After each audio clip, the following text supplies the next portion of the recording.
Well enough, Kappa. How are you?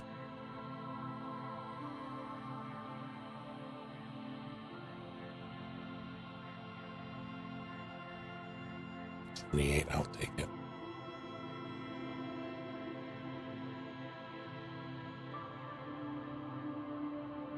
Are you bright of flames? It's not my birthday, but hello, Mina. How are you?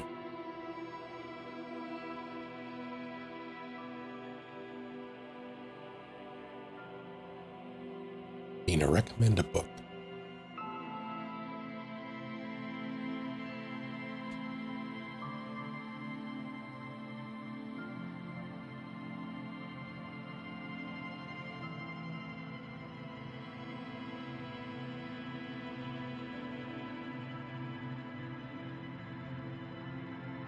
I had the username of Boba Fett on Battle.net before I even had an account.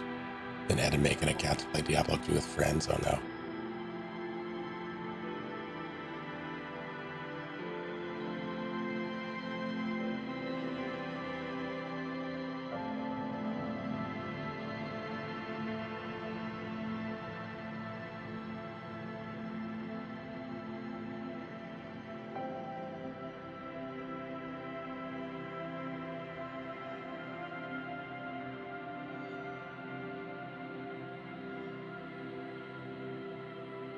I don't remember which came first. I assume...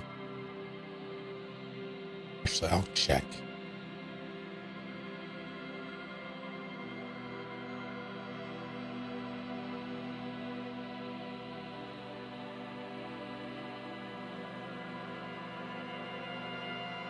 '96 versus 99. It was ICQ.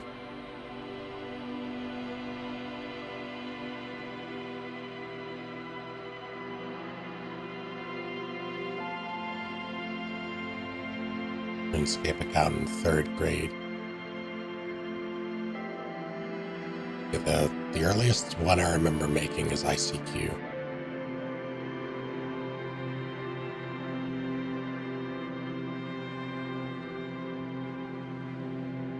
Because I had an ICQ email account that went along with it that I used for everything basically up until ICQ died, including Neopets.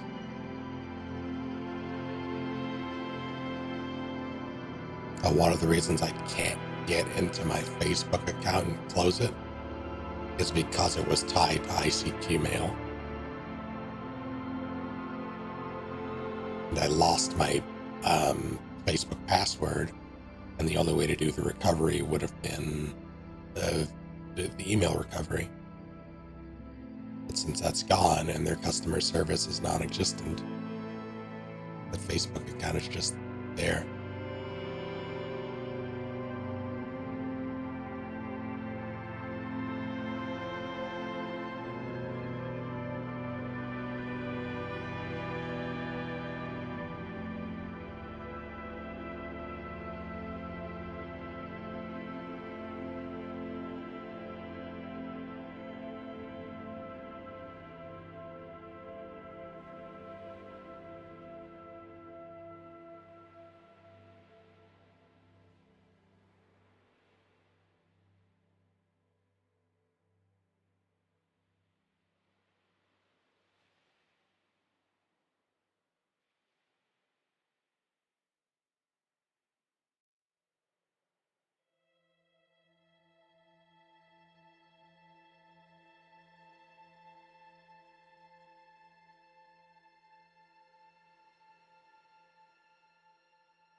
So I was curious, so I decided to check.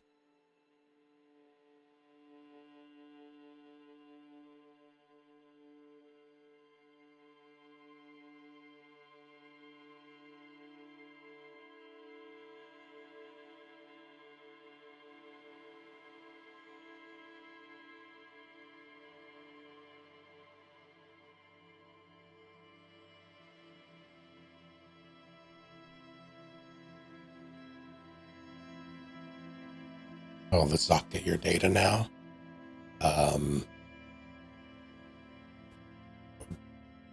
brain scans involuntary.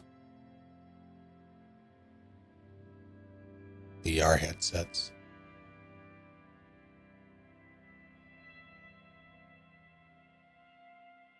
High profile heist. Remember learning about and trying to make an account for Club Penguin at my neighbor's house. How'd that go?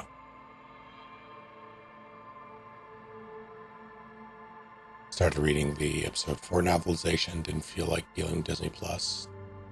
It's pretty good. Nice.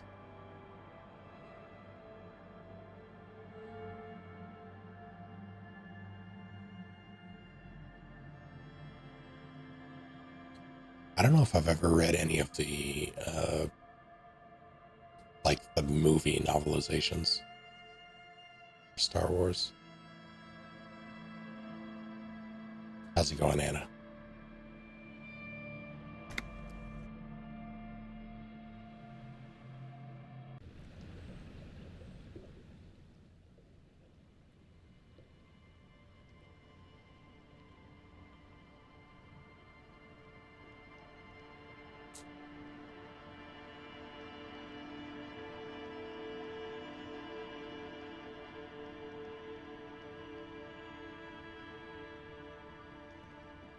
Got well, required an email, and I was sheltered enough that I didn't know what an email was at the time. I don't know. Okay, downloading Tor. Hope you enjoyed Tor. Maybe I shouldn't sprint.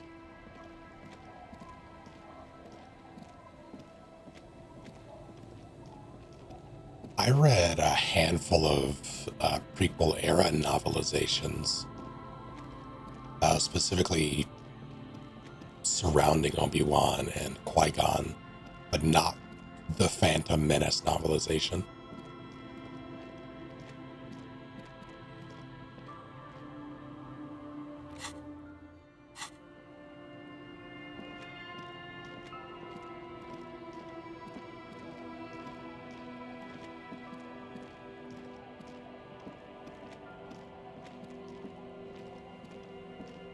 I have a vague memory of a novel about Obi-Wan and another Padawan with a purple lightsaber. I can't remember her name.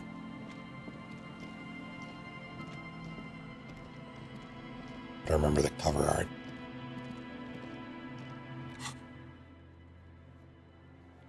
What did I want to do? I wanted to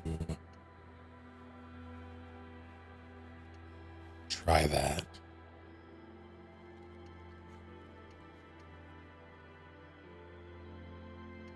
And also I'll call first.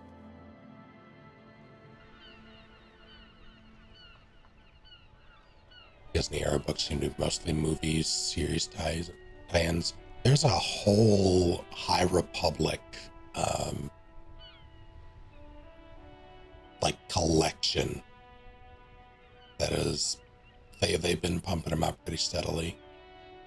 I've only read a chunk of one of the High Republic, probably the first High Republic book.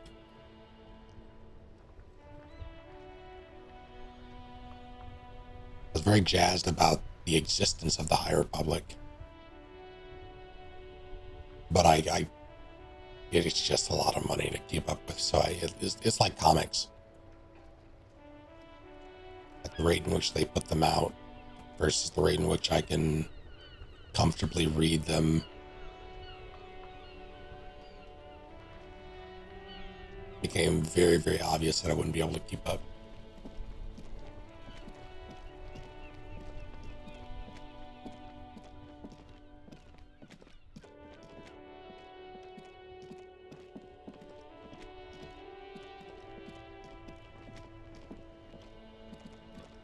All that to say, I don't know if the High Republic stuff is worthwhile. What I've glimpsed of it, and what I've seen of it through, like, Jedi Survivor, and I think some Fallen Order stuff as well, seemed promising, but... Inside, you see a set of steering levers, a radio microphone, Can't say for certain. a pull-out toolbox, and the soft glove. This is Precinct 57. How may I assist you?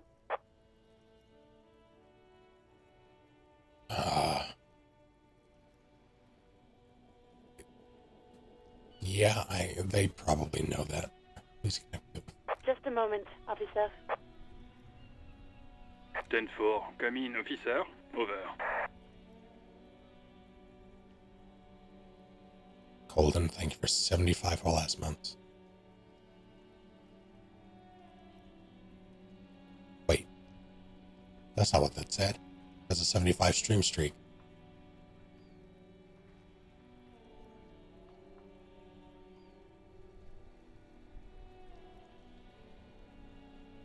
That can't be real. I don't believe it. There's no way I've streamed that many times. 10-4, sir. Well, there's been some talk, sir. I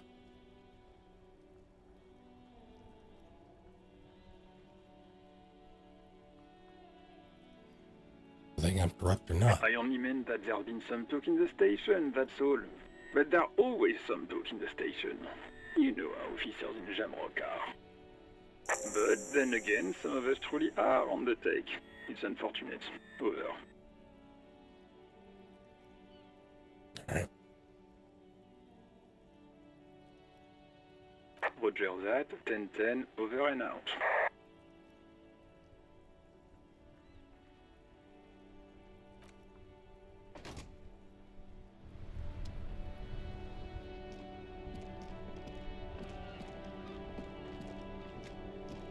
My man, you're alive. Almost. Kind of. Sort of alive? Live and limping. Man, what a day. I missed out on most of the action, but I heard it was quite the encounter. Had a strong sense of finality to it. So what's next? You guys heading back to Jamrock now? Talk is local union muscle were behind it all. I'd reckon the case is closed, even if it kind of turned into a shit show. This threat's a tie-up. Good luck with that, my man. Ain't easy being you, but hey, you're still breathing, right?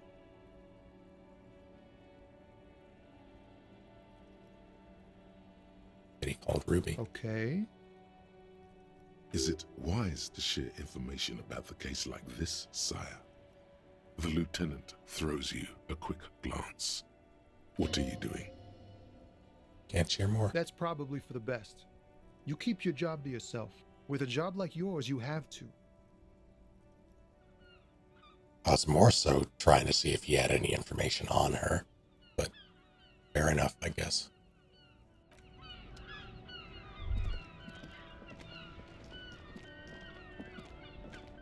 Nope.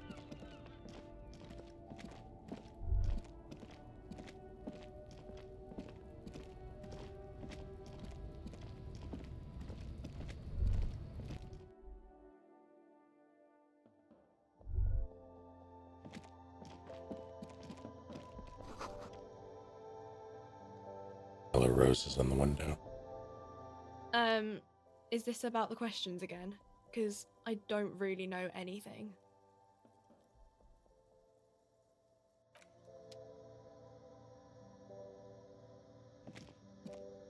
A small cabinet on the wall is filled with various medicine bottles, nasal sprays, and blister packs. They all bear the Saint Baptiste pharmaceutic. Okay, here. Okay, here. I hope Saint Baptiste makes you feel better or something. Thanks.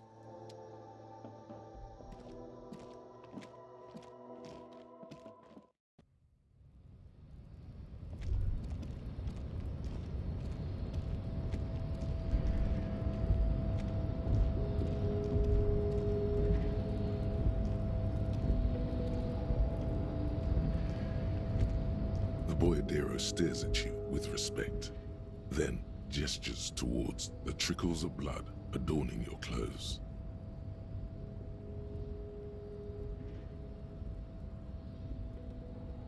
Danger. There are types of danger.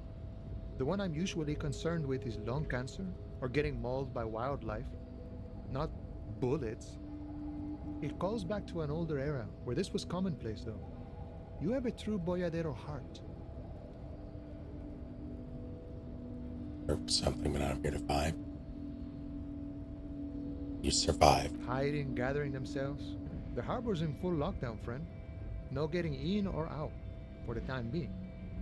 Can't help me get in. No, man. Not today. Today is war.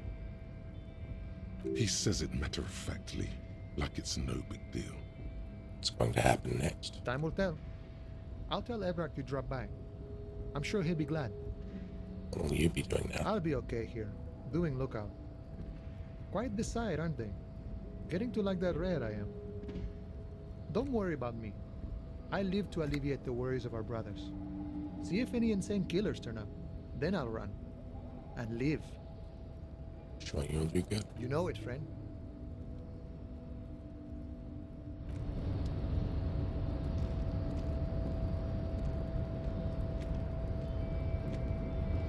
Pause for dinner.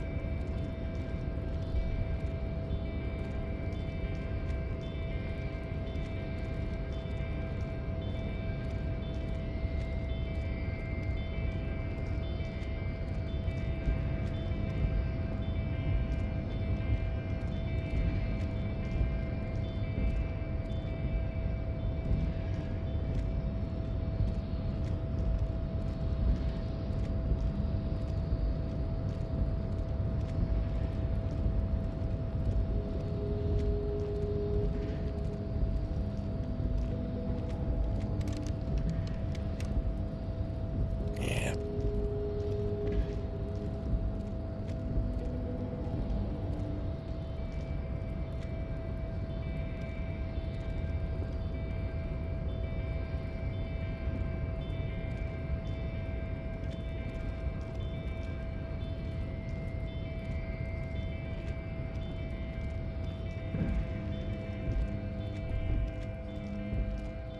I need to go back to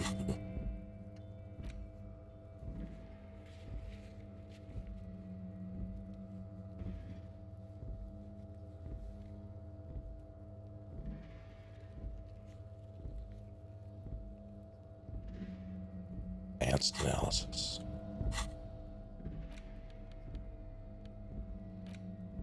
The bullet is still safely sealed away in a plastic bag bearing the RCM stamp. Right. Freeze ray.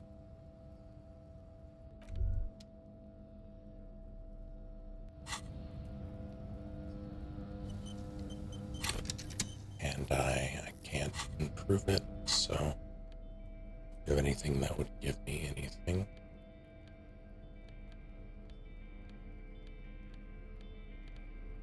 Reaction speed is there.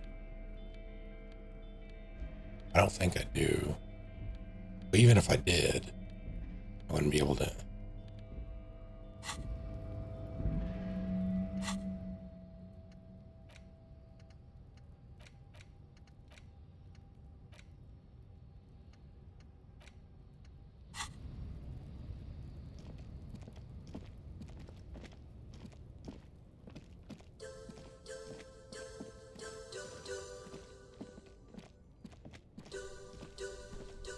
Thank you, games, for 90 whole ass months.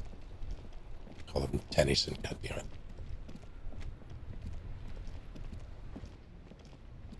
How's it going?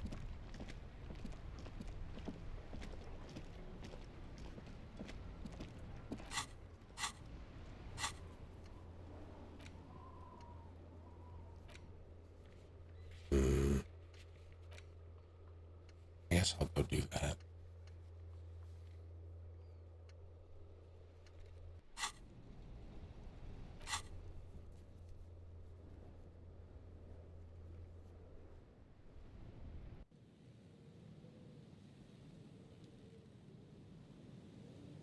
Now what setting?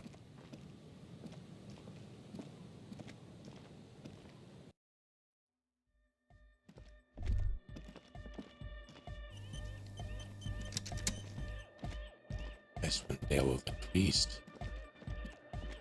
What's the twist? Good morning! Yeah! Hardcore!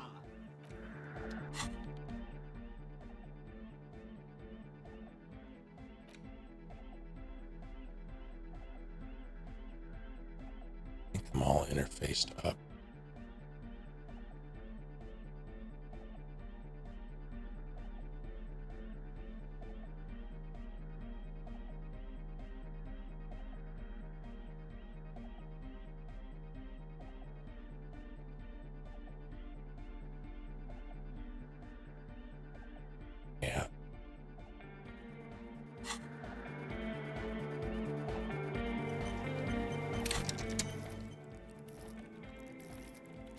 I'll try it. Good morning! Yeah! Hardcore! Here's an idea. Say what you said before. The exact... I really want this check. This is important to me.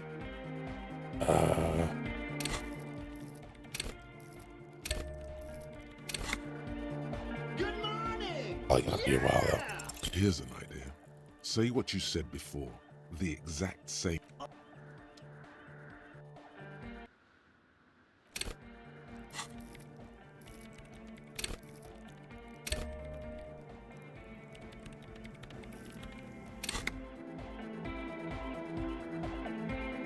You know what? No. Good morning! Yeah! Sidechain the beat. First try. What does that even mean? Listen, you can use the compressor to select between which track it's compressing, either the auxiliary signal or the main input from the tape. Make it alternate between the signals. The compressor controls the gain based on the level of the signal on the aux sidechain input. It will allow maintaining a loud sound without peaks that fill up all the headspace. Okay, and you need to start sidechaining it. Sidechaining it, you said? He turns down the music, his hands moving deftly across the mixer, setting up the necessary controls. Then he puts on his headphones and his eyes go wide, wider than they've ever gone on drugs. He starts jumping up and down with bliss, in total silence, still listening to his headphones. Hey, what did you do to Egghead Cop Man? Did you break him? Just wait and see. Are you ready, pussy? Actually, writing the villains a little better. Duragar in the story, or for example, is supposed to be just a bad guy for the sake of being a bad guy, but I'm writing the actual reasoning behind what they're doing. Moto's wrong execution style. So they actually have depth. So prior to the events of Dragon's Breath. Excellent. Noid straightens his back, ready for the beat. I was born ready, Egg. Thumbs up.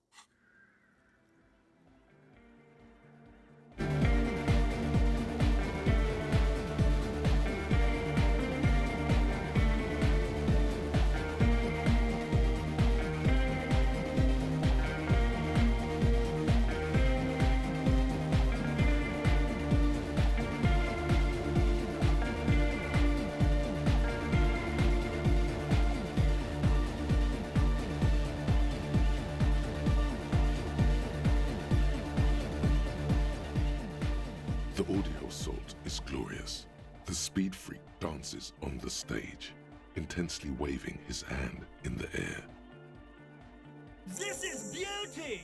This is life! What in the world is going on? The way melody and bass flow together, it's unnatural. Your body is taking a beating from the low frequencies crashing over you. It's making you feel alive again.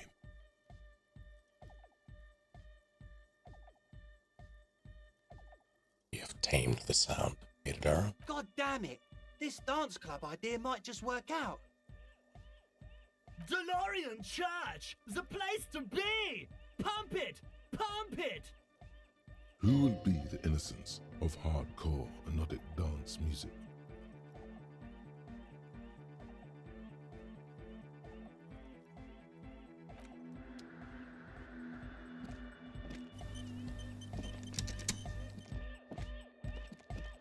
Oh, hey man, it's good to see you. Got shot in the hip. Oh, fair. Hold on. Goodbye, officer.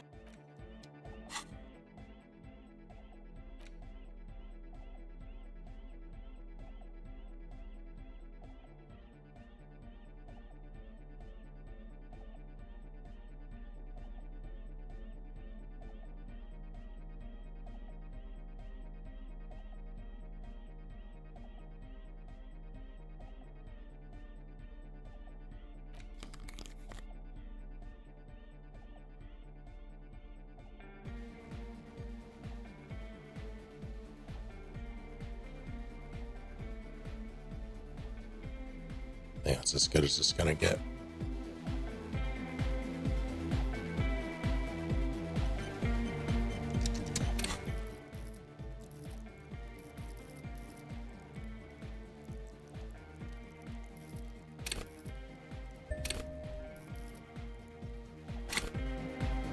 Oh, hey man, it's good to see you.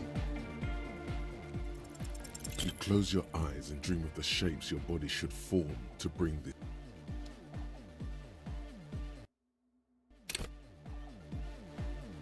Oh, hey man, it's good to see you. Goodbye, officer.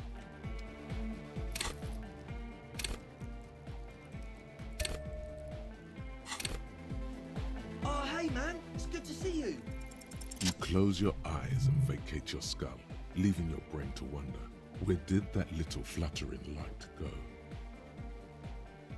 Working on a lot of interwoven political intrigue, there being multiple different factions that are butting heads, players being able to impact the start of wars, the prevention of them, and deeply interweave themselves into the politics of one or more nations. But as with all good political intrigue stuff, at least in my opinion, what might seem like good can have its own downsides that come from their actions.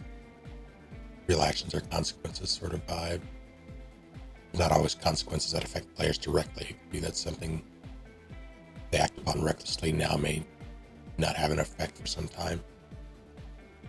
And my favorite form of consequences in a tabletop setting, especially once you hit like mid to high level, are the ones that don't technically affect the players themselves at all.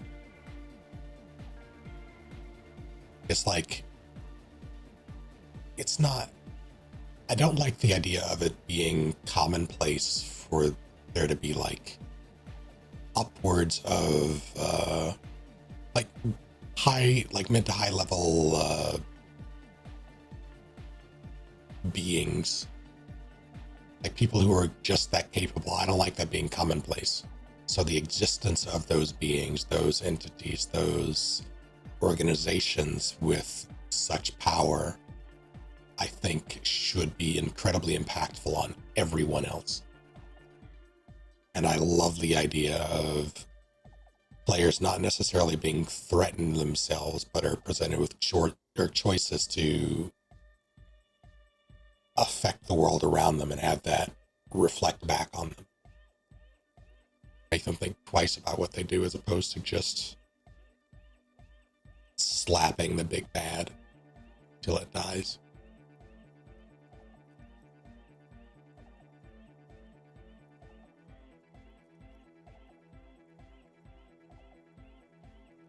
Total darkness. You sink down the darkest fathoms of your own personal deep, vertebrate by vertebrate, through the unformed skulls of your mind. Here it will begin. Where did the church go? Who fucking cares?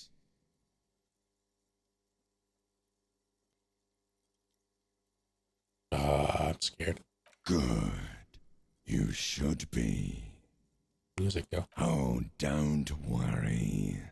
The music's still there. It's you who is gone.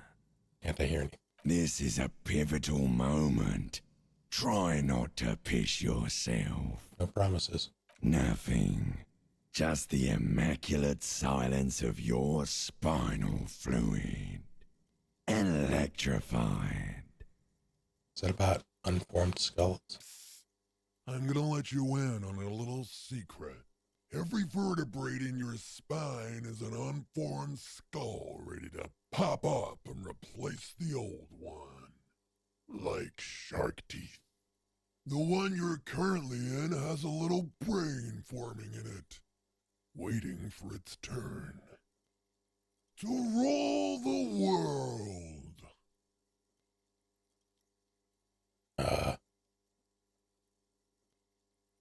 Who are you? I am the spinal cord.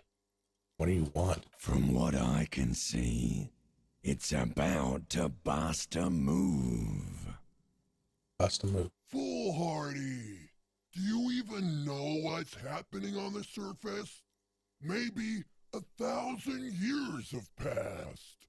Or maybe you started spazzing out like 2 seconds ago.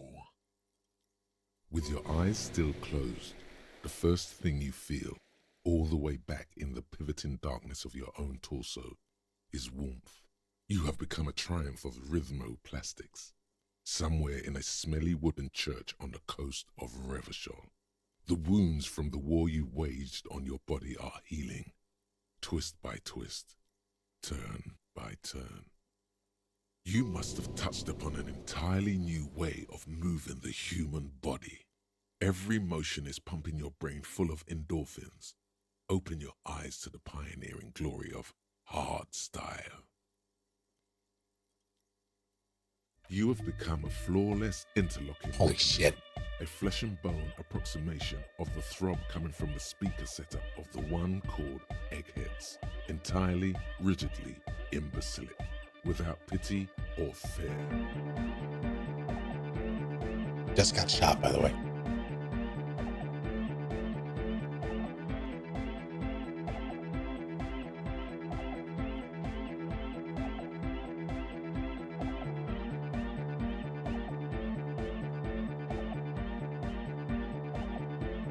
Free from self-awareness, no deliberation, only, and I mean only, execution. Oh my god! No way! Way. With his reel-to-reel mixer blasting the anthem of a future that will never come, the young man observes your moves for a second.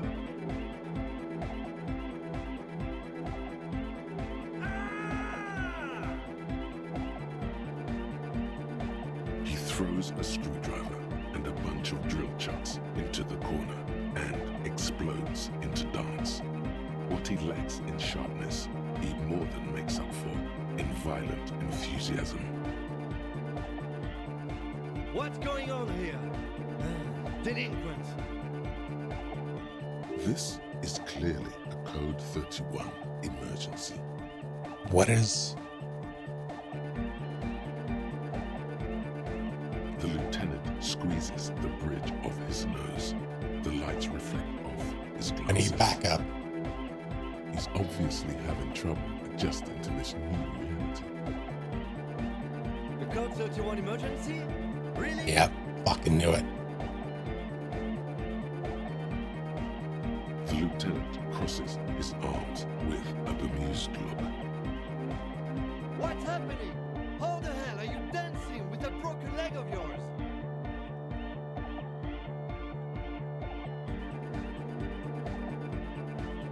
Not doing anything. Music's made up its mind a long time ago. I'm just implementing. Good for you. Rock on then. Ain't going anywhere before we tear shit up.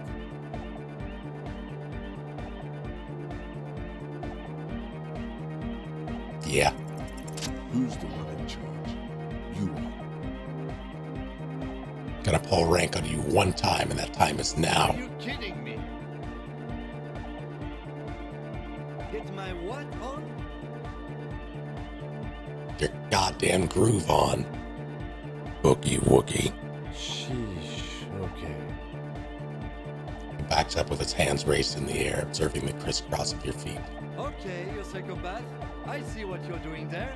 It's jacked up footwork, plus is that Ubi folk dancing? Nah, it's not Ubi folk. It's hardcore. Yeah, whatever. Oh yeah? I did 15 years in the juvenile crime unit. I can do age inappropriate. Now, check this shit out. The lieutenant begins to heel kick the church floor with such intensity, it's reasonable to fear he'll kick a hole right through it, causing the floor to crack and the pillars to collapse, bringing the church roof down on all of you.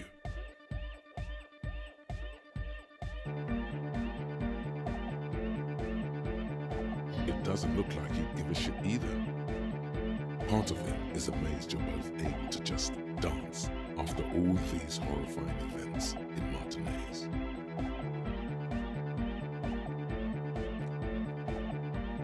The young woman lifts her headphones up slightly and raises her chin, looking at you expectantly. Asil? Aren't you going to dance? No, recording. She turns to Suna, then back to you. She briskly shakes her head, puts her headphones back The on. lead programmer throws the other young woman a knowing glance before turning her attention back to her own work. It is the law. The young man immediately bounces up and down, then assumes the same dance pattern, embellishing it with some sort of waving motion. The authority of the law is clearly unquestionable. Anything more I can do? I'm gonna break the limit. The dynamic motion of your flailing body is bordering on the extreme. You're going off the charts. You feel as if turning on the hyperdrive would be a point of no return. It feels almost melancholy. Are you sure you have the entire posse along for this?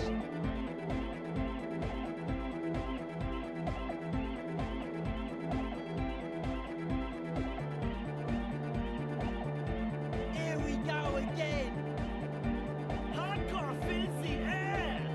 The sound above my head. What now? The sound above your what? Above my hair, man. Okay, this is too imbecilic. Excuse me.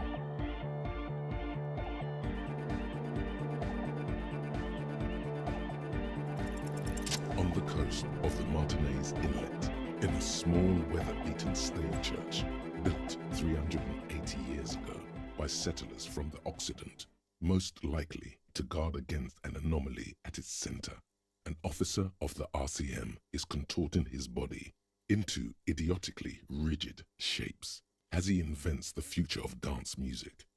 It's the hardest anyone has ever danced. What is this strange feeling I keep having? It's cold, even now. I am la Rebachelière. I am the city. What do you mean you were the city? I am a fragment of the world spirit, the genius Loki of Revachol. You what? My heart is the wind corridor. The bottom of my air is red. I have 100,000 luminous arms. Come morning, I carry industrial dust and let it settle on tree leaves. I shake the dust from those leaves and onto your coat. I've seen you. I've seen you. I've seen you with her. And I've seen you without her. I've seen you on the crescent of the hill. How are you talking to me? The modulations of my voice are noted down with thermometers and barometers. You feel me in your nostrils, on the little hairs on the back of your neck. I also reside in your lungs and vestigial organs. Everywhere there is space. But who am I? Why are you talking to me? You are an officer of the citizens' militia, Jante and Rebut. When you wear your coat, you wear my soul. You move through my streets freely, in motor carriages and on foot. You have access to the hidden places. You also circulate among those who are hidden. I need you. You can keep me on this earth. Be vigilant. I love you. An officer of the RCM is lying on the floor of a small church with his eyes rolled back and his tongue lolling out. Several others are standing around him. He slowly comes to. Had a good rest there? I spoke to the city. Fuck yeah! I bet you did. Those were some advanced moves, man. That's all great, but we should really get going. We spent enough time doing aerobic exercise for today. This is fine. Everything's fine. You might be imagining it, but it feels like Egghead turned the volume down. Such is his respect. Man! Now, man! Now... Would-be leader stutters with excitement. Now imagine if we could do that, right? But with like 1,000 people. End of human development. Mission complete. My mission here is complete. Hope I remember those moves, man. Don't worry, man. I'll remember them.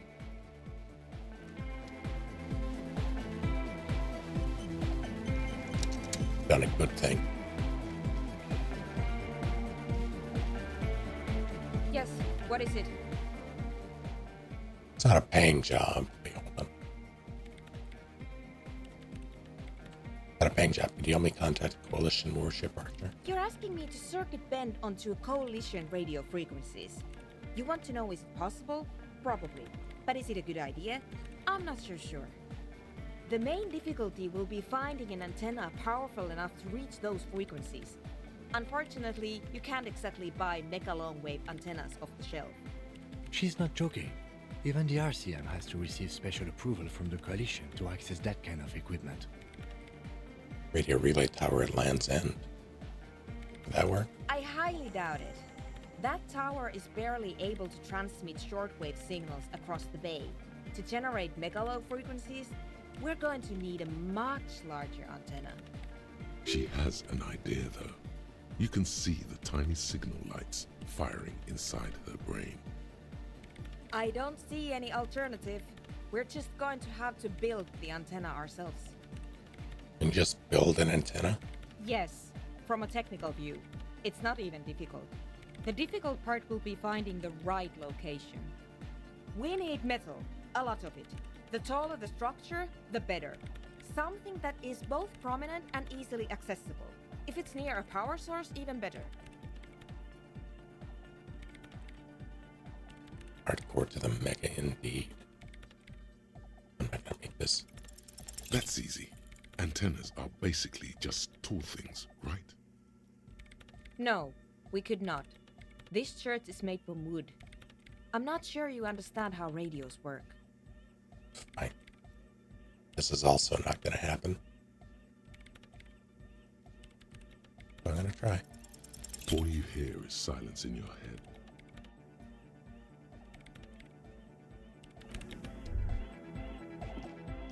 I don't think I'm gonna finish that one.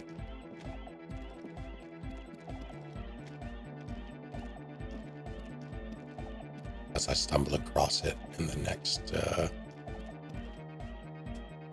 10 minutes or so.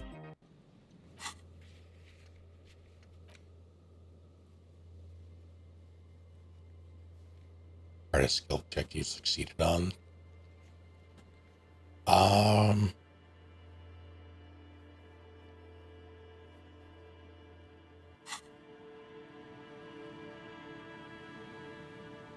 I don't remember what it was for, but I want to say there was like a 17% or something that I managed to get.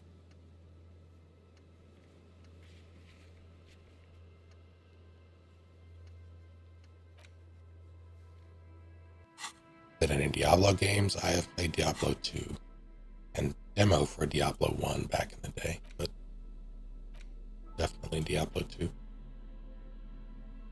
I might have played some Diablo 3. So I want to say I bought it, but I'm not fucked with 4.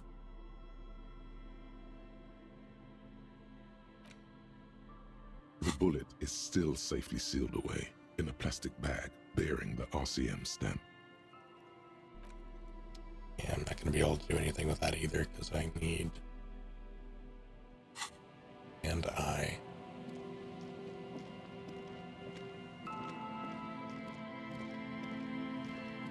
I'm pretty sure I still have somewhere around here a PC demo disc with... It has an FF7. It might have come with Tomb Raider 3 for PC, I think. Has FF7 on it for sure, a handful of other PC games. But I know for certain that I have at least 2 PlayStation 1 demo discs here. Not 3 feet away.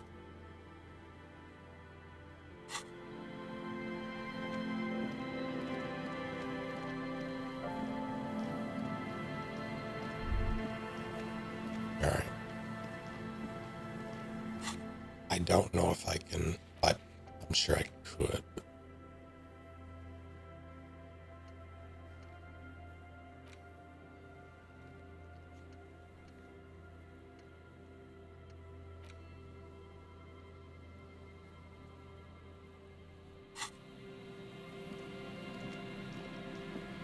I'm gonna head to the island.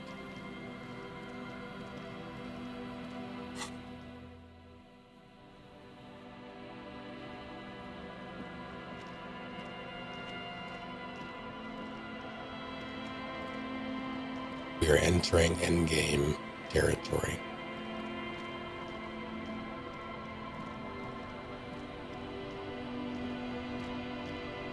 I've been warned.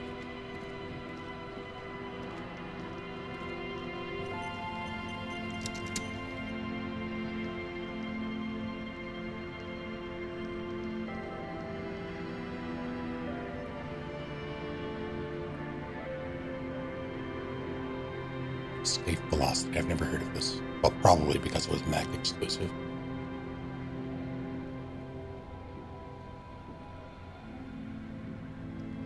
God damn it. Finally taking out Thanos, yeah.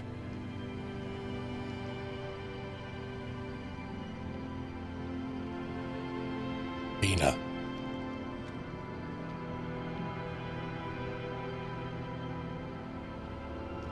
The skiff floats on the calm mirror of the sea. Its 2 seats are empty. Recommend a book.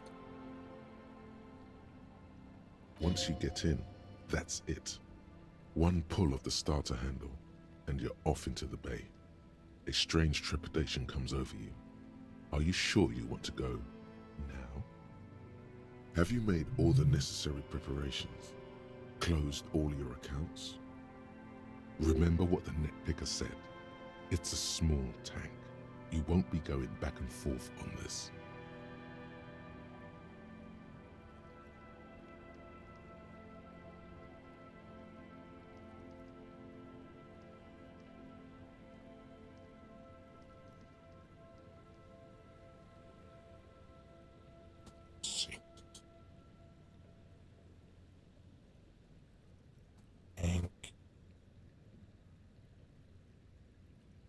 Green.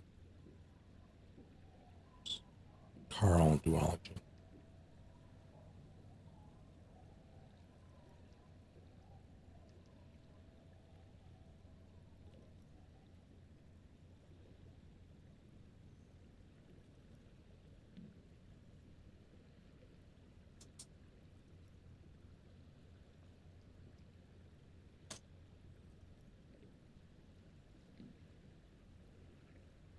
Open it up.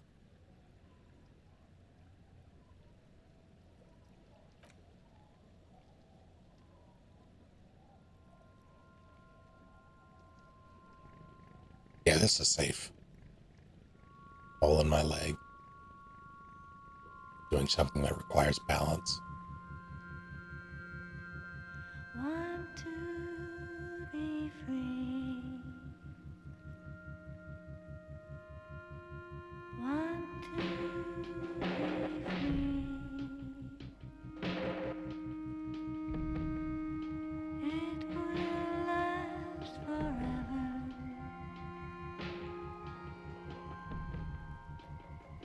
Eternally.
The boat comes to a slow stop.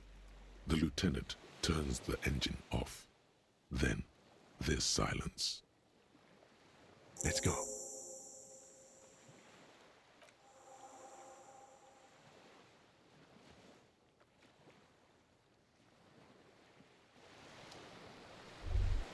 All right. Makeshift bridge. Bombs are powerful enough to break the foundation. Rusted chain trails off into the ocean. The chain trails off into the ocean, connecting the island to the supply depot on the coast. This leads to the depot on an island's end. Ah, The yes. lands. So it seems. What do you think it was used for? For bringing munitions to the island, maybe? And supplies? You could also lock the bay when you raise the chain. As a defensive measure, lock it off that side of the bay. Lock it for From enemies. Enemies of the commune of Revachol. This sea fort was a revolutionary fortification, I believe. Solved the case yet? Working on it. Very transistor coded. Yeah, I can see. You know, for as much as I enjoyed Transistor, I barely remember its gameplay. But I remember everything else about it. Tires are falling apart. Or at least 50 years old.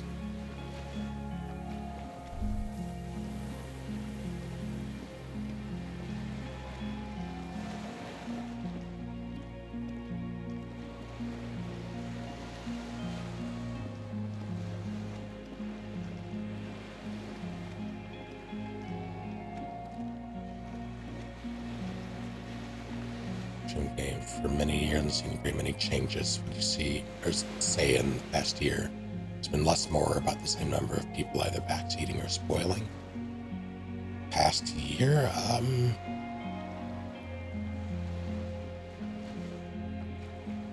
for me personally, probably less, but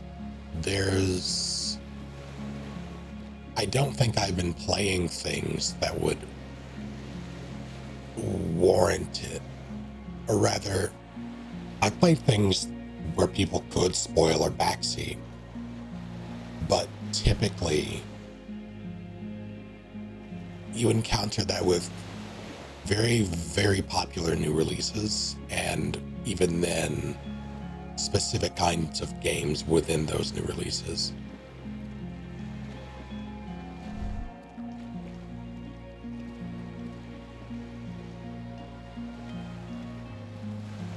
And I don't think I've played many of those. Tension, inflammable. We'll see about that. It feels leaked out of the barrel. Black, viscous.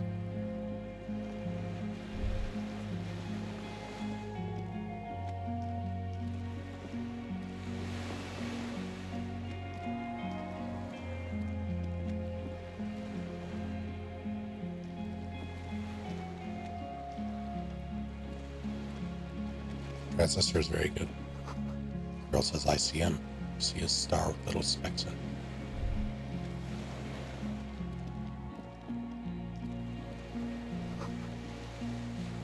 Where to get up there? Stairs are gone.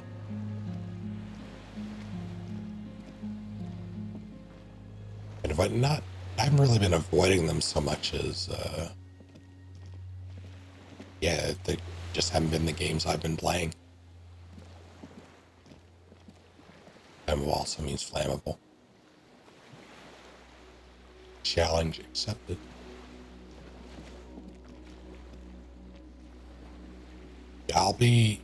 Provided I finish this in a timely manner, I'll be starting Bond today.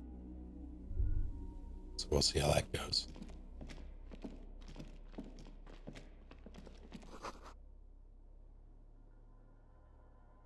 So once an armament rest.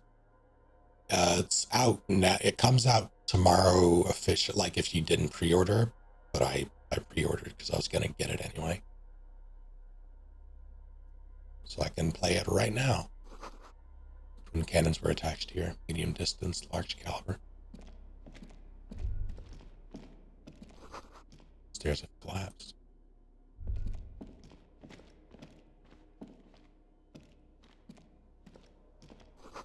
Oops, mostly fantastic. Dishes stained with sauce and fire. Survivor's kitchen.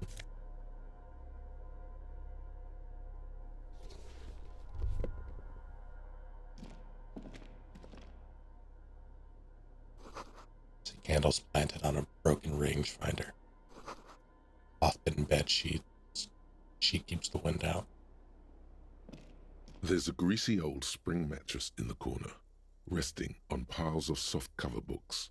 White linen and a pillow are visible under a worn-out caracal blanket. Someone has been squatting here. The linen is fresh, recently washed.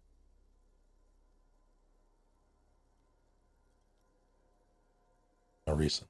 You force the rest of the sentence out through pain, thick as molasses, no longer able to hear yourself speak. You know, officer, you can rest here if you are feeling tired. I will keep watch. You could use some rest for what's ahead. Time to rest now. Yes, anytime. If you need a rest later, it's okay by me. You don't have to be a hero.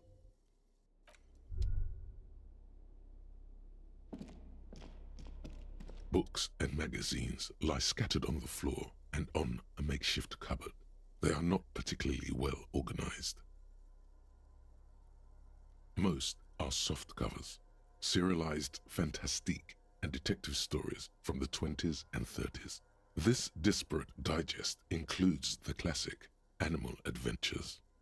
He's already done that for 3 days. Among what is mostly commercial fiction and serialized stories, you find a magazine cathodique for electrical engineering. Then it's back to pulp. Light erotica, an international thriller about circuit benders. Someone's made themselves a home. There's no way. Where's one way? Double sixes. Not that you can tell. This is a digest of someone who's dead bored. Most of it is for entertainment purposes, fittingly right next to the radiola on the floor. Nothing I'm Maybe doing there. it's a little old-fashioned. There's a nude mag. More than that, you can't say. The print in some of these is pretty small, though. This person has good eyesight. Soft covers, serialized, fantastic. That's part of the joke. Hey, free towel. Free army surplus winter scarf. +2 empathy.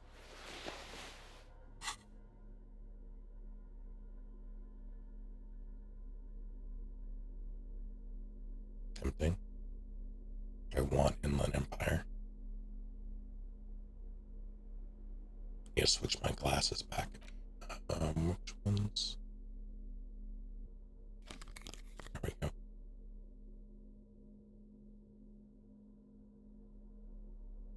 Good visual calculus hit.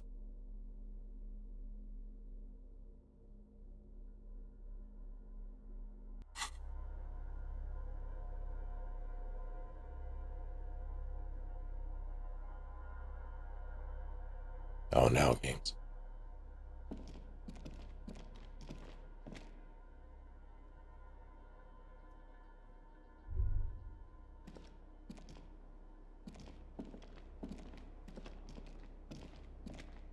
Ever since they made Facebook a requirement for, An old cylindrical generator is nested above the ammo lift, with makeshift electrical wiring running out of its side and across the floor.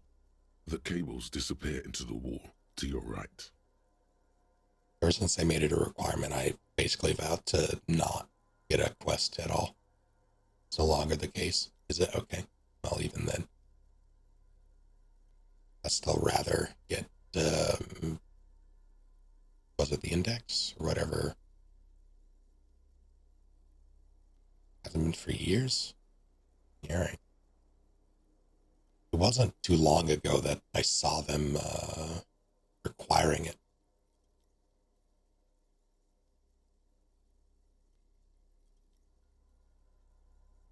Hey, can you verify that?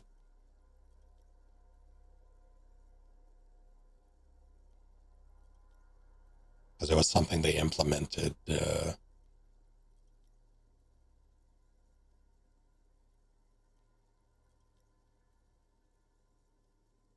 No, not requiring you to do Facebook. I want to say they changed it after. Let me check. I want to say it was post-pandemic, but I can't quite say for certain.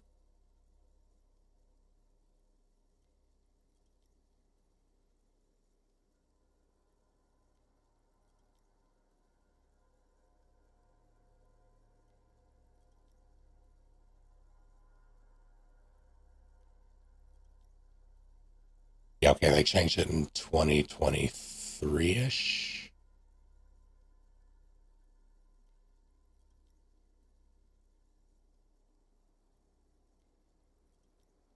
Yeah, okay. It was post-pandemic that they implemented it. It only lasted about a year-ish.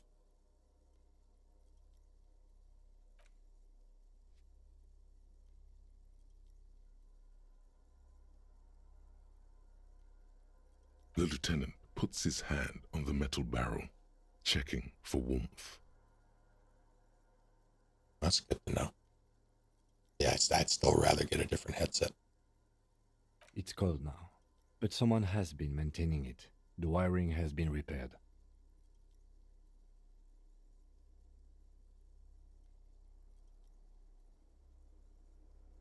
The lieutenant assists you, holding the canister up to the fuel tank as you tilt. The frame, that's what it is.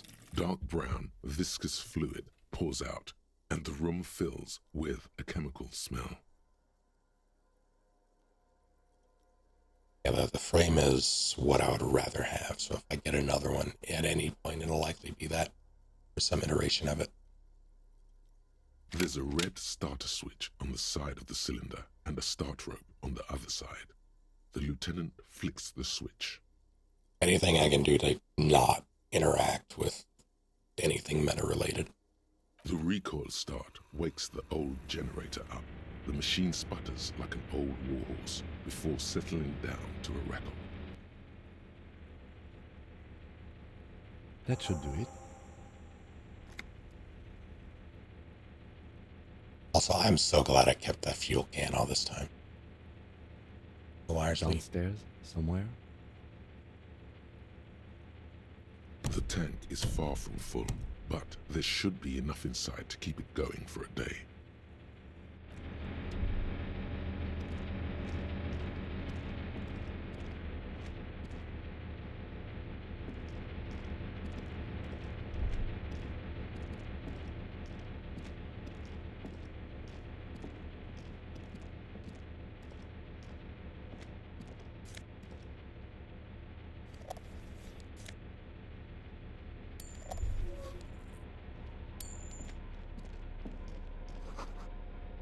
Great blast door must weigh over 10 tons. Rust peels off it.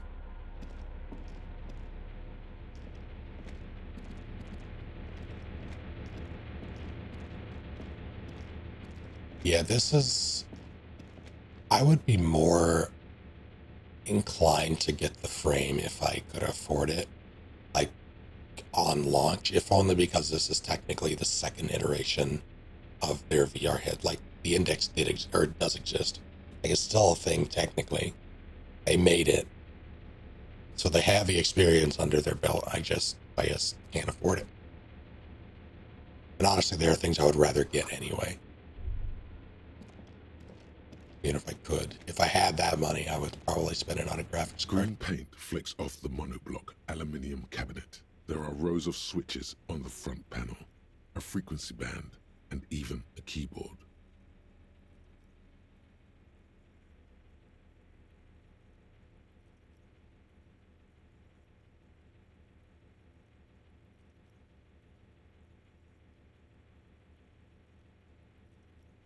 Oh, I didn't know they had their hand in the Vive creation. The keys rattle like teeth. This keyboard hasn't been functional in decades. Tonkatsu. The console of an anti-computation device. The generator upstairs, with wires coming out. Determine it here.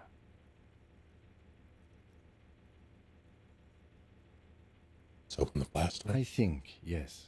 Let's see. That one. The emergency open. The blast door opens with a series of clicks. A shaft of light appears, then widens as the light shines in. How's it going, Constable?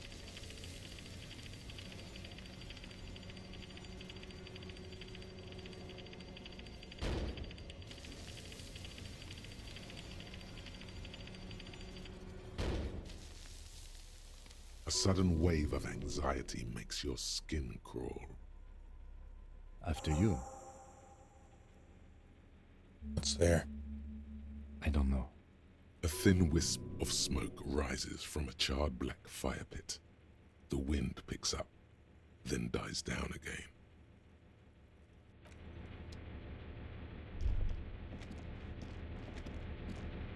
Hello, Dower. How are you?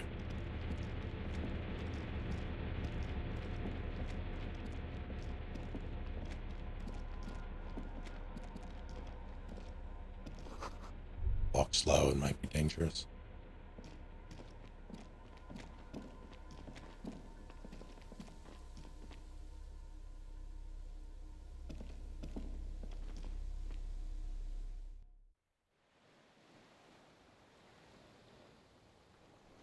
Bad claws. Cat's clawed up corner of window. Screen or jumped through it and then sat there staring at me before just kind of leaving. Oh no.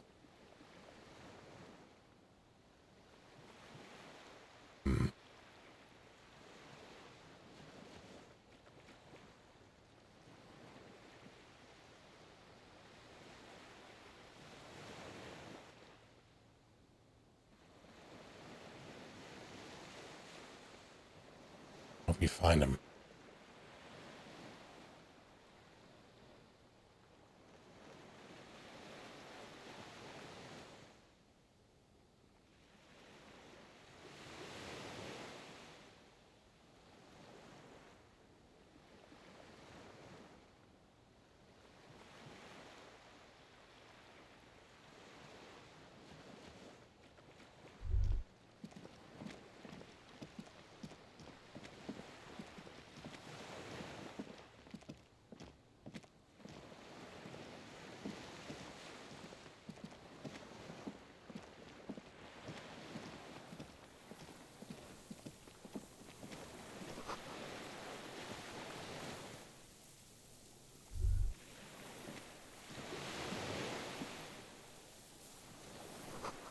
Rubber dinghy.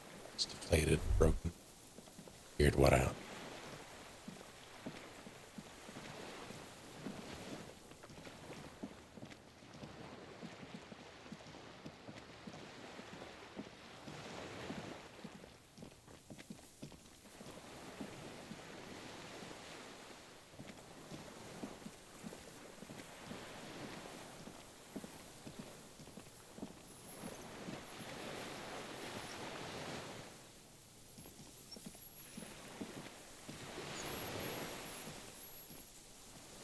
Added door lock window to fusion. Up the time to what's needed. An old man wearing tracksuit trousers leans on the frame stock of his rifle. He gathers a big ball of spit in his mouth, then spits it out into the extinguished fire before him. He raises his black eyes, hooded by creased eyelids, to meet yours. He's practically tearing up from spite. Hatred got the best of him a long time ago. This man hates everything.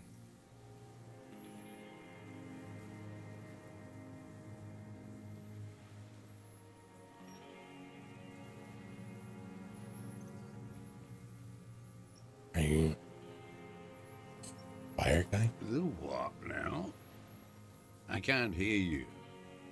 Recently told you kids spit out their fire, two twins. I may have. All sorts of little rats have come sniffing around, trying to give up the position. The position sounds like a hiding place. fire guy. Regressive bourgeoisie henchman. Can't even talk like a grown-up. Did you close the blast door? I did. And you opened it. How? Shield the generator and use the console. I should have burned that console down. He shakes his head. How do you know I was coming? The boat engine. On the water. Nice gun you got It's there. not nice. It's a piece of shit. But it gets the job done. It's a Triangong 446. A Samaran rifle. How did you get hold of one? It was sent to us by our brothers in the Sinyao commune. Military aid. He pats the rifle. It has stayed true to him. He can still make it sing. You heard me. It's good now. Like chalk, white from the ball. His gaze turns inward.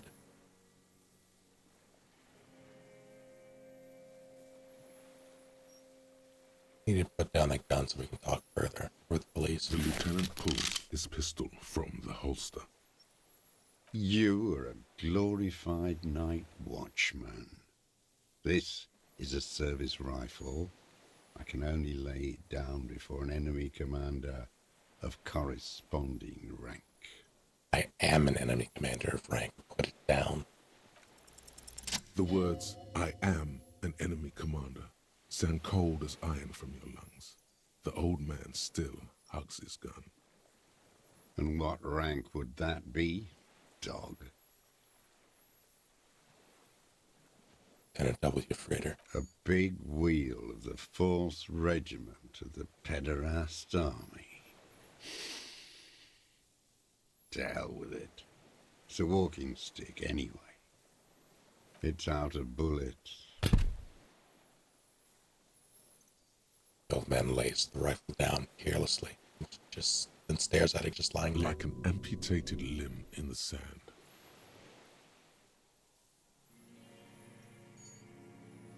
His gaze follows your motions. The rifle feels surprisingly light in your hand. Frame stocked and patched in places with tape and wire. The rifle's in a shabby state, like a crutch that's seen too much travel. Hieroglyphs are embossed into the forearm, made of walnut.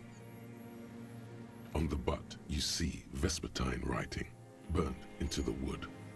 Triangong, 4.46mm, made in Sinyao.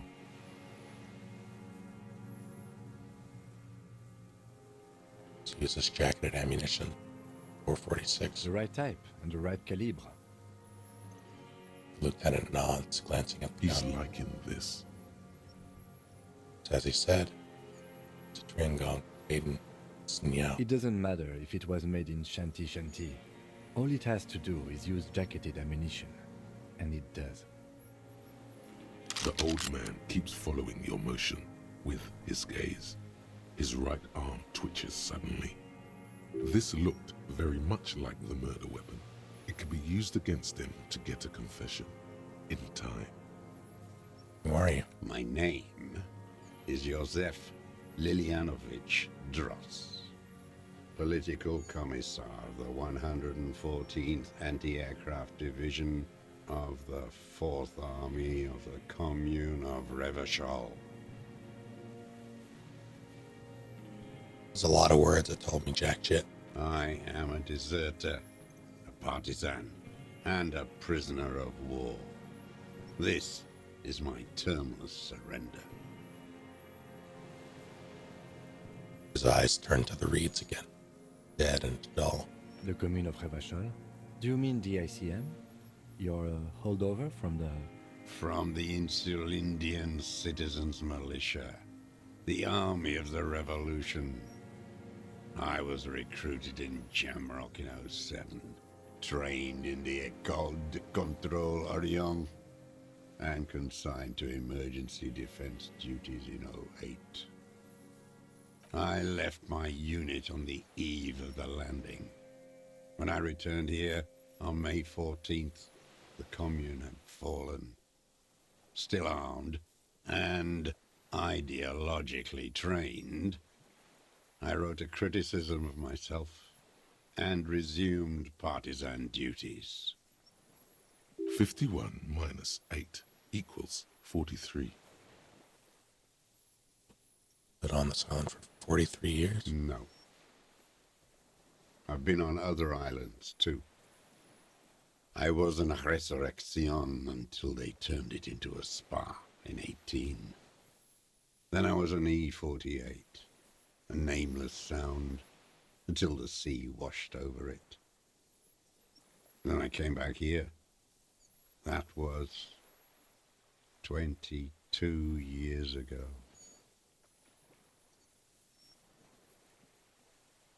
How you survived all this time? How does anyone survive? I steal. What do you steal? Supplies, vegetables. I collect rainwater. It's the life of a dog, not a human being. He coughs once more and puts his hand on his belly. How is your health, Mr. Dross? I've been throwing up blood since winter. Red, like beetroot. Been passing it in stool, too. He does seem frail. Gaunt for his age. More like 75 than 65. Trouble putting on weight could mean cancer. The RCM can provide medical services. You need to be looked over. I need to die. You don't have medical facilities. You have guns. That's all they give you. Toy guns. That's going, Jacob. 145, Jesus Christ. This is illegal. This is a serious situation. You need to be looked over and we can do it. There's nothing to look over. The triage is in, and it's black. Administer morphine. Moribund. How have you coped mentally? I haven't. I have holes in my brain. Years missing. Others filled with pain only. A decade of... His eyes roll to his skull and back. I don't even know what. Inferno? There's the lieutenant about to say something. I would imagine it gets tremendously difficult mentally to live in isolation. Traitors. It's better alone. I watch the people of this city turn the lights back on more and more each year. Ruins, glimmering in the dark, like a fucking merry-go-round. It's disgusting. He looks down at his shoes, his face parched from the sun and wind. There's a wince of pain in there somewhere. Are they not heartbroken? How could they have moved on?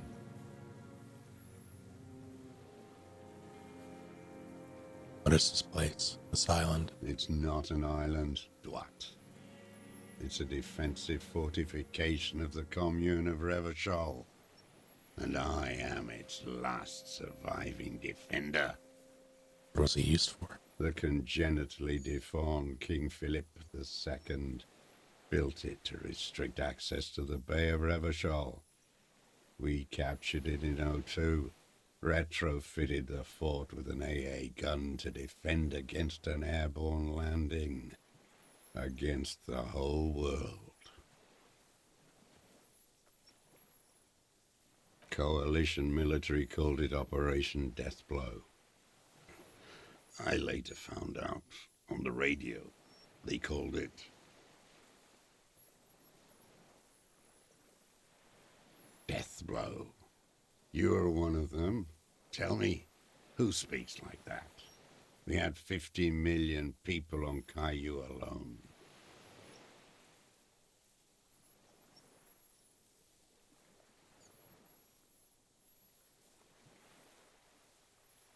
Iblis.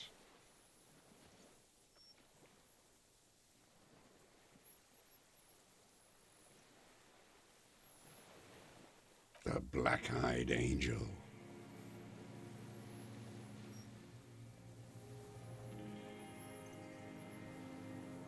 It was hard in the Thames. I didn't have partisan training.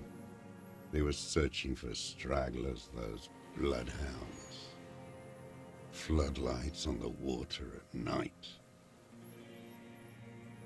There were posters, campaigns. We communards still hoped, and they needed to snuff that hope out. The East capitulated. Martinez and Cold City were turned to dust. But Jamrock, Forburg, even Coron, and Boogie Street, of course. Those fucking kips had Marsov coursing through their veins. And others too. Some cordons of Revachol was still fighting. There were cells. I tried to contact them. Soon they all went silent. The frequencies dead. Had to get between here and the mainland. At night, I used a dinghy. I only went after dark then. When I got to the city, I stayed underground. Patrols, you lot, the commons too. They'd started snitching. In the city, you move underground? From bunker to bunker. Not anymore. No one cares now. I don't even have to hide. They think I'm another antisocial vagrant. I could walk straight into that town if I wanted. He falls silent, his gaze fixed on the shacks huddled together across the water.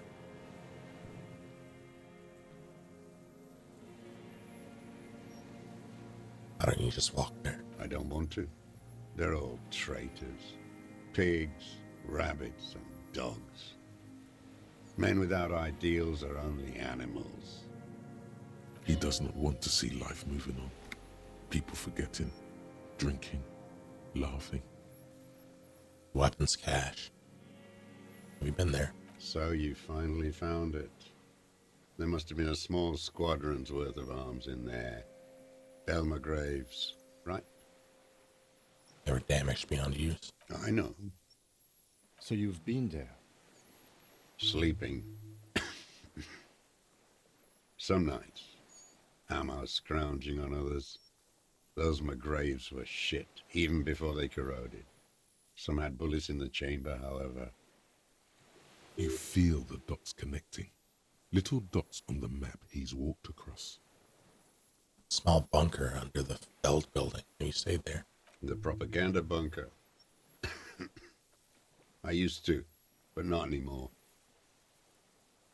Not a propaganda bunker? They stored leaflets there.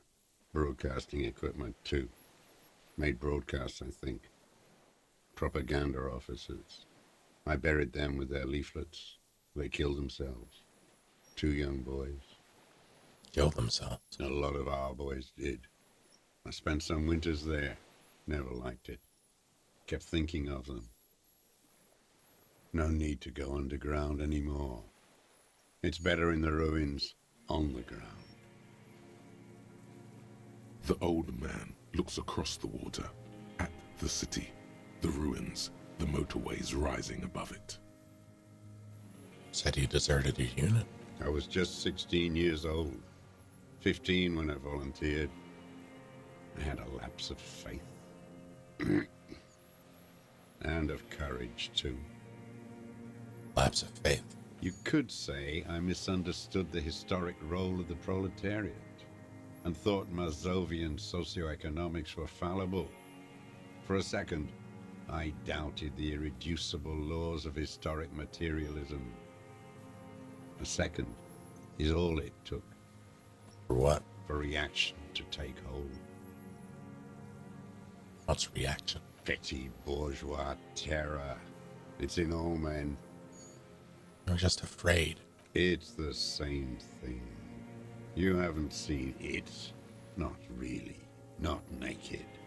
It's impossible not to be afraid. And this was when? The lieutenant instinctively looks to his notebook, but does not take it out. May the 13th, 08. 44 years ago. The horizon was black with coalition airships.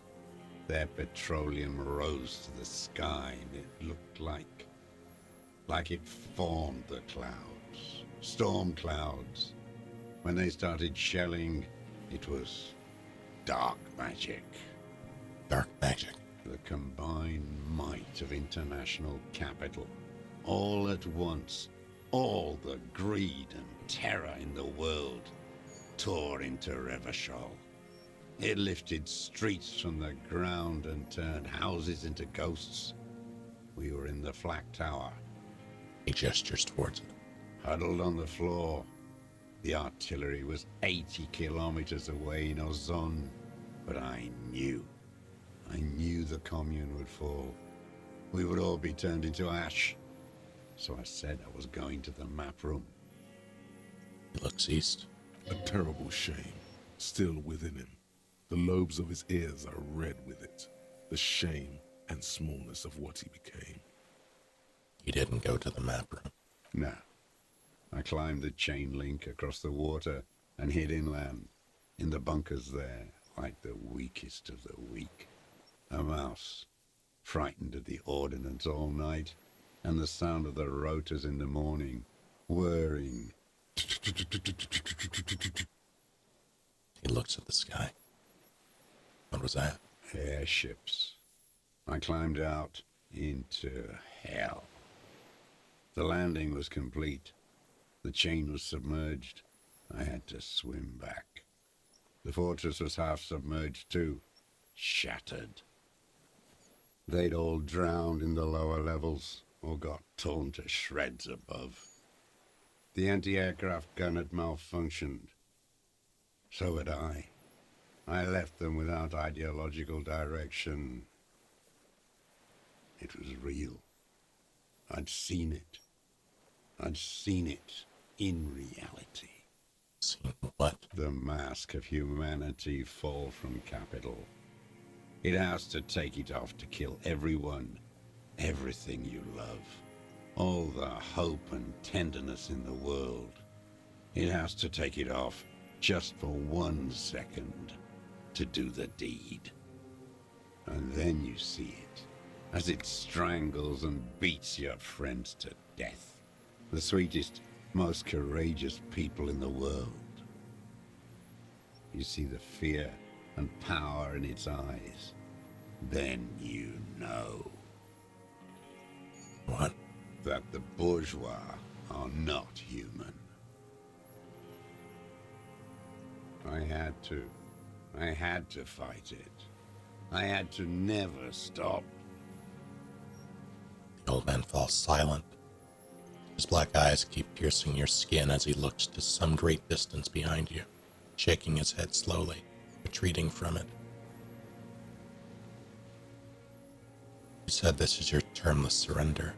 You're with the RCM, the coalition-appointed mob that enforces bourgeois morals in Revachol, a so-called Lieutenant W. Freighter.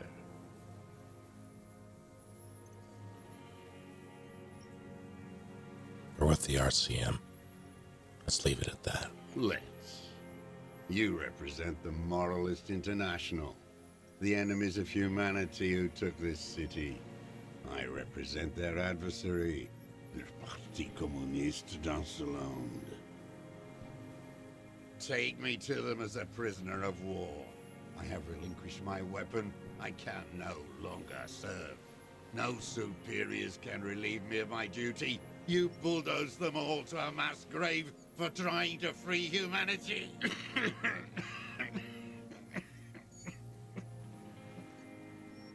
Kenny, you've been hiding here for 43 years. 43 years and 10 months. It's the length of my entire life. It's too long. It's not how a human being should live. But I couldn't just forget what I saw. He just couldn't. Couldn't give up. He nods. But he can now. What have you been doing during all this time? Hiding, fishing, waiting. He He looks across the water. Where the afternoon grows late, on Rue de Saint-Ghislain, people walk home. Street lights will soon be lit.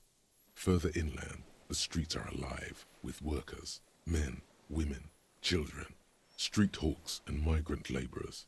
The temperature is steady. Alto cumulus clouds form above Precinct 41. Two police officers step out of the Whirling in Rags cafeteria. Satellite officer Jean-Vic Mayer inspects giant letters across the plaza mosaic in dark red government-marked heavy fuel oil. Patrol officer Judith Minot points west. The fishing village. She glances at her watch. We meet in 15 minutes.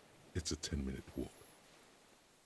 The officers go, leaving behind the writing, still smelling of petroleum. One day, it says, I will return to your side. Always waiting. The old man turns his eyes from the shore and back to you. For what? For her to return. Her who? Girl, child, revolution.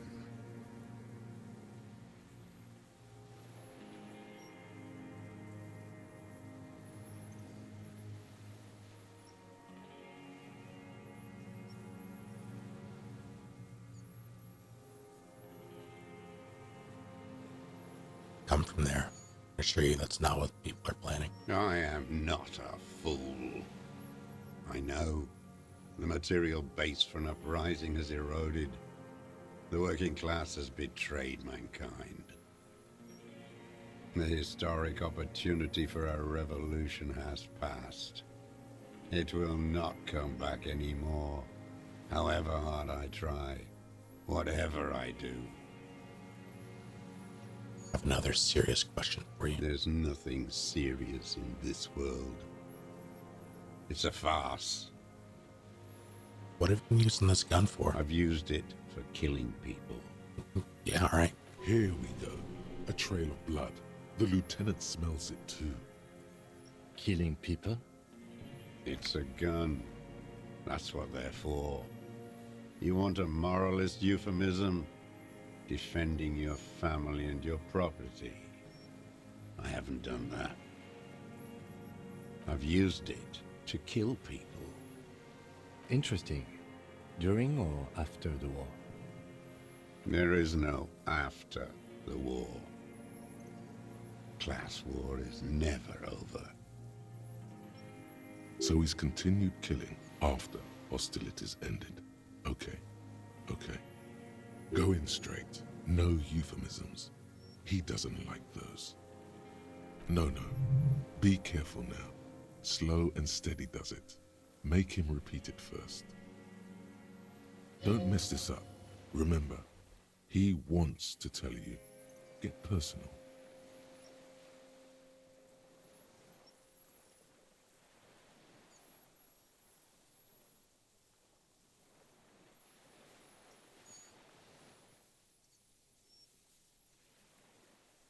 You're saying you've killed people after active fighting stopped.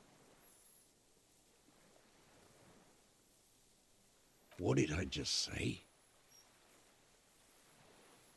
He keeps shaking his head erratically. Suddenly, he brushes something out of his eye. What did I just tell you? Don't drop the ball now.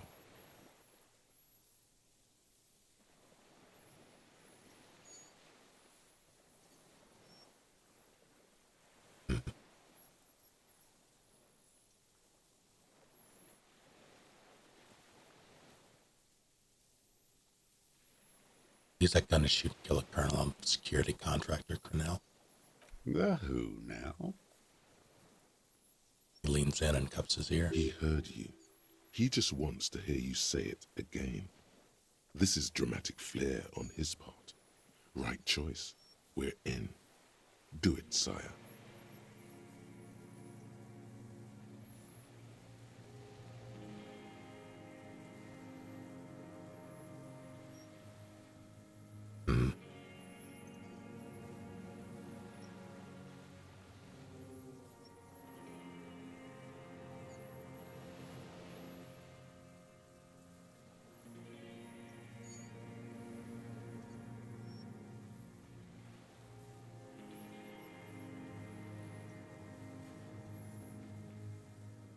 corpse in ceramic armor hanging behind the whirling in rags. Did you shoot him?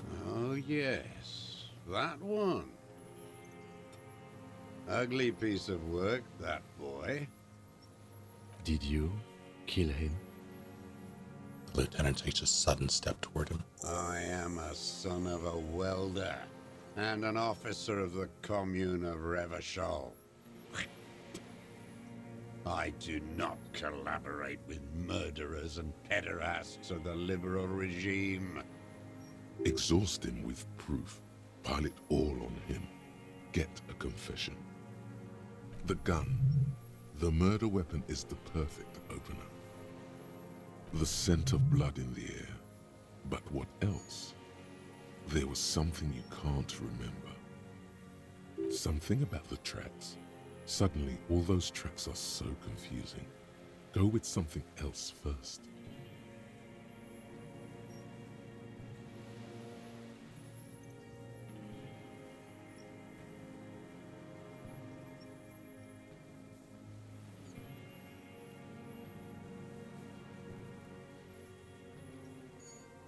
Got this.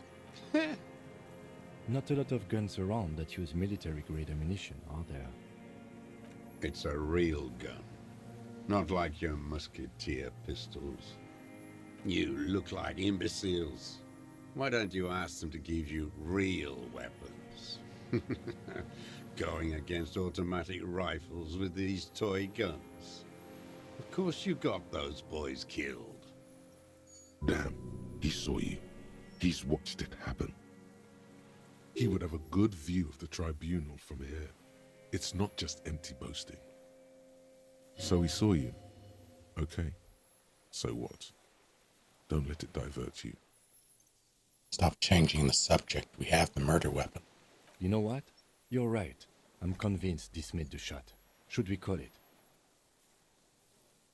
Think we have the murder weapon? 4.46 jacketed ammunition, modified for range. We have it. This is it. Calling it. We have the murder weapon. Good.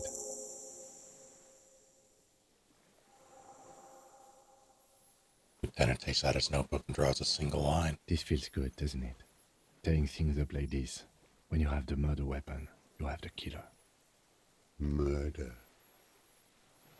The old man does not say more. He just glances into the reeds and then twitches once more. Like a marionette on some invisible string. This pushed him, but not enough. Just a little more. What am I forgetting? Wait, here it comes. The goddamn Maybells. The dried Maybells on Clausia's roof. Oh, yes. There were Maybells in the grass when you got here. Yep. They're revolutionary symbols from the war. Wait, don't forget the footprints. The diagonal prints in the dust in the secret space behind Clausia's bedroom. Now, they're gonna come up. He planted them after the shot. You got it. Remember? The boot prints were like no modern soul. Maybe don't beat yourself anymore, though. You're not immortal. Nothing else comes up. You see the lieutenant watch you try to stimulate thought processes by hitting yourself. I'm sorry, this didn't do anything. Usually hurting yourself does. Officer, a word? Excuse me.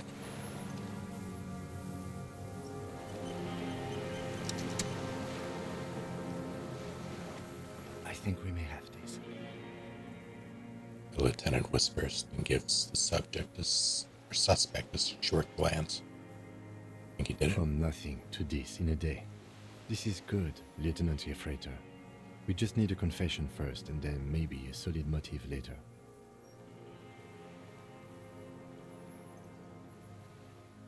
What am I missing? What haven't I done? Ballistics. Let him cook here for a minute or two. We can have another look around the island for a sniper's nest. I think we should check out the post. It doesn't have to hold in court.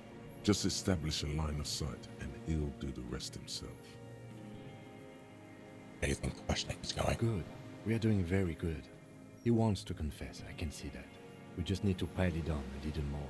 The more we have on him, the closer he is. You hear that? He thinks you're this close. Trying to get him to confess. Yes, good going. That should be our first priority. Let's do this. Remember, he wants to tell us, but he doesn't want to help us. It needs to look like we already have everything. There is palpable excitement in his tone. He likes him for this. A lot. But there's something more, too. He thinks the deserter has more than just this case in him. 44 years here. You think he has more in this case? Oh, yes.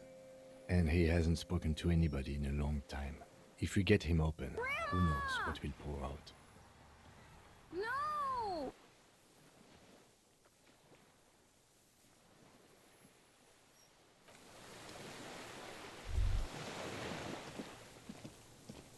Hello, Neuro.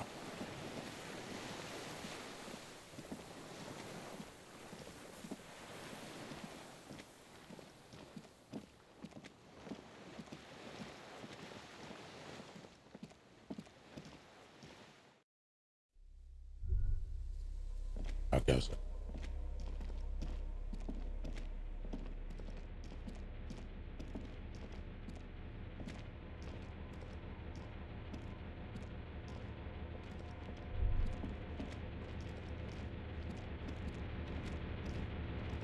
Hammer of Truth, I'm working on it.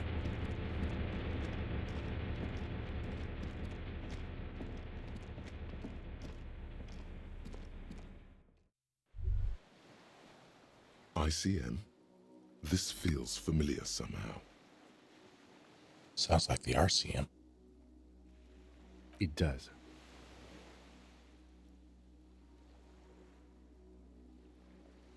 Fair enough, games. Have a good night. The / RCM may morning. descend from the ICM. May? It's impossible to say. It was chaos after the war. The name was good for getting people to join us. Revachol West was mostly workers and criminals.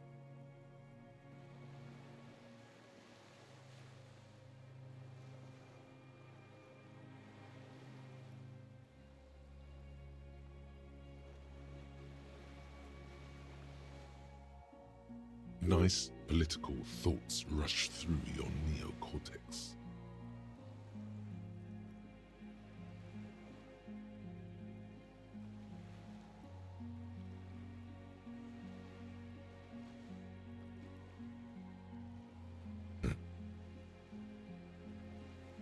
A mediocre athlete would pant from dragging around his body on a busted crutch.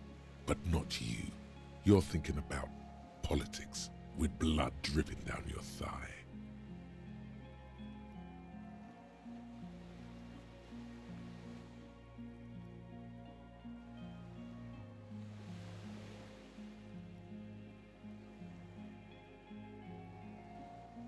Do you know if there's any,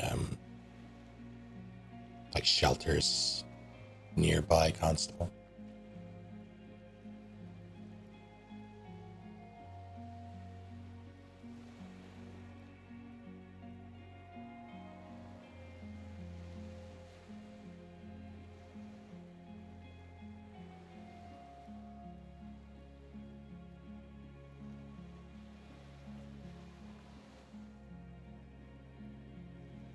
It's probably a long shot, but giving him a call might be worthwhile. Or it could yield something. Someone brought him in. No one remembers the ICM. The connotation is less important each year.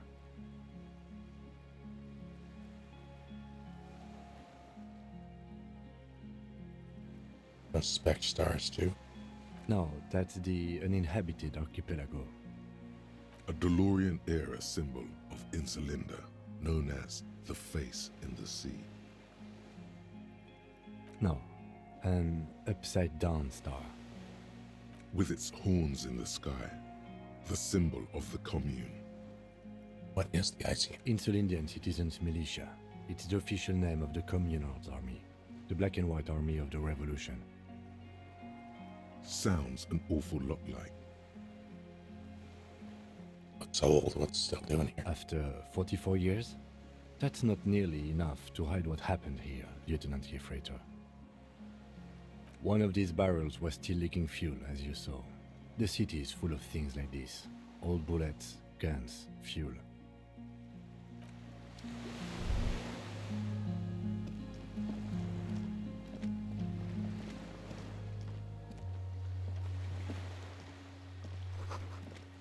Side of the fortress, you make out the console and the blast door.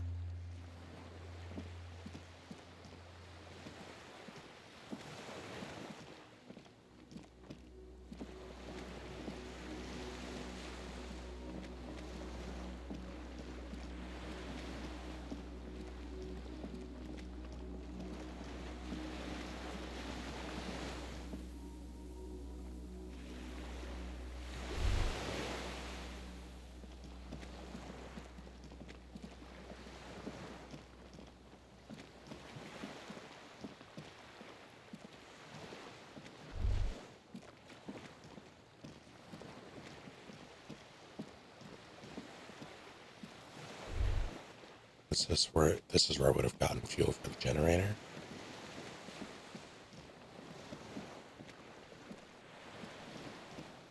I still haven't figured out how to get there yet.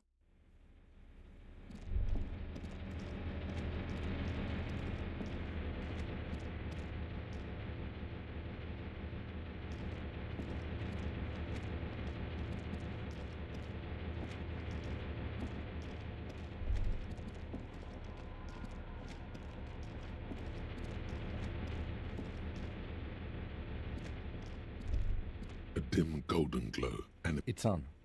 Turn emergency open. automatic boot. The lighting in the room turns on with a sizzle, a dim ambient orange. The dial slides under the glass, dark and silent. Restoring electric power has not breathed life into it.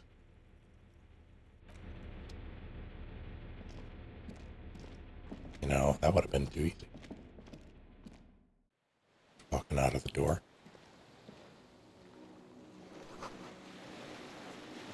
Firing slip, can't see inside.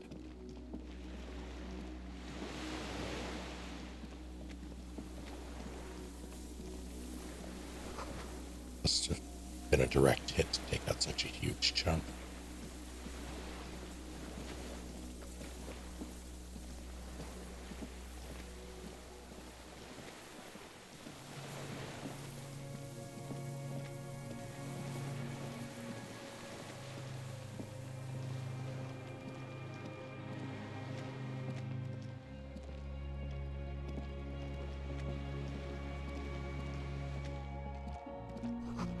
The ice cracks under your feet. Be careful not to fall through.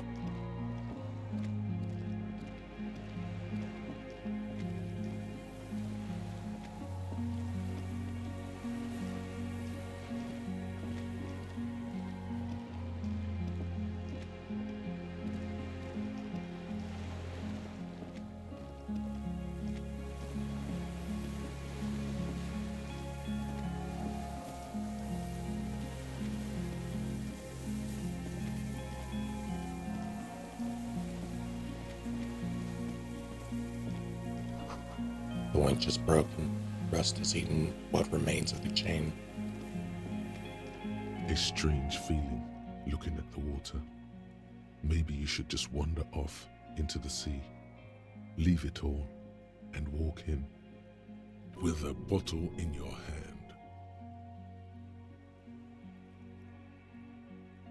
In the still mirror of the bay, you see Martinez reflected.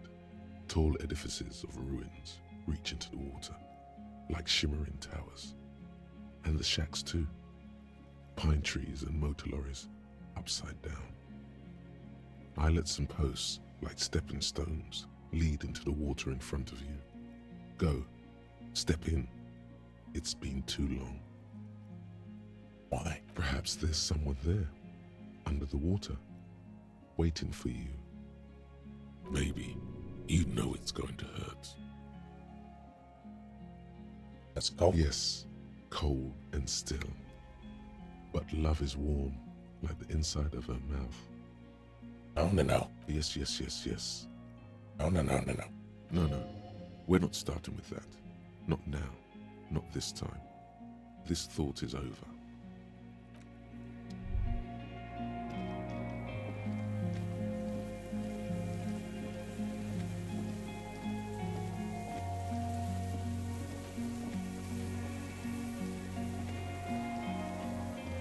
No, no, no, no, no, no, no.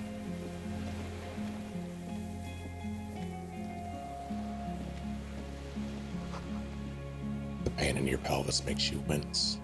Then you continue.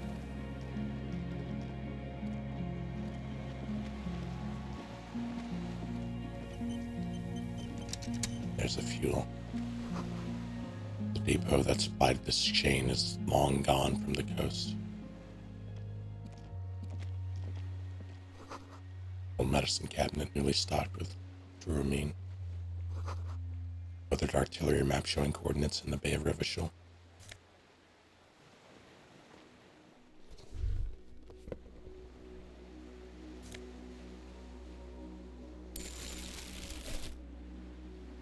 There's a rain-soaked mattress on a concrete slab, only half covered by the crumbling roof. At the head of it, double embrasures, firing slits like two eyes in the wall. B triple prime. This looks like a good place to shoot from. A single-person mattress, modern, civilian use. Brand name, Marjorie. There's a fuel stain on the cover, along with cigarette burns. A good place to hide. Cozy. Relatively safe from the rain. He pokes the mattress. There's a firing slit in the wall in front of you, like a little window. Quite old and grimy from years without cleaning by anything other than the rain. The springs screech as you lean on the mattress and crane your neck to look out. Trepidation, a tingling feeling in your stomach. A small piece of Martinez coastline opens up in the square in front of you, like a tiny landscape painting. 1 kilometer across the water, the ruins look familiar. A towering skyscraper, its top floors shaved off by artillery fire. Capeside apartments. Rue de Saint-Ghislain, 33A and 33B. He's just built different.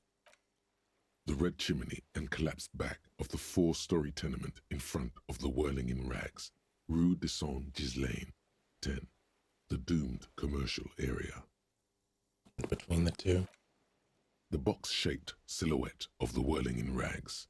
Its sloped roof, a tiny fleck of light catches your eye on the rooftop, sunlight reflecting off the upstairs window of Clausia's room. There it is. Do you have a line of sight to the window? Yes, there's an opening between 33A and 10. You can see it over the roof. I can see it.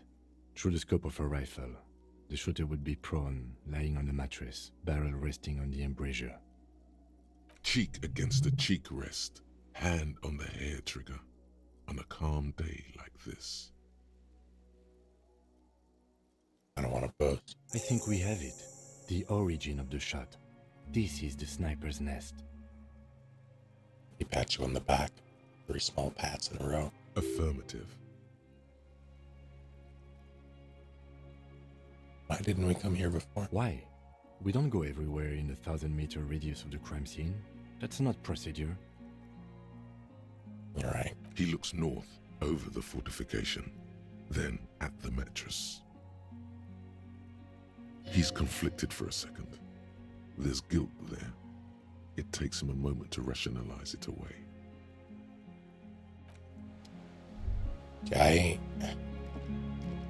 I was of the opinion that it was a long-range shot from the beginning, just because no one heard the shot. I didn't expect it to be a sniper shot from a fucking islet away. What did the kill count go to 6? One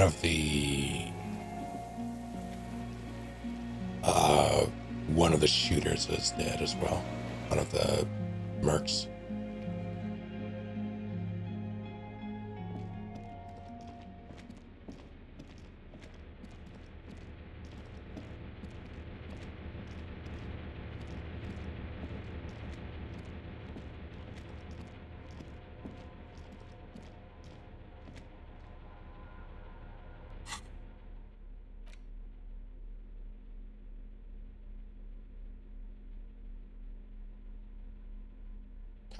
did you miss it? You missed it yesterday, yes.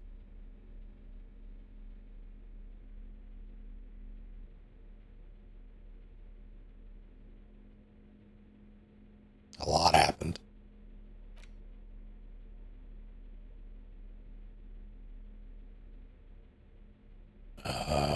What did I want to do? I wanted to...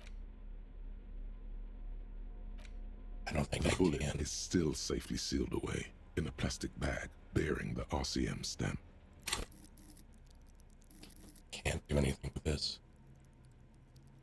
Kim really trusted me, yes. What do you take me for?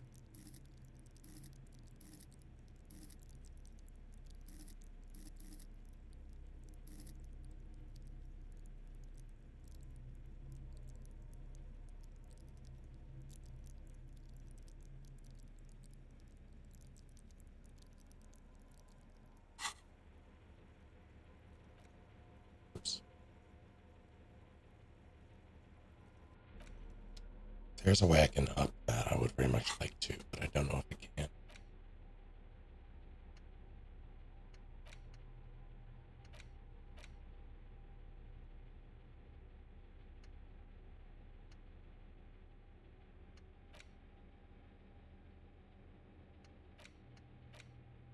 I think it's a little late for this anyway, but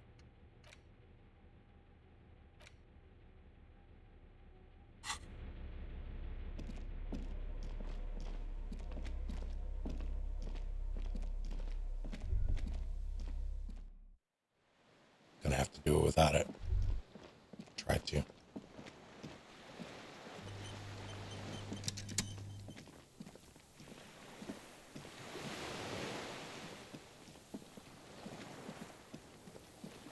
Hey, it's me again. Minions of capital. What do you want?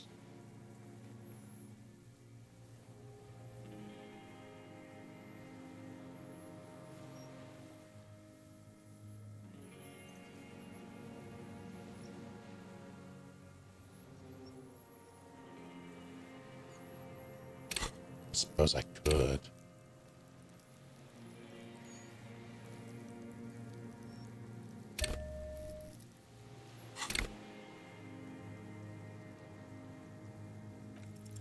For a 60-year-old man with stomach trouble, who spent his entire life alone on an uninhabited island, he seems surprisingly fit.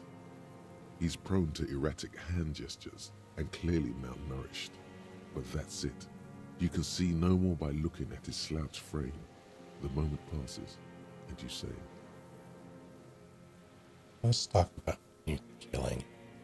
Pretty bourgeois law. This is all you care about, right? The only thing in the world for you types. tear into him again, pile it on him.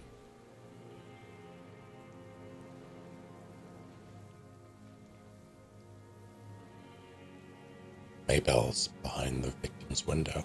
Damn Maybells. The whole island is turning white with them. He seems tender suddenly, nostalgic even, a strange mood swing. So many this year too? The spring is coming. No, it's already here. Wash the filth away. Haven't seen these flowers anywhere except, or anywhere else in Martinez, only here. They blossom on the islets before. We fertilized them with our blood. Resurrection was snow white in May, before they ruined it. South, the Bay of Martinez is dotted with little freckles of islets, turning green, with white flowers in white snow. The coast, too, before they piled their containers on top of it, filled with broken, useless trash for fat-fingered bourgeois children to play with. You must get around a lot to stay undetected all these years. Do you know any secret paths? Pinball workshops? I may. Curious tremor passes his face. A young woman called Klasia. Ring any bells? These dried flowers were behind her window. Klasia. He knows her, but hadn't heard the name. Hadn't heard the name, had you? My ears don't reach the city. You know her, right? She had intimate relations with the victim, the mercenary. With the victim? He turns his sight from the whitening field of flowers and falls silent. Then the muscles in his jaw twitch, spasm. There is a small tremble. Looks like a smile. A crooked smile. Yet isn't quite voluntary. He's about to burst. Almost. But you need one more. Just one. Or maybe two. Wonder what brand of boots you're wearing? Everything is brands with you individualists. Who cares what brand my shoes are? Sansa? Some shit. Show me the souls, please, Mr. Doras. Fucking imbecile. The old man stretches out his leg. The black and white spiral pattern covers the soles of the worn-out, old running shoes on his feet. The maker is called Sensory. You see their V-shaped logo, but can't make out the size. These are not the unusual horizontal patterned soles you saw in the dust on the floor of the hidden room. They do, however, seem to be about the same size. The size fits, but not the sole. Wait, maybe it's simpler than that. Sire, he doesn't have to be wearing them right now. Yeah, People change shoes. Doesn't mean you weren't there near the room the victim died in, sneaking around. Racking those brains, are you? Desperate to report something back to your masters? They must have really loved that dead fuck. The lieutenant gives you a quick sideways glance and nods to acknowledge. The prints were his. You can see it in those eyes. He can't keep them from flickering, looking for something. The old man stares at his own prints in the ash around the fire. Silent suddenly, some strange process within him. A gush of wind. Seagulls in the distance. You know who he was. A coalition-trained murderer. Armored and armed. He wasn't human. The blunt end of a hammer. Dripping with blood.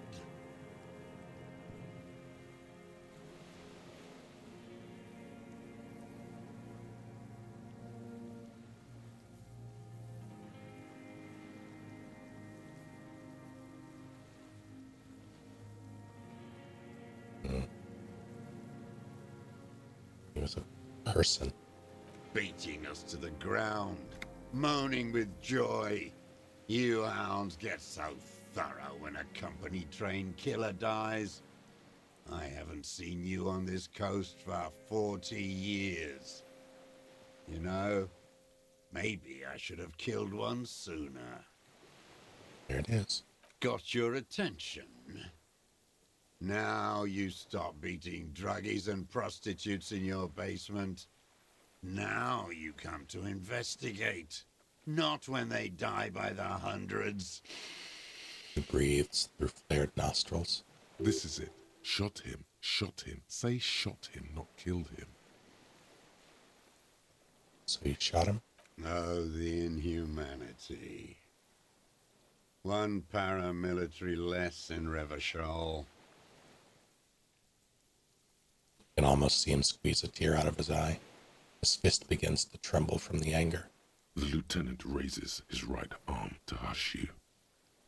Hush. He does not need to be pushed anymore. The ball is rolling. While the lieutenant listens, holding his breath. I had them in my sights. Both of them. Him and the whore. I was breathing with them, in phase, and I pulled the trigger and flew on the air until I landed in his mouth. He begins to smile. I didn't think I had a shot like that in me anymore. I did. I saw him kneel there with his mouth full of death, and that stupid look on his face. And his dick still in her. Then what? Nothing. I went to sleep. Next morning there were Maybells everywhere. The world was white, or what's left of it anyway. My last spring here. I knew the fascists would come to avenge their own. And so they did. Mr. Dross, are you aware you're confessing to murder? The lieutenant asks after a second of silence. Yes. A single word is all he gives. And you were looking at Dan, the victim and a young woman, having sex through the scope of your rifle that night, before you shot him? The lieutenant takes out his notebook slowly, very slowly. The old man nods.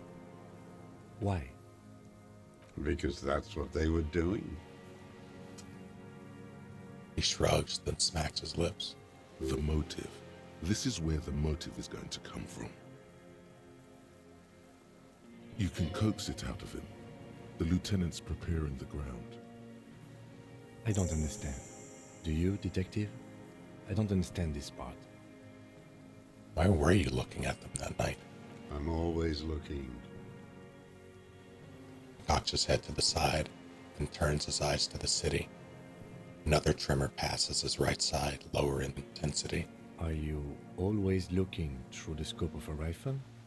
I'm just trying to understand. A rifle scope has the best magnification. And if you don't like it? Click. Pull the trigger? Yes. Think of it as a form of critique. You got him going. Connect every little piece now. Wrap this up like a gift. What specifically did you not like about what you saw the night of the murder? Them fucking. I didn't like that. So you were jealous? Jealousy is a reactionary concept.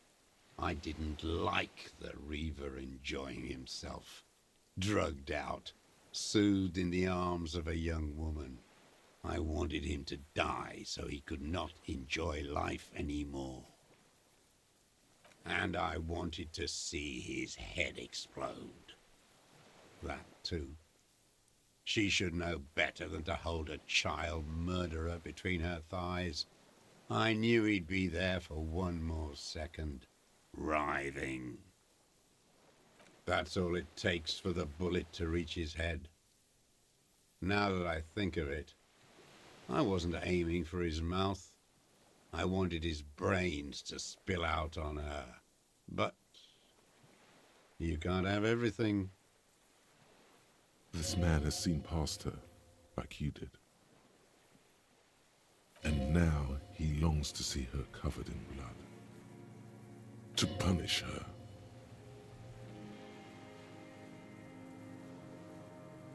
How long had he been watching her? Since she came to Martinez. I saw her sneaking in the reeds early in the morning, behind the Fell building. It was dark, still winter. She didn't have her skimpy outfit on then, just a spot in the night, moving. Past the Fell building on the coast? What was she doing there? Planting her buoy. Hiding something in the water. She had a fag after she'd done it. I was up in the ruins there. She couldn't see me, but I could see her, smoking. She was nervous, but not scared. And beautiful. What do you think she hid there? Her passport and tickets to Villiers. And from there to Cachet Brut. This is the hidden buoy she told us about. Looked into it. After she was gone. He nods. Did you keep what was in it? When we found the submersible, it was empty. No. Why would I do that? I didn't need tickets to Villiers. I'd put them back. If I wanted to extort someone, I'd do better. This implies that he's thought about extorting her. Also, a little inconsistency here. He was surprised to hear her name Clausia before. Would he not have seen it on the documents?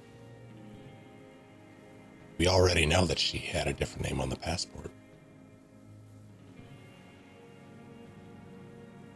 saw her name on the passport, but before when I said her name was Clausia, you didn't seem to recognize it. It didn't say Clausia in there. What did it say her name was in the passport? It was something. I don't remember. It was dark that morning. I only remember her face on the photo. Are you sure? We checked the submersible. There was nothing there. Why would I need that trash?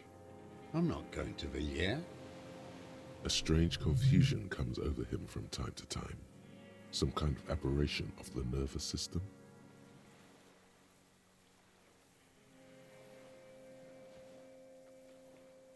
Moving on. Did you continue watching her after this? I did. She had a face like an archipelago with those birthmarks, and a body hard and lean and bruised all over, black and yellow.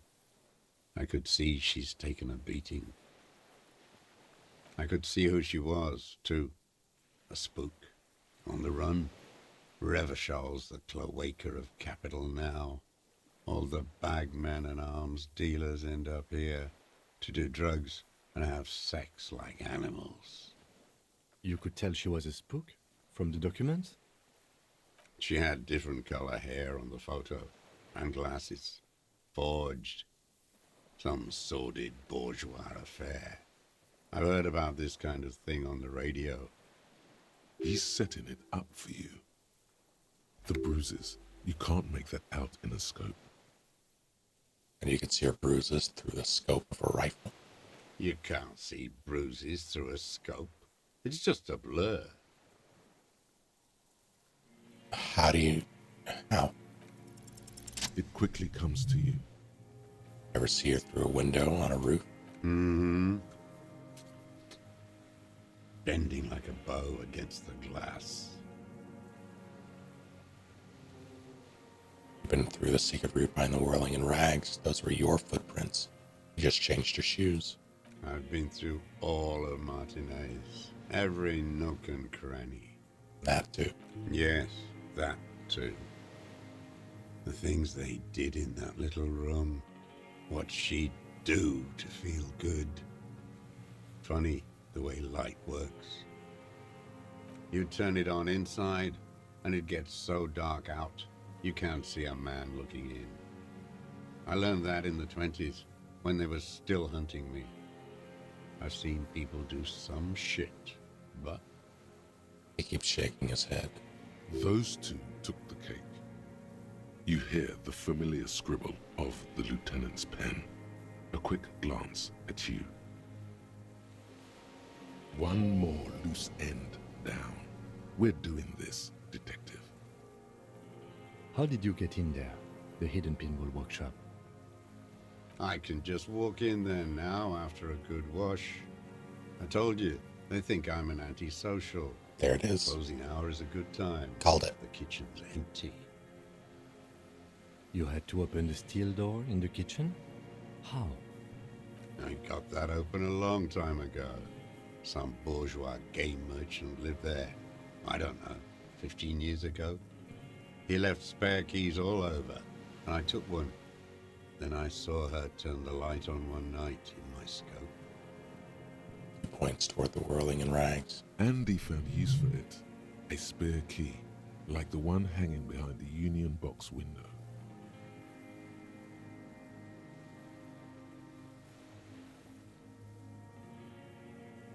You got feelings for that woman. There's nothing to hold on to. Only this. It's not enough. Man needs to feel something else. In this fight, it helps if you have your eye on something there. It's weakness, I know. There have been others? Yes, over the years. It's not unproletarian to feel something. Was that why you left dried flowers behind her window? No. Why then? I don't really know. I was there one night and she was crying, like a child, in the corner of her room on the floor, like she does sometimes.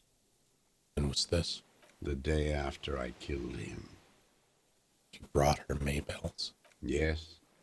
I don't know why I do the things I do anymore. It's as if something put the thought there to leave the flowers.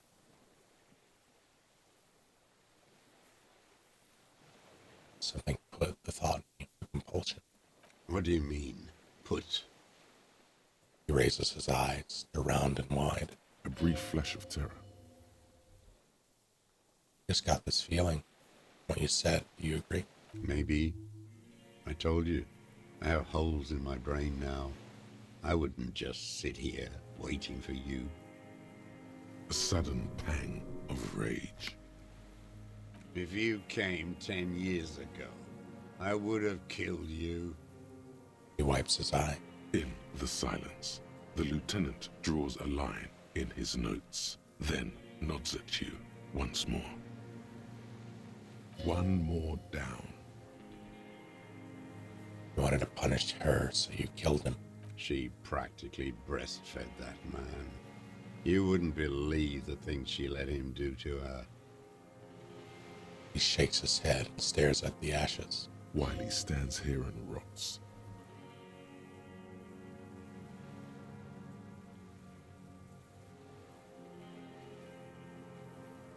I mean, yeah.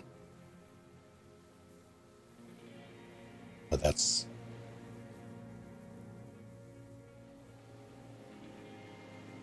more... The old man raises his gaze. Something glimmers in the corner of his black eye. A bitter taste on his tongue.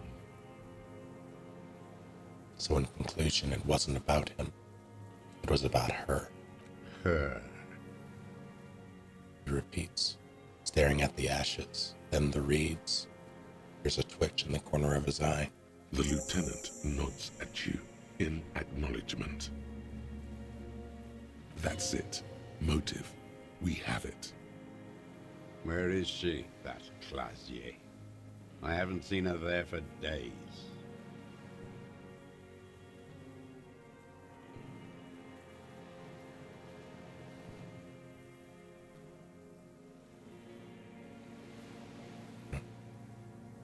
Not at liberty to say. I know she's gone.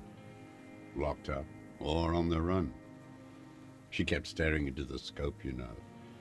In the end, this last week, at the fort, like she knew. Like she knew I was here. It doesn't matter. Midtown, across the Bay of Revachol, cold rain falls on 40-story towers. Above them, Lausanne Central Aerodrome, a cocoon suspended in the grey sky by a web of suspension wiring encircled by hybrid aircraft. On the platform, a young woman is withdrawing from amphetamines, barbiturates, and alcohol. Yet still she smiles among the crowd, among the great ghost of the city she's leaving, for another, far south. Smaller, distant, hidden, not like the great chandelier she sees sparkle in the night below her. Streetlights, towers, tenements, and water, and across it a dark strip of ruins, barely visible if she didn't squint her eyes. There, on a dilapidated jetty in a nameless village, 2 police officers and 1 special consultant look across a narrow strip of sea. The ruins of a sea fort stick out of the water, built by Philippe II, reappropriated by the Commune, then lost in the landing. He's there, doing what exactly I don't know. Satellite Officer Vic Mayer points at the ruins. Behind that anti-aircraft something. That's why we can't see him. Special Consultant Heidelstam is optimistic. We'll see the boat when he comes. Let's go get a coffee until then. I know this interesting little place. Where? His voice trails off as the 3 walk down the jetty. As the men go, Patrol Officer Minnow looks back over her shoulder at the crumbling fortification in the rain, like a rotten tooth rising out of the water.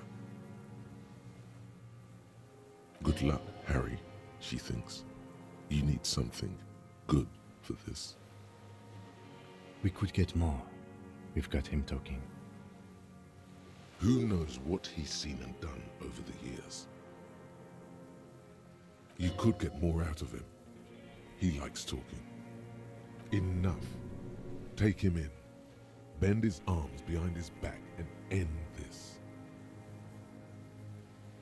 Been looking at anything else you haven't liked? A tragic comedy. Druggies, prostitutes, and rentiers. A strange little engine seems to fire up in him again. It straightens his back. More specifically? Specifically, the whole city is a charnel house. Stripped clean and draped in neon.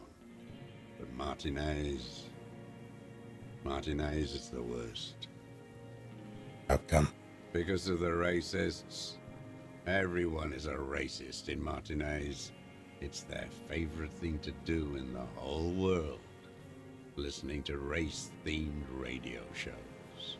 In the ruins, in their lorries. Points inland. Pumped full of steroids and Radio Revachol 92. Race this, race that. It's all sanctioned by that Social Democratic Union and the farce of a Social Democrat who runs it. Mr. Clare? Yes, the fly larva in his container. He let some nihilistic advertising yuppies erect a statue of Philippe III, a syphilitic murderer, on the town square, to spit on the working class. Not since the serfs of ancient Pericarnassus has history produced a more inert social class than the Martinez proletariat. The rest of Revachol at least pretends to rebuild. These people still live in ruins. Intense, like animals, like those boom-boom morons on the ice. A pity they didn't drown in that tent of theirs. He keeps shaking his head with sorrow for the sight he missed. At all? The worst of them is the blood-drenched Sucrion on her yacht, licking her lips. The old whore's gone now. Her gun-toting porcelain men are dead. So, actually, no. The worst is that old cock parading around in his uniform, throwing balls all day. It's not enough that the racists and liberals are dancing on our graves. The old loyalist ghouls still parade the ruins too. Every morning he's there, while the parasites he fought to protect are off in Ozon, or Quayamoran, or some other island they built their palaces on, feeding on drugs and having sex with their own children. That's all the rich really want. Sex with their own children. Throughout history, even the royal bloodline of the suzerain, it's all just an excuse for them to have sordid sex. At least that old cunt Frisell is now dead. I have some questions about this. We did good when we pushed him under the horse car. Until, in the 30s, those disco whores. Jesus Christ. The disco whores are too much. Hatred shuts down his brain's language center, leaving only a nonsensical sputter. Disco whores? Whores. That's all he says. Even that word has to be pushed through his teeth with great force. The rage seethes too hard. Thanks, Mr. Clare. Another hideous disappointment. Unions are the real enemy. The true enemy of the proletariat. Placating the masses. Disappointment. So personal. He displays a familiarity with the union's top brass. What's the disappointment, Everett Clare? That deformed toad? I wouldn't expect him to wipe his own ass. I mean, the brains of the operation. The smart one. Doesn't Everard run the Union? That mobster Toad couldn't run a shithouse. He has no political education. His twin, Edgar Clare, that one's been to one of those East Revachol universities. He talks a big game about uprising and alienation and so on.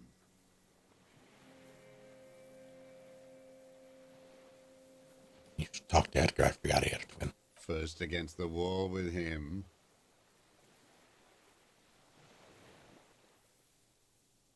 He stopped poking at the ash now, just shakes his head. The Clares wouldn't miss a man hidden in their own backyard. Not all this time. Nothing happens in Martinez without them knowing. Of course. Maybe the Clears asked him to.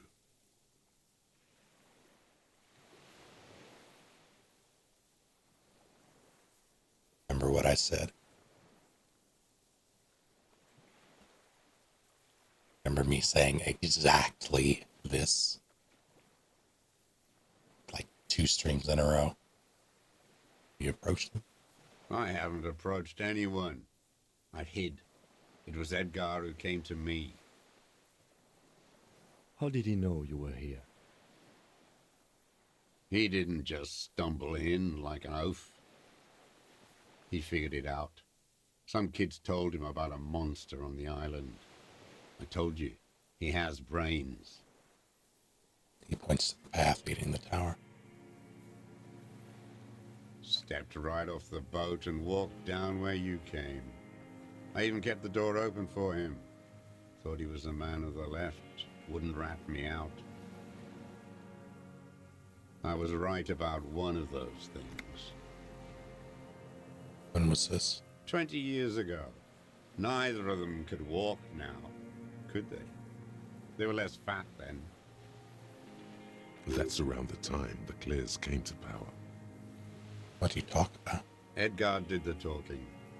Paid his respects like I were a fossil in a uniform. Offered platitudes about the struggle. Flaunted his pink degree. Even quoted Marzov. Never trust a social democrat who quotes Marzov. Oh, and charity too. They love their charity. Offered me blankets and social housing. I still have the gas cooker he brought. He let you be here. Let me be here. The ZOC is an unlawful successor of the Commune of Revachol. We took this fortification from the Loyalists. Even the Clares understand this. They let him be here. Understanding was a courtesy. But why such a courtesy? Mr. Dross, did you kill the Cornell mercenary for the Clares to incite a riot? You know why I killed that fucker, Dwat. As to Edgar, I'm not doing anything for that swine again. Again? What have you done for Edgar before? Tried teaching him some Marzovian socioeconomics. They didn't stick. We parted ways. Okay, he didn't do the hanged man for them, but he's insinuating something.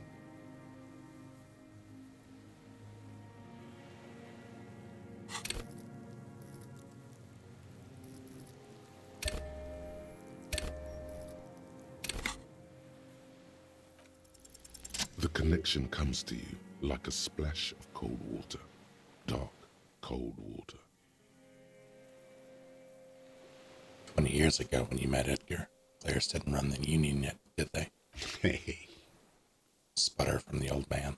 He acknowledges it. Here we go. A twist behind the dark bend. Who did? That bourgeois cow. Tiffin Holly was her name. Licked the rich man's hand every time he came to town. Never seen a labor leader so hot on mutual cooperation. And money. She liked that too. That Holly was a real bridge builder and a deal maker. His eyes glistened suddenly with hatred. Bordering on sentimentality, it drips out of him, tempered by something familiar to you. A familiar rage. was also a woman, wasn't she? Big Klasha. She was. And she was real soft on those money men. Had a Barbara Muskova bag over her shoulder that she liked to bring to work. And then she just disappeared. Called in, they say. On the eve of battle. Ran away. Vanished like a piss stain. He squints and smiles at the black logs. No, that's not quite it, is it? No, it's not. Did she? They say her daughter called in, not her personally. But that wasn't really her daughter, was it? No, I guess it was not. Edgar had someone make the call. Why is that, Mr. Dross? You can see, you could swear you see the embers glow again under his eyes on the dust. She couldn't make the call herself. Here it is, the bend in the river. Why? Because she was dead. How come? Because the cow caught a bullet in her right lung. Fell into the canal, grasping her tit, and drowned. Or bled. Hard to say. It was a sloppy job on a moving target. She was going home, waddling, dressed in yellow, drunk like she often was. The ruins were black around her, and she had a yellow leather bag under her arm. She tried to cross the canal, heading home to Grand Couronne or Betancourt, someplace like that, where they build those new bâtiments for the people who flourish in the hell around her, and the ruins. Shot her. Someone shot her. Or maybe the cow just fell. My memory is full of holes. All I know is... Another big spike of rage, different from the one he has for her. Nothing changed. Not in the material base, not in the hegemony. There was no uprising. Just words. The Union fizzled, sogged. Nothing came of it. Nothing. Edgar didn't keep his part of the deal. A sputter again. Nothing more. If you were to testify to this, give the RCM something on Edgar, you could walk. The lieutenant says in a voice even calmer, as if it were nothing at all. We would strike everything you've done and process you as a POW. You were in a war. You were on assignment. We could even extradite you to the Samaran People's Republic. A degenerate worker state. Goat shit. No, thank you. I'm Revacholian. My days are short. I will rot away here, in a moral intern cell. I will not testify to anything. But you did do it. I saw it happen, and I liked it. That's all I have to say. I didn't live and fight for 40 years to end up as a collaborationist. I've heard it on Channel 8, 40 AM, Radio Revachol, late night. Everyone is a blobber in this world. Everyone betrays everyone. They're all already locked up for betrayal. The best ones, the ones with heart, were slaughtered, trampled. He looks to the city. The same old freezing hatred. There is plenty here to work with once he's in custody, and the lieutenant knows it. He gives you a little nod to proceed.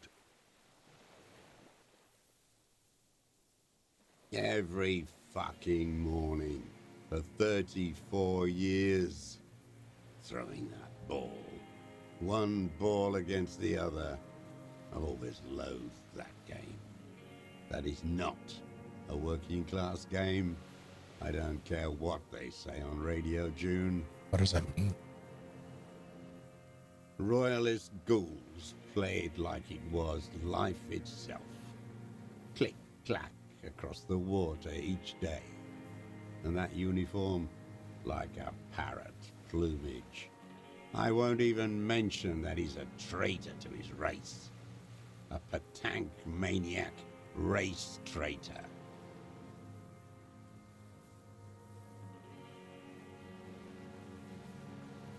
I remember him. I remember him from La Noce. Not him personally, his make and model. There were tens of thousands of them. I thought we took them all out before the liberals came to their rescue. We missed one. That one. With a shaky finger, he points to the city, toward the crater near the plaza where a lonely pine tree stands. Fat and plump, like a pheasant, just begging to be popped off. Please, Mr. Dross, shoot me. He whispers with such predatory hunger, it borders on longing. You'd like to kill him? Not yet. I like to look at him strut around, place the crosshair on his medals, right on his face, and just fiddle the trigger. Think about it. Let the bonbon melt in my mouth. Save the treat for later? The lieutenant asks cheerfully. He is a juicy bonbon, that one. A real treat for the black day. The blackest. When I put that gun in my own mouth, I think, no, don't waste it. Put this lead in that cock, Rene. For the boys he killed. And then I look at him throw those balls, and I suddenly feel. Lets out a wistful sigh. Better. I even hid one bullet, so I'd always have one. For him. Haven't seen him around lately, strutting around. Must be down with arthritis. I hope it hurts like hell. I hope he sweats blood. Hearing it may destabilize him. You sure you've gotten everything from him?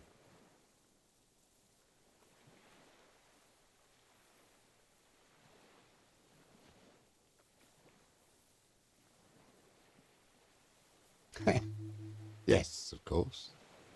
Must be passing a kidney stone. I hope it's excruciating. At least it keeps him from throwing his balls. He seems relieved. Could he have been worried for him? He reminds him of himself. The same hatred. The same. You try to think of another thing, but no. It's just the hatred. They are veterans of the same war. Somewhere west in Coal City, his enemy is lying in a dark room on a metal slider. In Loser Municipal, like he will too. Soon. Half of the war between these men is over.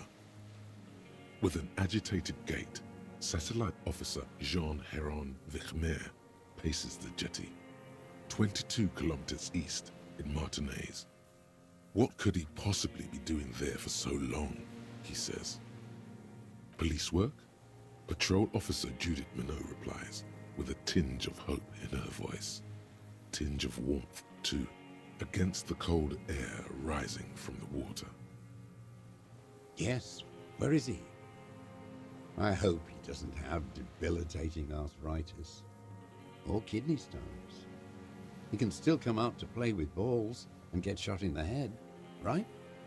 Oh my God. He's even worried for him.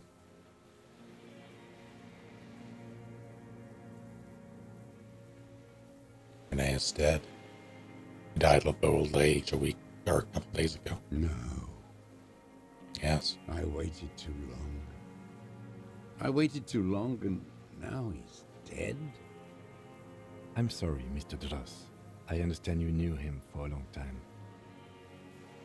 They're all dead now. Fuck it.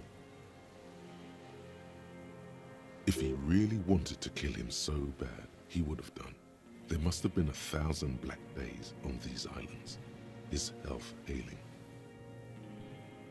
Not 1,000 chances to kill him. And I blew them all. What does it matter now? He's gone. Ancient dust. He reminded him of himself. The same hatred. The same. You try to think of something else. All human beings care about each other. I cared for seeing his head explode. And now, God damn this world. I'm sorry, I think. Fuck you. Yeah, fair enough. Okay, Mr. Drost, go on. You think I haven't seen people die? It's all I've seen them do. Fuck and die. All the other plans we had. To love. To colonize the Pale. It's all fucked. He's not okay. This is just another black day in a row of black days. Something strange is keeping him together, making him endure. Glad we talked about this. Glad we talked about what?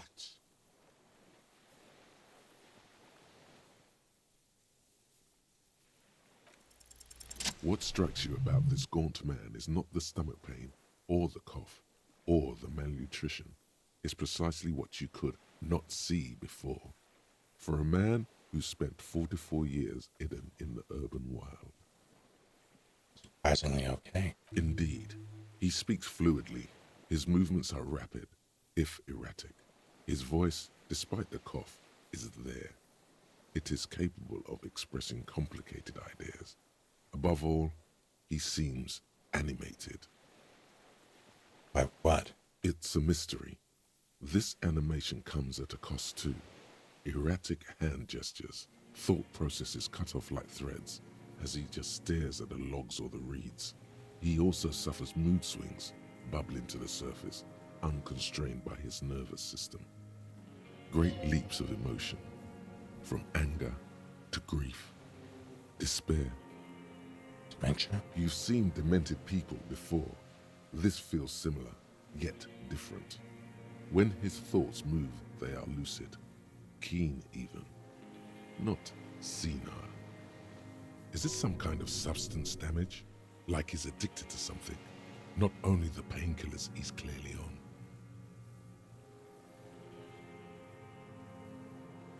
You on some kind of psychoactive substance? No. I won't be stuffed full of shit like the rest of this city. It's not a downer, rather an upper, judging by his snaps. You on amphetamines? Like some kind of decadent rock star. Doesn't dignify it with more an answer.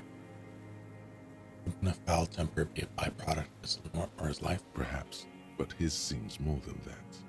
The inner turmoil takes unexpected turns, as if forced on him in a way.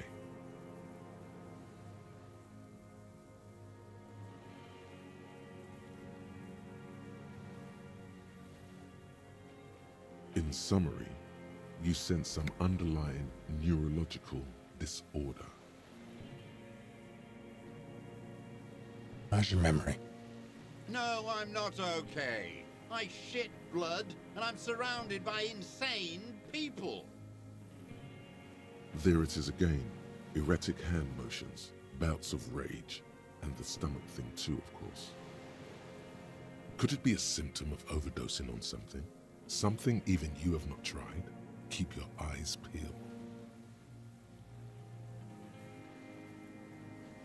His lip curls into a sneer at the memory. Glad we talked about what?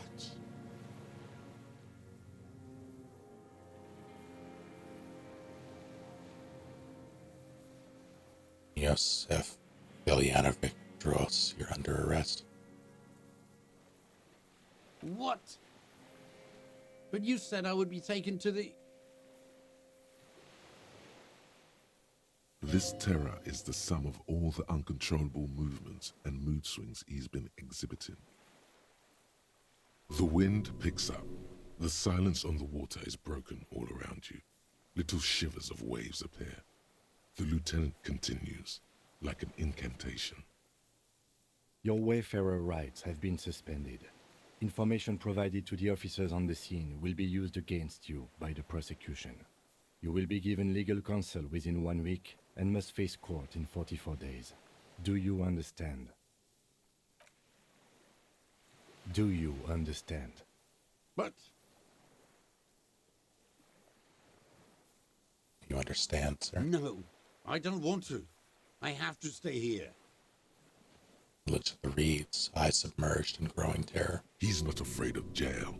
He's afraid of something else. Like parting from a loved one. Your confirmation is not required, sir.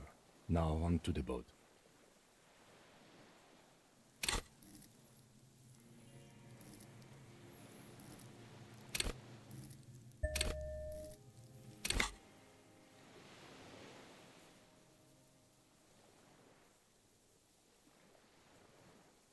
rooms for three? A room for three? Not really. We could escort him to the pier, then either one of us can take him inland while the other stays here, but... But then, who watches him while you're coming back here?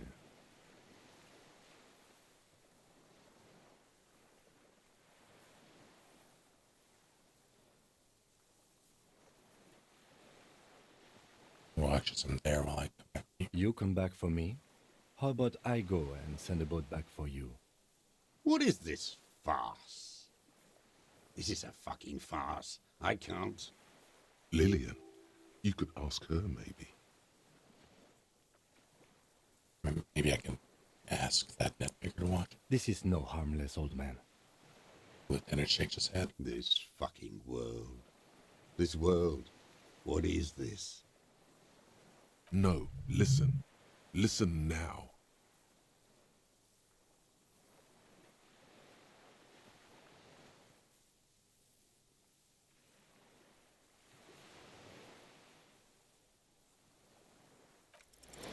You thought you heard something, but it's just the reeds. Maybe we could all fit in there.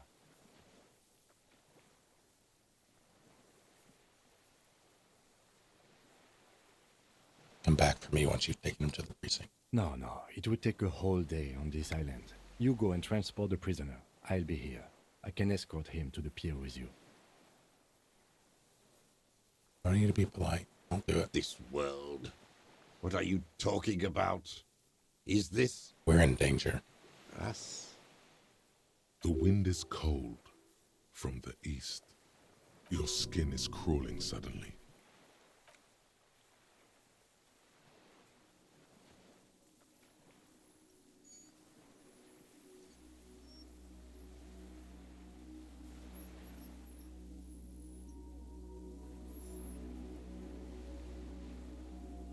Oh my god.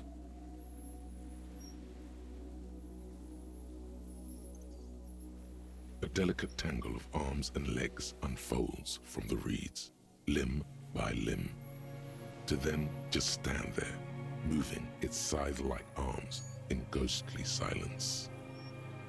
Was that there this whole time? It's still there, an unfolding mechanism of reed-like chitin, hovering in place. What's that? What are you talking about? Giant stick insect. There's nothing there. He looks confused. The stick insect is over 3 meters tall. It looks straight at you with its tiny pinprick eyes and its grotesquely small head. It's the pheromones. You feel your legs shaking under you and your gun hand move to your holster, but you don't have a gun. There it is. There is, I see it. Tell me what you see, damn it. I can't make out one small thing in the reeds. Can you see it? I can see it. 4 simple words, thank God. If he can see, then you're not insane. But that means it's really there, spinning slowly, in absolute silence, its limbs long and slender. Be very, very careful. The lieutenant whispers, then takes a step toward the giant arthropod. Toward it.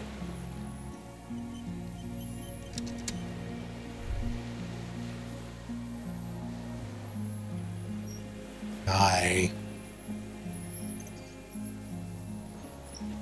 The creature stands on long stilt-like legs, antennae hanging from its head like a woman's hair, white and curled at the tips. It is no more than 5 steps away from you.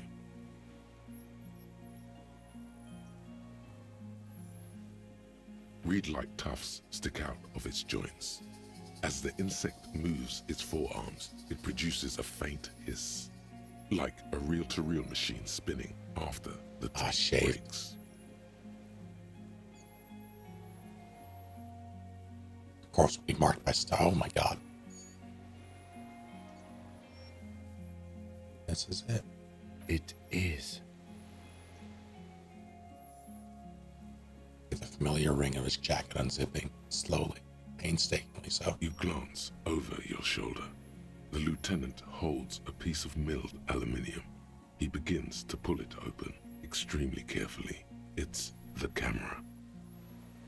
No, the flash will scare the creature off. Warn him now. Flash is loud, he won't like that. We need a photo. No one will believe us.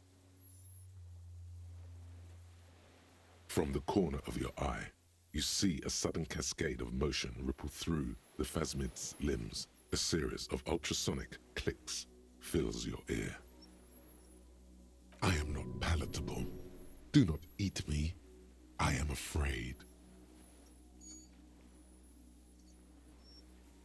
It's afraid. I won't be one of those fools who didn't take a picture. He stopped fiddling with the camera but does not put it down. He's letting his pride get in the way. You see the phasmid turn to him, its mandible antennae reaching out. Its motions are quick, sudden. I have the pheromone, I can approach it. I don't think the pheromone will do anything. His whisper turns to a skeptical hiss, but he has stopped now. The spindly mechanism turns itself back to you, its antennae taking their measure of the air, slowly.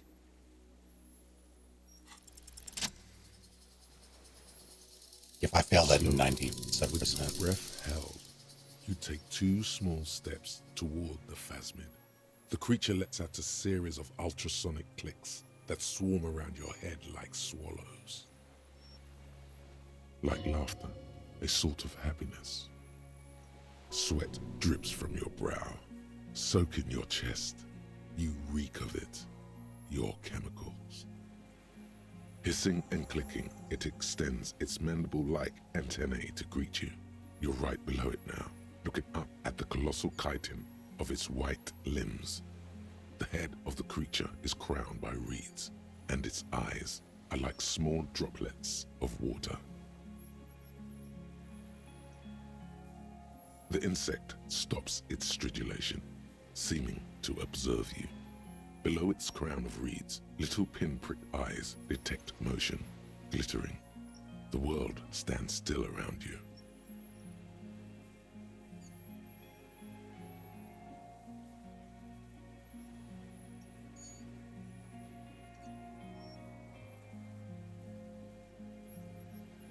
No one's saying you're not allowed to enjoy cop fiction. Everybody enjoys some cop fiction.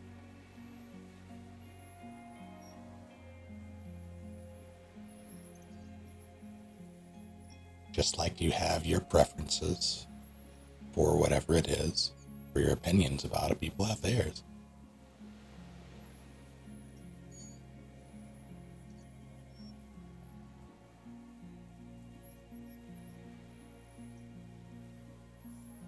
It's actually bug fiction. This is a bug's life.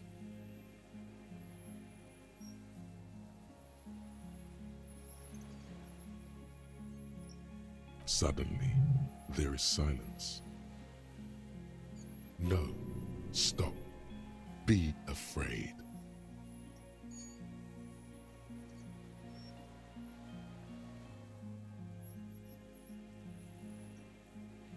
The invertebrate comes back to life, stridulating.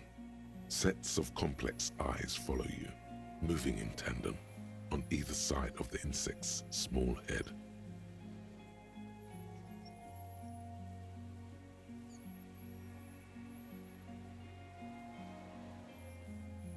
Hello. No reply. A total ancient silence comes from its mouth, along with what appears to be some kind of foam. The stridulations of its limbs continue all around you.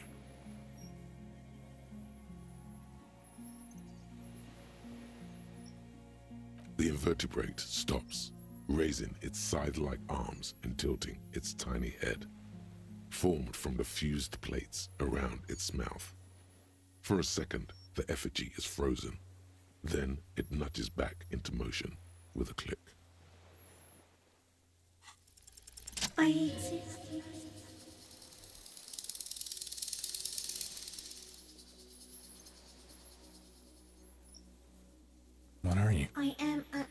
species of the order Phantasmodia, endemic to the Insulindian Insula.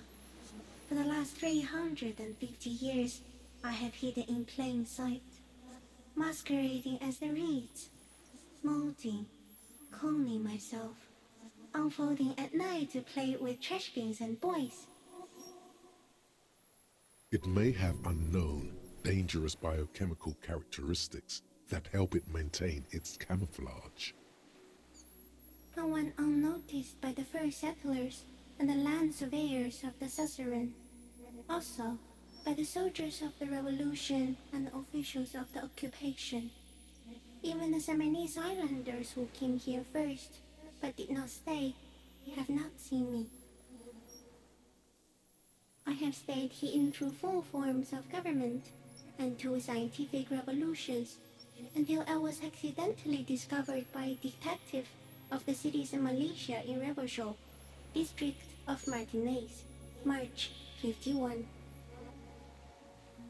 Voice notes? Yes, I do not have a starter display, so I use a neurodegenerative element to aid in camouflage.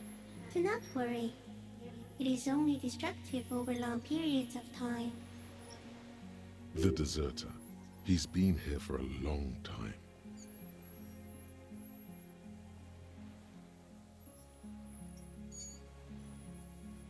I'm a detective. So am I. I was born to detect sucrose rewards and semiochemicals. What were you born to detect? Killer. He's in a bad state, deteriorating fast now. He thinks I am beneficial to him, but I am not. I only quicken his deterioration. You're destroying him? Very slowly, and only because he won't go away. It is meant to keep them from noticing me, to interfere with the pictures in their heads. But he has looked at me for too long, and I am destroying him. Anxious too. Tell me what it's like for you.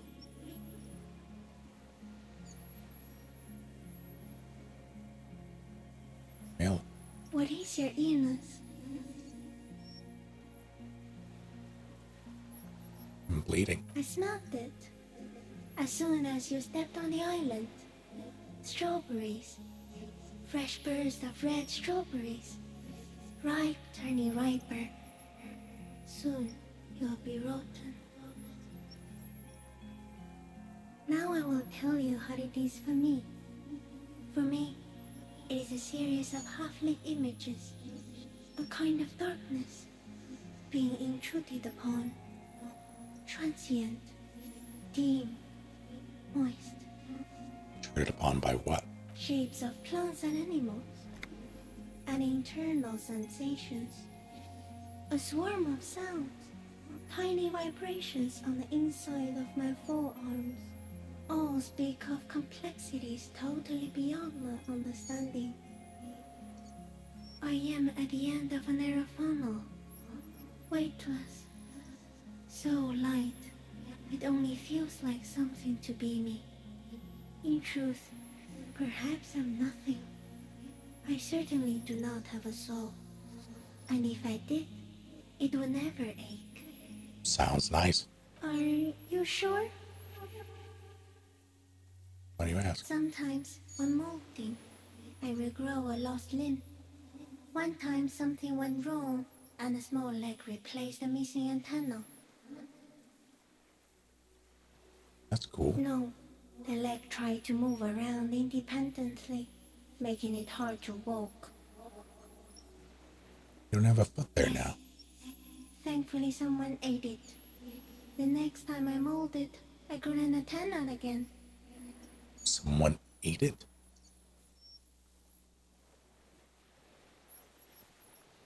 Where does this come from? All this around us in the world? Not even the birds know that. Not even the water lily.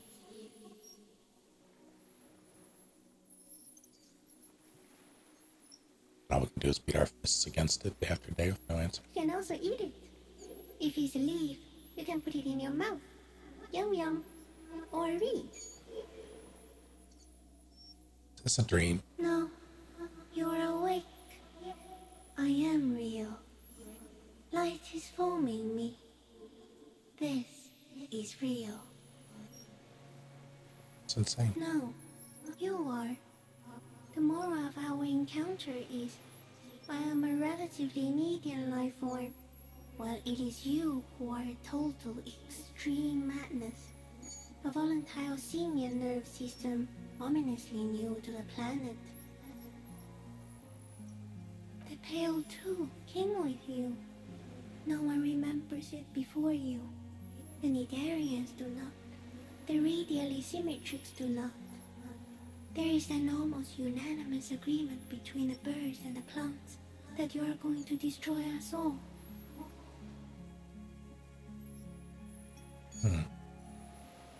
What is the Pale? It is a nervous shadow cast into the world by you, eating away at reality. A great, unnatural territory. Its advent coincides with the arrival of the human mind. I don't have that kind of power. You're a violent and irrepressible miracle. The vacuum of cosmos and the stars burning in it are afraid of you. Give me enough time, you will wipe us all out and replace us with nothing. Just by accident. How? We suspect it will be something like the oxygen holocaust that wiped out anaerobic life 2.6 billion years ago, when organisms first started breathing. Only much worse. Worse how? Everything your eyes touch goes back there, behind the nose mirror. What if you blink? Are we still here? Please don't blink. What if you misplace us all one day, or just forget?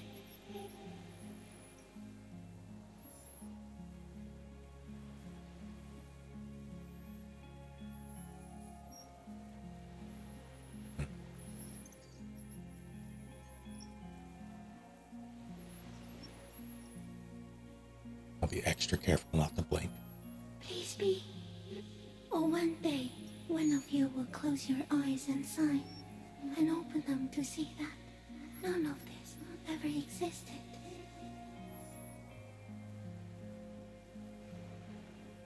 Am I having a violent epileptic seizure? It doesn't look like that, no.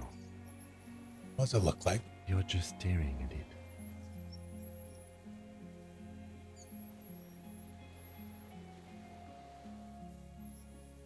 I think I'm having a vision of the final fate of mankind. Okay.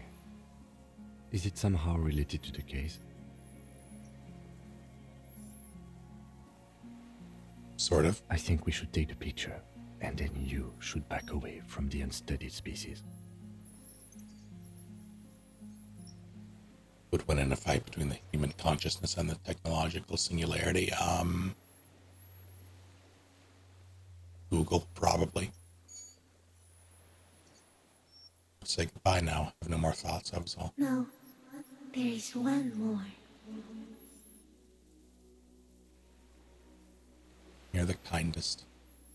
Thank you. I also have one more thing to say to you before you go. That woman, turn from the ruin. Turn and go forward. For freedom. What woman? You cannot lie to me. Behind you, it smells of fires. So awfully far you were prepared to go in her presence. And it. I will. She was hell on earth. It doesn't take a 3-meter stick insect to tell you that. Okay, take a picture. Okay.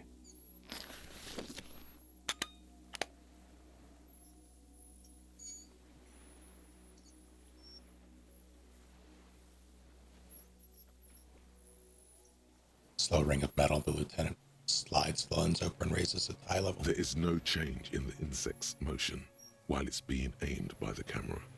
It remains fixated on you. In 3. If it moves, you jump back. I'll shoot. Here we go. 3, 2, 1. The shrill flash of the camera cuts the air like the blade of a sword. The phasmid freezes in its bright light. Head turned toward the lieutenant, hypnotized by the flash. It stands frozen before you. I got it. hear the lieutenant whisper. The creature's shape develops onto photo paper in his hand.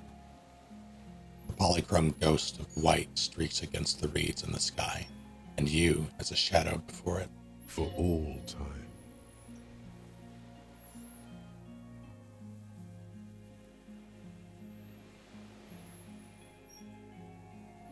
The limb before you is incredibly light, like eggshell. It's much lighter than a reed. You feel a soft push could tip the creature over. Its hollow exoskeleton collapsing.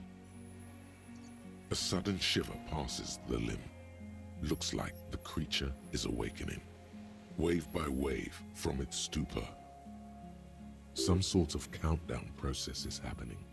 That's all you have time to think. Don't say it. Are you sure? This may be the only chance you get to touch it. God damn it.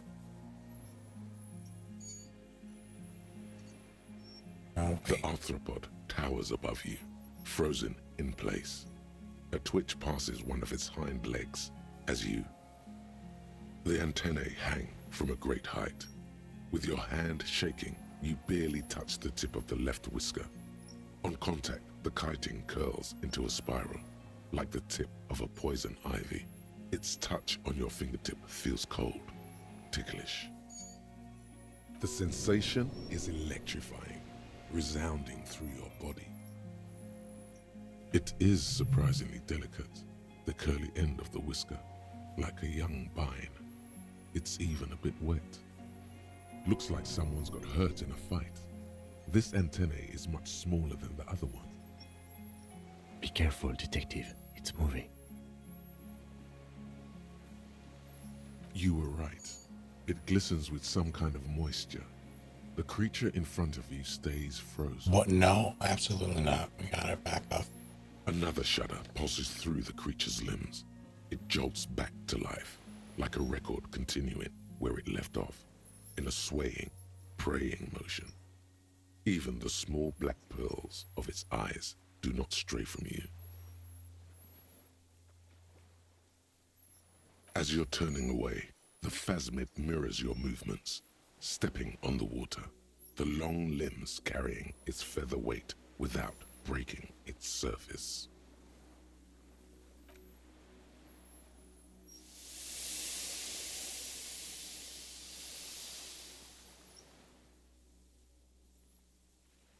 I need to look at the footage and see if the thing was there the whole time. Just like that, it's gone, skating away across the sea's calm mirror like a skipping stone, leaving nothing but circles on the water. And something under it, in the place it stood, bobbing there, among the reeds, a collection of items. It's gone. The lieutenant looks north with his hand raised to his brow. What's that in the reeds? Looks like a nest of some sort. We should have a look. Walk on water. Apparently, yes. Like a water strider. Only, I've never seen anything like that in my life. What now? What now? The old man behind you repeats suddenly. He puts his hand into the ash. It's dirty and black. In some kind of strange, semi-catatonic state. Our suspect is not looking so good. We need to check on him. Hold on, there's loot.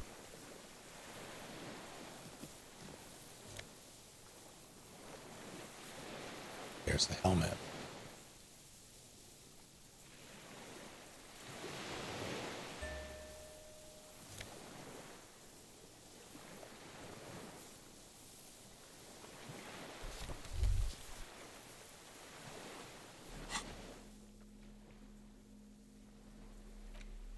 This passport, issued by the Sovereign Republic of Oranje, is issued to a black-haired woman called Katarzyna Alazie.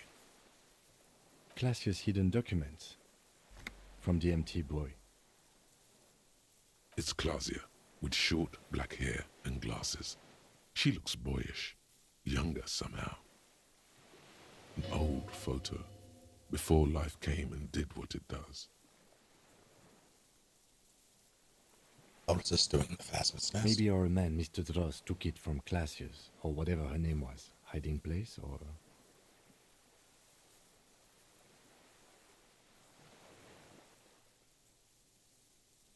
I think the Phasmid. Like a magpie? What a coincidence. Then it would also have collected the other objects, which would be highly unusual. I can see how the helmet could wash up on the island, and the scope. Maybe Mr. Dross lost it. But to seek this out would be very unusual behavior for an arthropod. Maybe it's the murderer. Would it? Maybe it was simply curious. Maybe it was curious? An octopus belongs to a very different class. It's not even an insect, it's a mollusk. But yes, I see your point. She said it would be for Anouk Meyer-Smith. Anouk Meyer-Smith. Katarzyna Alazia was supposed to be her real name, where Klasia comes from. Remember? God damn it. I told you she kept lying to you. She's probably lying to someone else right now, in another city.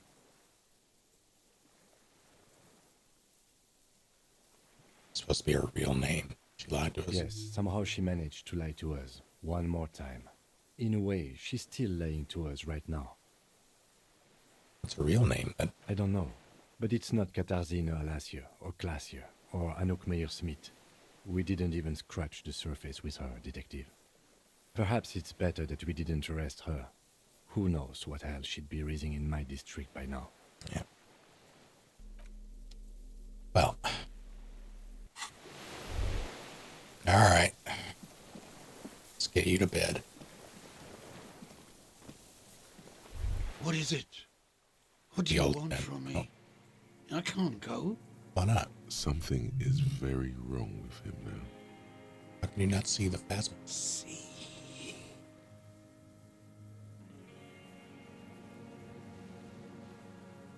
Stares at the reeds and falls silent. Mr. Dross? The man does not respond. He keeps staring, black eyes glazed over and bulging from their sockets, his gap-toothed mouth shaking, with fear and longing, like an addict of some terrible substance.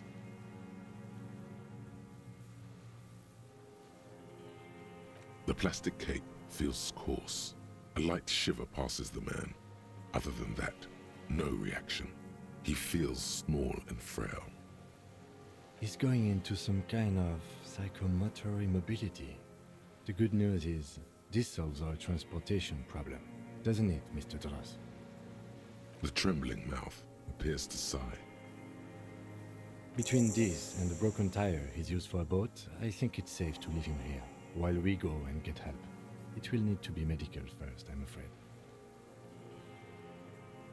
What's happening? Old age and shock. I think it's the Phasmid. Yes, the arrest and the appearance of the Phasmid, the combined stress. But you think it's something more than that, don't you? There's much more. Remember what it said when it spoke. Quite a few things about that health check you did on him make sense now.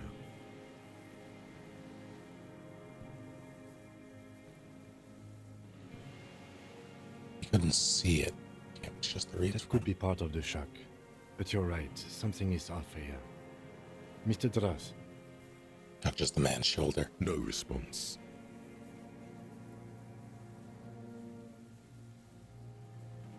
No, it's not that. Strangely animated. He was energetic and articulate. After all these years alone, with little hygiene or medication, I would expect worse. Perhaps this animation is induced by something in the Phasmid. It does not seem to be animated now it's left. Honestly, I'm ready to believe anything at this point. Maybe it is psychoactive. I mean, why not? It's 3 meters tall. He takes off his glasses and cleans them. When he puts them back on, he's still staring at the sea. I think he's addicted to that thing. Like a drug? He has the symptoms of an addict, not the normal symptoms. His pupils appear to be dilated. They still are. He examines the catatonic man's eyes. It's not just chemical. It's as if he's infatuated. Some with kind her. of oxytocin release mechanism? Would go with the pupils. But this is way above me, detective. Could be that there's something hormonal in his relationship to the phasmid. You mean pheromonal?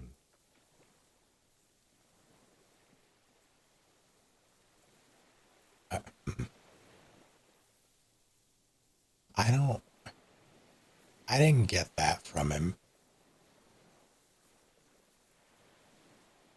Fuck it. The scope, knowing of her bruises, his disposition actually, towards fair Miss enough. Orania.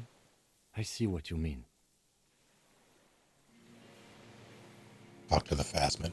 Said it was destroying You him. should be more careful, detective. Are you sure it wasn't having an effect on you? Anyway, it's only trying to remain unseen. The degradation is a side A effect. valid hunch. Long-term exposure to something like that could be neurodegenerative. Also, please be careful when approaching unknown species in the future, detective. Please, I'm not going to live that long. Been here a long time. He knows how much is in his company. He did seem distressed when it finally came to arresting him, like he didn't want to leave this place, and the insect maybe.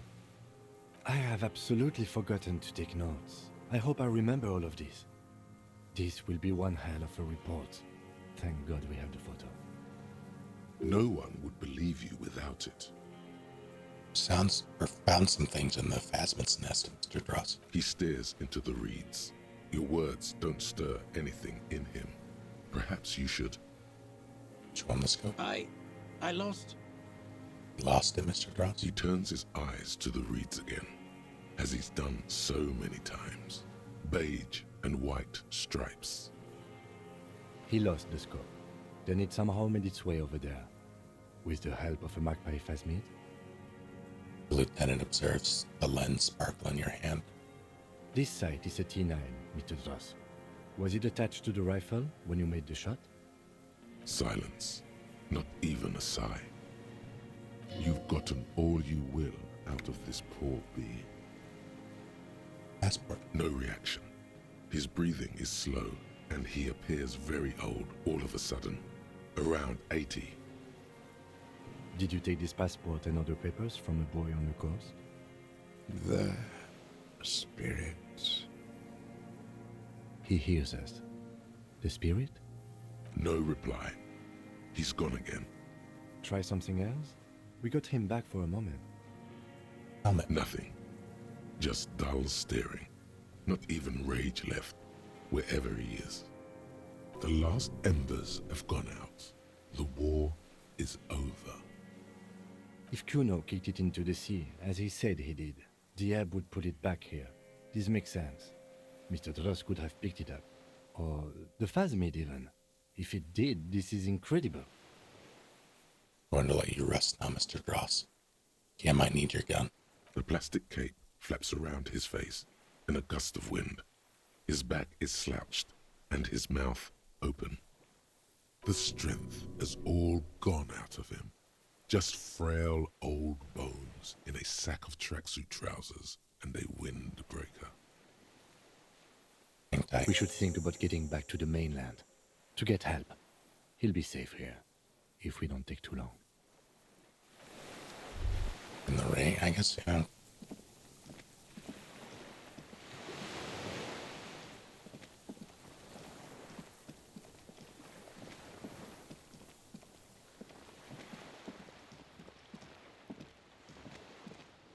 New grounds.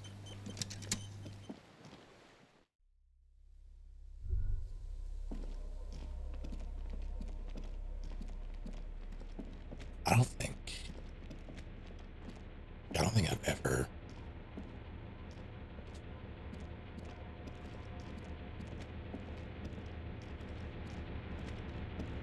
obviously I knew you could make one,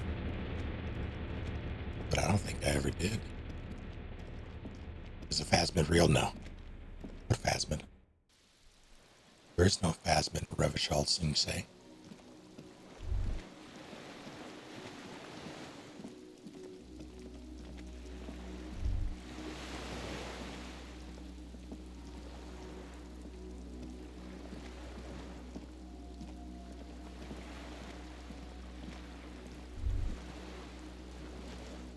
The skiff is swaying on the waves by the dock. Let's. We are done here. He says, adjusting his glasses as he looks out over the water. The skiff rocks gently under your weight as you get in. The ride back is uneventful and quiet. But for the sound of conversation on the water, there is someone inland waiting for you. 2 men and a woman stand on the concrete square of a nameless village, looking at a small yellow boat as it draws closer. The sea is calm. You reach the jetty and climb out of the skiff.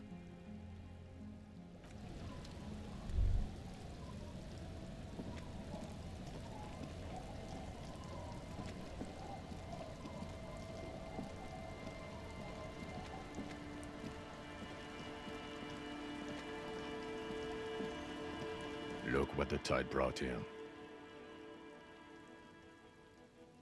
Says the man without sunglasses. Suddenly his expression changes and he tilts his head. I want to call you a teapot, but I'm honestly kind of impressed. No idea where you got all that gear, but there's no doubt in my mind that some bad people are looking for it. Also, you look like a fucking idiot. Whatever this is, it is completely unimportant compared to what you've just seen. This is the man with sunglasses from the Whirling in Rags. But where are his sunglasses? The man with the sunglasses. That's right. And you're some kind of murder machine. The armor, no one seems bothered by it. Oh, really? They don't seem bothered by it? That's because you're a cop in an exoskeleton.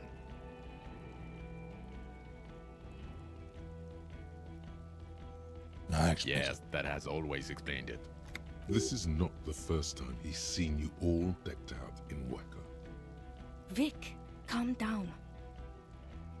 Who are you people? Hello, I'm Trent Heilerstam. I believe we've met on several occasions.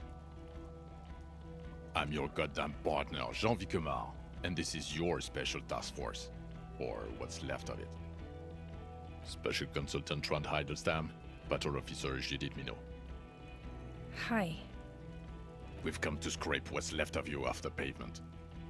Lieutenant Kim Kisuragi, Precinct 57. We've just come from the island, where our investigation led us. We might need your help with something later. He adds, suddenly regaining his confidence. As if he recalled that he's in fact a decorated police lieutenant and not a naughty boy. But this is clearly a departmental matter, so I'm going to leave you to discuss it among yourselves. It's good to meet you, Lieutenant Kitsuhagi. She says warmly, flashing the lieutenant the tiniest of smiles. Letting the lieutenant know he shouldn't feel embarrassed over the shitstorm that's about to befall you. What's this all about? Harry, we want to help you. Trent, I believe this is where you come in? I don't quite know what I'm doing here. I was asked to participate as an expert. I think I need to manage your expectations a little. I'm at best an enthusiast in cognitive science. My background is in something else entirely.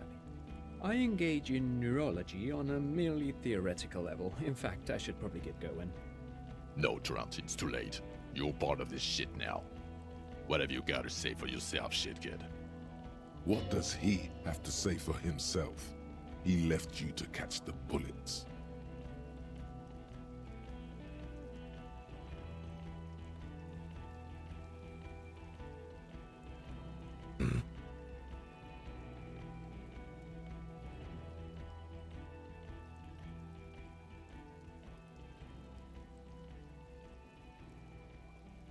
How do you know I was the here? Cafeteria manager you fucked over told us where you went.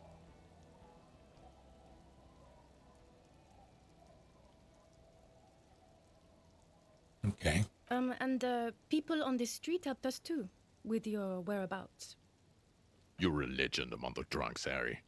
A legendary local drunk.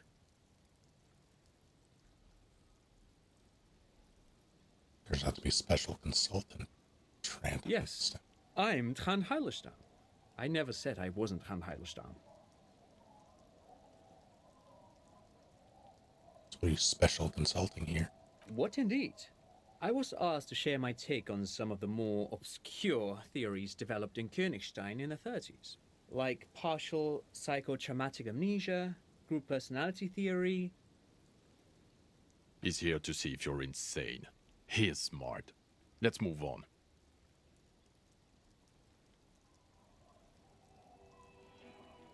Sanctioned task force. Yeah, Major Crimes Unit, under Lieutenant Dubois and Vicomar. Ring any bells?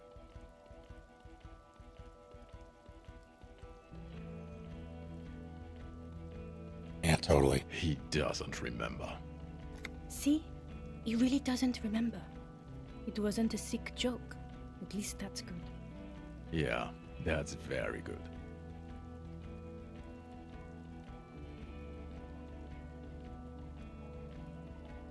Where have you been all this time? There's a mercenary tribunal. God damn it, Harry. He shifts his weight, crosses his arms, and looks you in the eye. You told us to fuck off. You said we're cramping your style. Your detective god. Fuck everything. All we burn. Detect or die.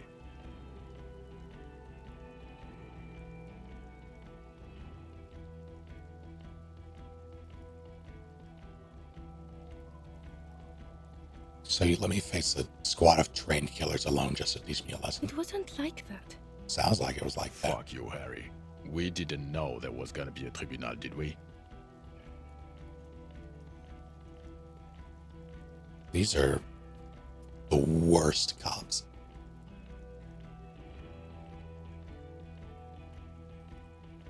Not like that anymore. Yes, you're sorry. You're the sorriest cop who ever lived. Nothing has changed, Harry. I've heard this repentance shit a million times over. No one's who they say they are. Duped. Hey, here's a brilliant idea. Don't be a morbid drunk and you won't be duped so easily.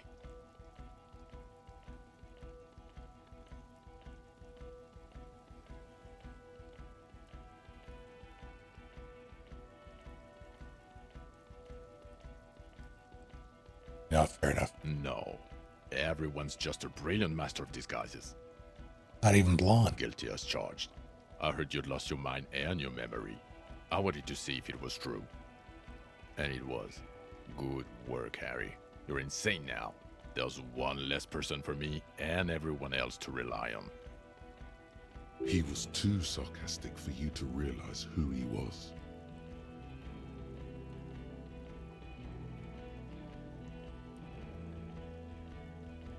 I've been so sarcastic. I'm clinically depressed, Harry. Sorry if I wasn't in the mood to batter you up after you told us to fuck off. I expect something was off. Did you? Or did you literally not recognize my face? We've been partners for how long, Harry? Don't answer that. You don't remember. Judging by the familiarity you feel toward him, 2 years minimum? Or maybe a short but close stint on the task force. None of this is ringing any bells. The bells aren't ringing because you have brain damage.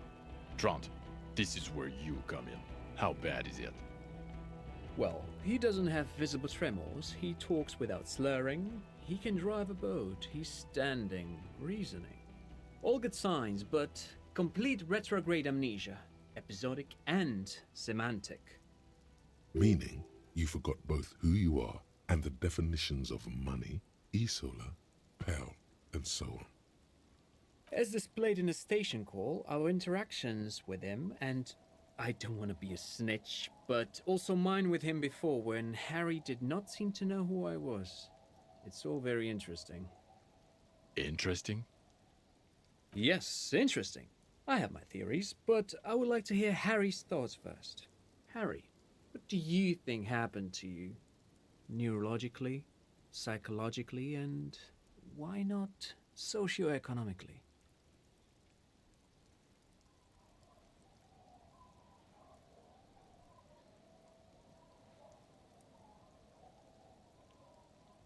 I'd have something to do with an anomaly in the church. Corresponding to the 20-centimeter hole in your brain. Sure. This theory has great symmetry. I see how it folds into itself neatly. Precisely, Satellite Officer Vic Mayer. It's Martinez.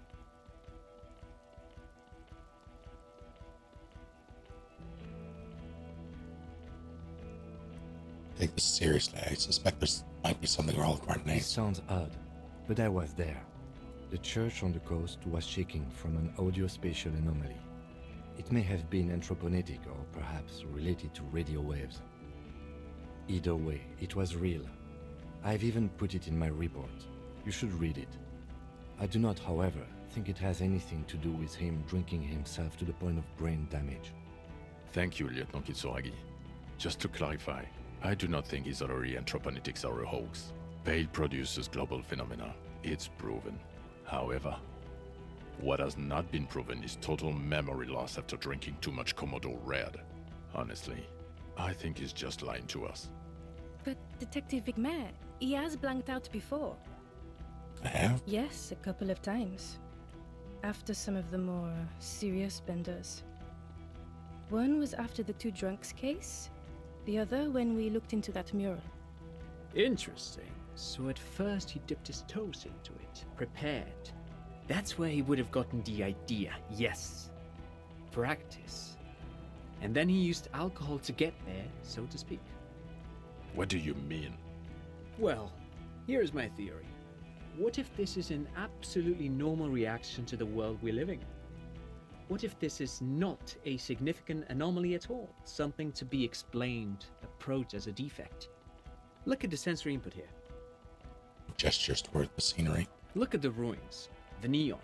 Listen to the radio, the multitudes, the people. Live here for 40 years. As a police detective, he's like a magnetic reader on the world tape, to borrow a known metaphor. Harry's been pushed flat against it. Total input. Hardwired to the free market. He just needed for it to end. Okay, Trent, thank you. That's absolutely meaningless. I'm glad we brought you. Will he or will he not be able to work in the major crimes unit? Is he a cretin now? I want to know that. He's not a cretin, and he is able to do work. If not in his previous leadership role, then as a line detective. Leadership now.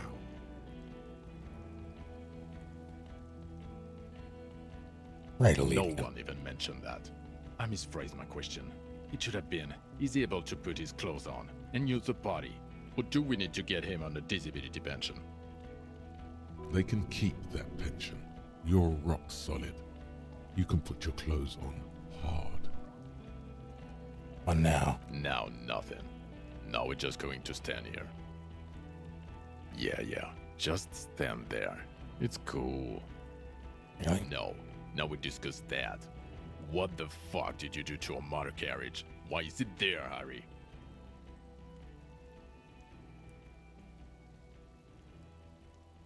Time had come, tequila sunset. Drove into the ocean when I was drunk. Ah, so refreshing. He just admits it. Thank you for your honesty.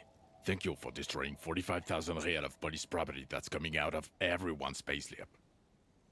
It doesn't matter. Your badge, Harry. Show me your badge. In a rush to demonstrate your badge, your eager fingers can't sustain a grip on the smooth plastic, and the badge slips out of your hand. Fuck.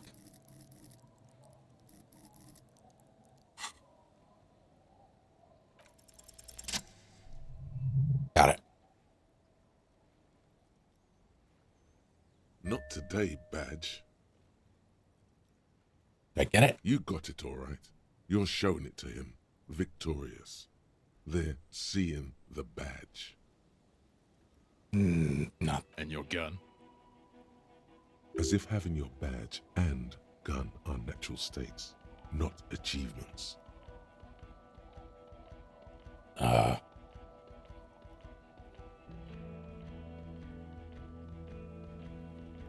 I don't think that's gonna work. No, fuck it. Upgraded it. I don't care about your weapon mania, Harry. I only care about your official sidearm, which you lost. Yeah, I don't have that. I knew it. I told you we didn't have it. This isn't cause for celebration.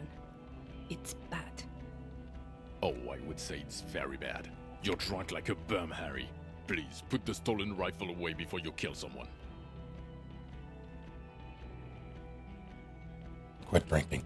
I don't buy it. Why do you smell like a corpse then, huh?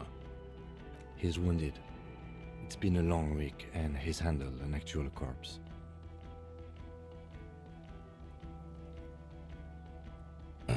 Maybe because of the pheromone.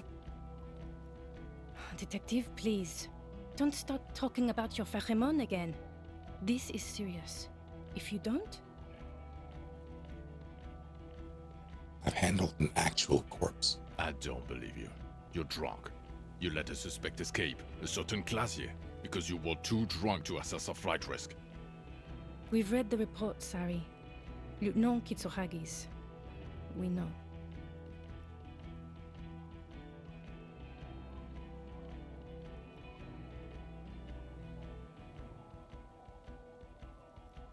Christ.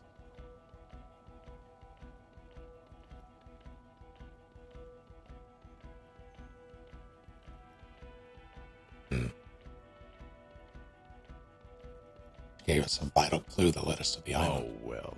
If she was nice. I'm not even gonna get into the other suspect, who also escaped.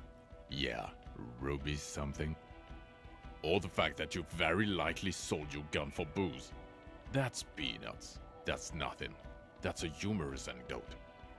Compared to the 8 people who were gunned down, the streets are literally red with blood, Harry. That number just keeps going up. Fucking mass murder. He did everything he could.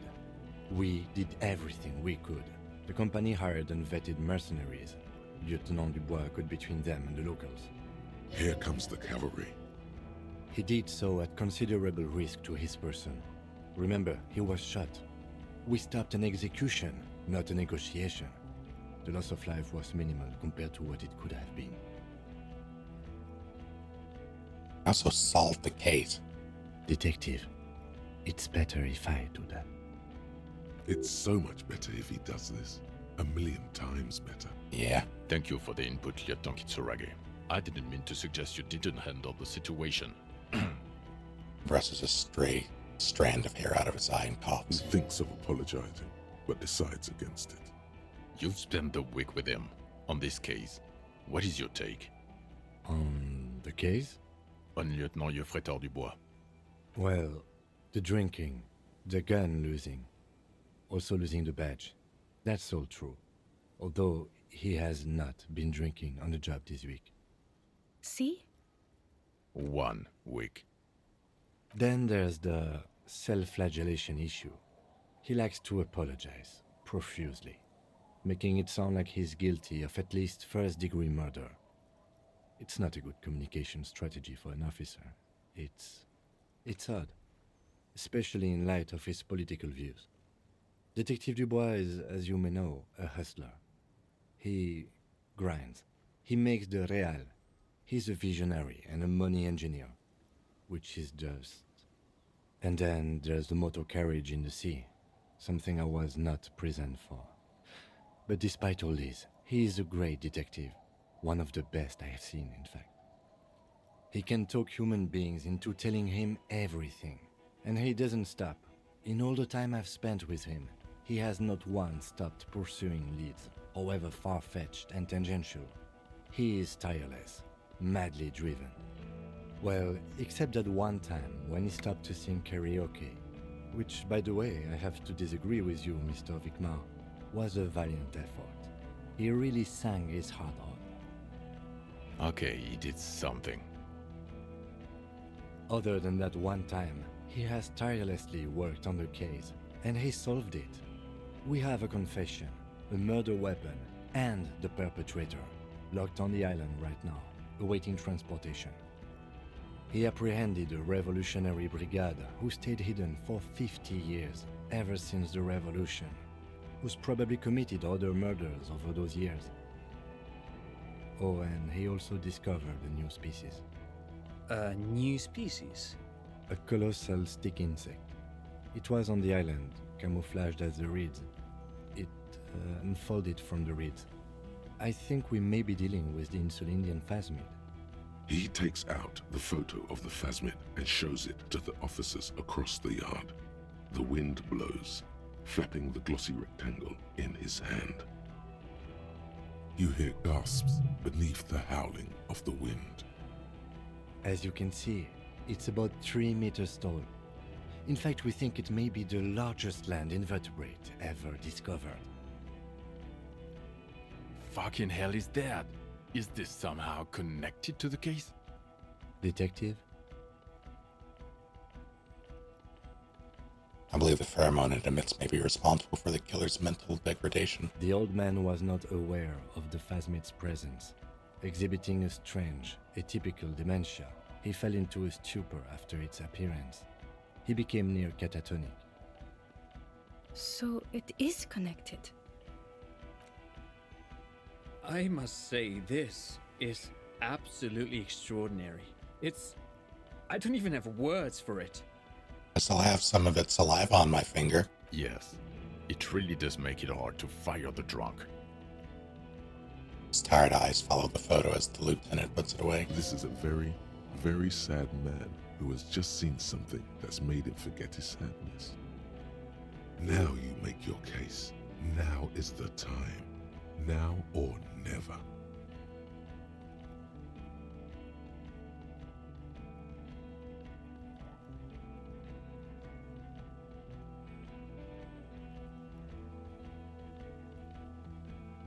God, incredible.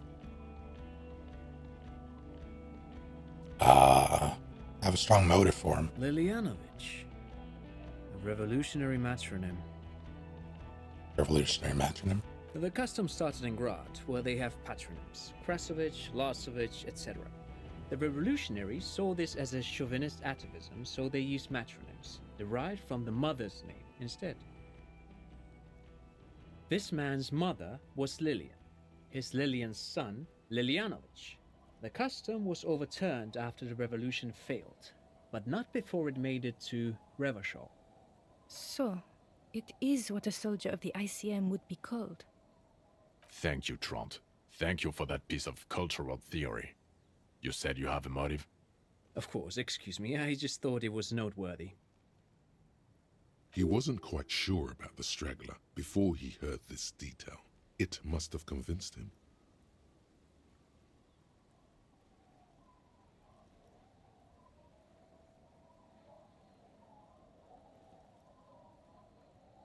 Act of jealousy.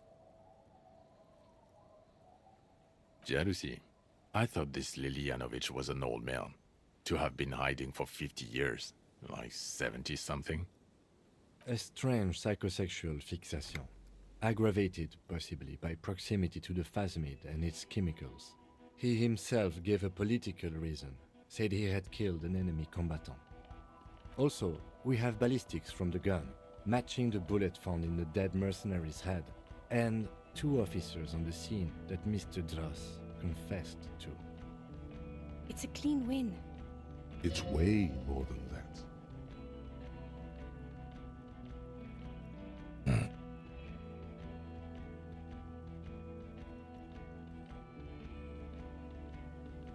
Every second was a struggle. I've never doubted you can pull yourself together and work. In bouts. Bouts don't last. I can still smell the booze on the wind. God damn it.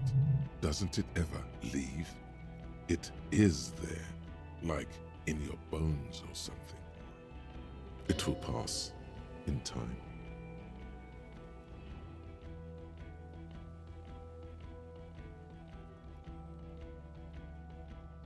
Previous head of the Debitors Union was assassinated by our killer. This is a conversation for when we are no longer out in the open. In Martinez, where Evrard and Edgar Clare have ears everywhere. Understood, of course. But a case against Everard would be big. I would prefer not to partake in anything Union-related, for political neutrality. God. This has to be good stuff for him to backpedal out of it at first mention. Dead man on the boardwalk. Same person I found. Yes. Fallen through a gap in a boardwalk. Drunk. They know I found him. The body was transported to Precinct 41, our morgue.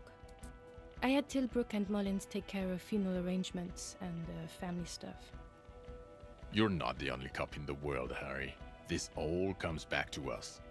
Still, good work with the missing person, Detective. It's still a point for you. No denying it.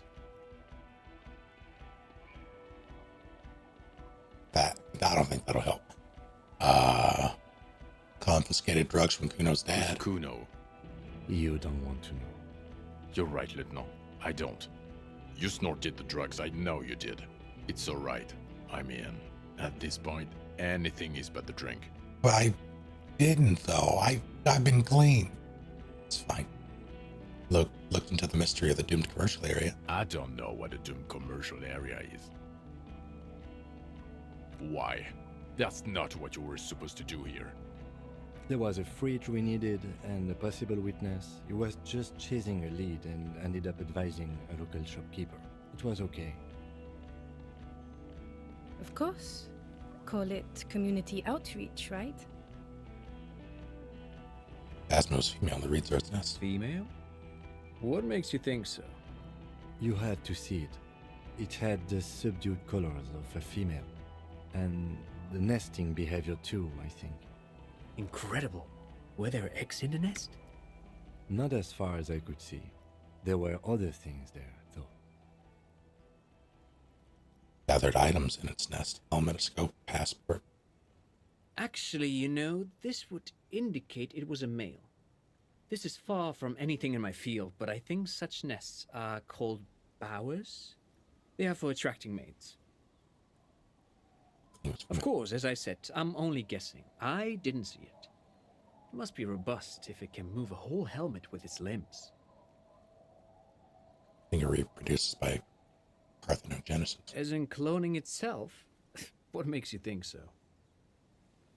Observation. Well, then it wouldn't matter if it's a male or female. The bower would just be rudimentary behavior from before the parthenogenetic mutation. That makes sense. Yes. Very interesting. Such organisms are extremely vulnerable to disease. A single strain of bacteria could wipe out the whole species. We're probably looking at conservation efforts here. I think it emits a chemical that makes it look even more like the reeds. Yes. That would be a chiromone. A pheromone that's seemingly beneficial to the host. It usually stimulates the affected nervous system. Not a human's, of course, but perhaps a predator's? Perpetrator seems intoxicated somehow, like an addict, just a hunch. There are species of bees that, under the influence of chiromones, take wasp larvae to their hives. Ants do the same with aphids, thinking they're... Do you think this is how it stayed hidden? Nothing is off the table. But I want to stress this. The find does not have to be connected to the case. The case is 100% prosecutable, without any chiromones. Of course, Lieutenant. Of course. We should treat the case and the phasmid as completely separate from each other. People are not going to... He shakes his head. They're not going to go for this speculation in the constabulary.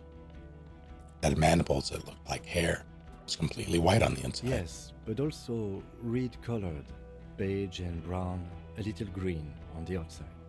After unfolding from a single stalk, it still retained parts that looked like reed tufts on its limbs. Incredible. The PR value of this is exceptional. Carp discovers new species. Maybe even discovers the Insulindian phasmid. No, that's too much. I hate this man. This would really help with some of the problems we've been having. There's a phasmid behind you right now. Pick a god and pray. Absolutely, this is great. This does not say vigilante murderers to me at all. This says science, news, human interest. You know, it's a really good thing you have that photo. Without it... He shakes his head. You're doing good here. Perhaps only for a moment, but still. Quit while you're ahead? Or no? I don't think this is a good idea.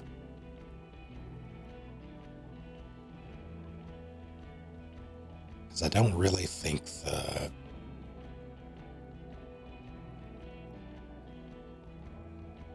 I'm gonna say no. God,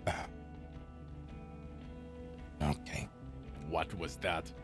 It sounded like you set up a nightclub in the church. Yeah, and I discovered a hitherto unexplored intrapanetical phenomenon in there too. 2mm hole in the world. Get a grip. No one cares about your anthroponetic adventures right now. 4 kids were living in a tent on the ice. They were going to drown when it melted. It's not optimal, but the building was abandoned, so he put them in there. It's okay. It's not that okay. Get off this subject now. What do you say? Want to take this hot shit back? I don't want to, but you discovered a new species and solved the murder. Shrugs. So I have to. Jude? Anything that ends the trial is okay with me. Quick nod. You haven't been drinking, she thinks, so maybe this time. Agreed. The public relations potential of this is too valuable to let go. Okay. We have vehicles in the square, and the perpetrator needs to be taken into custody. Let's go. Now you will finally get to know who you are. Few questions. The man looks westward, impatiently. So just one more question. Jingling his car keys in his pocket.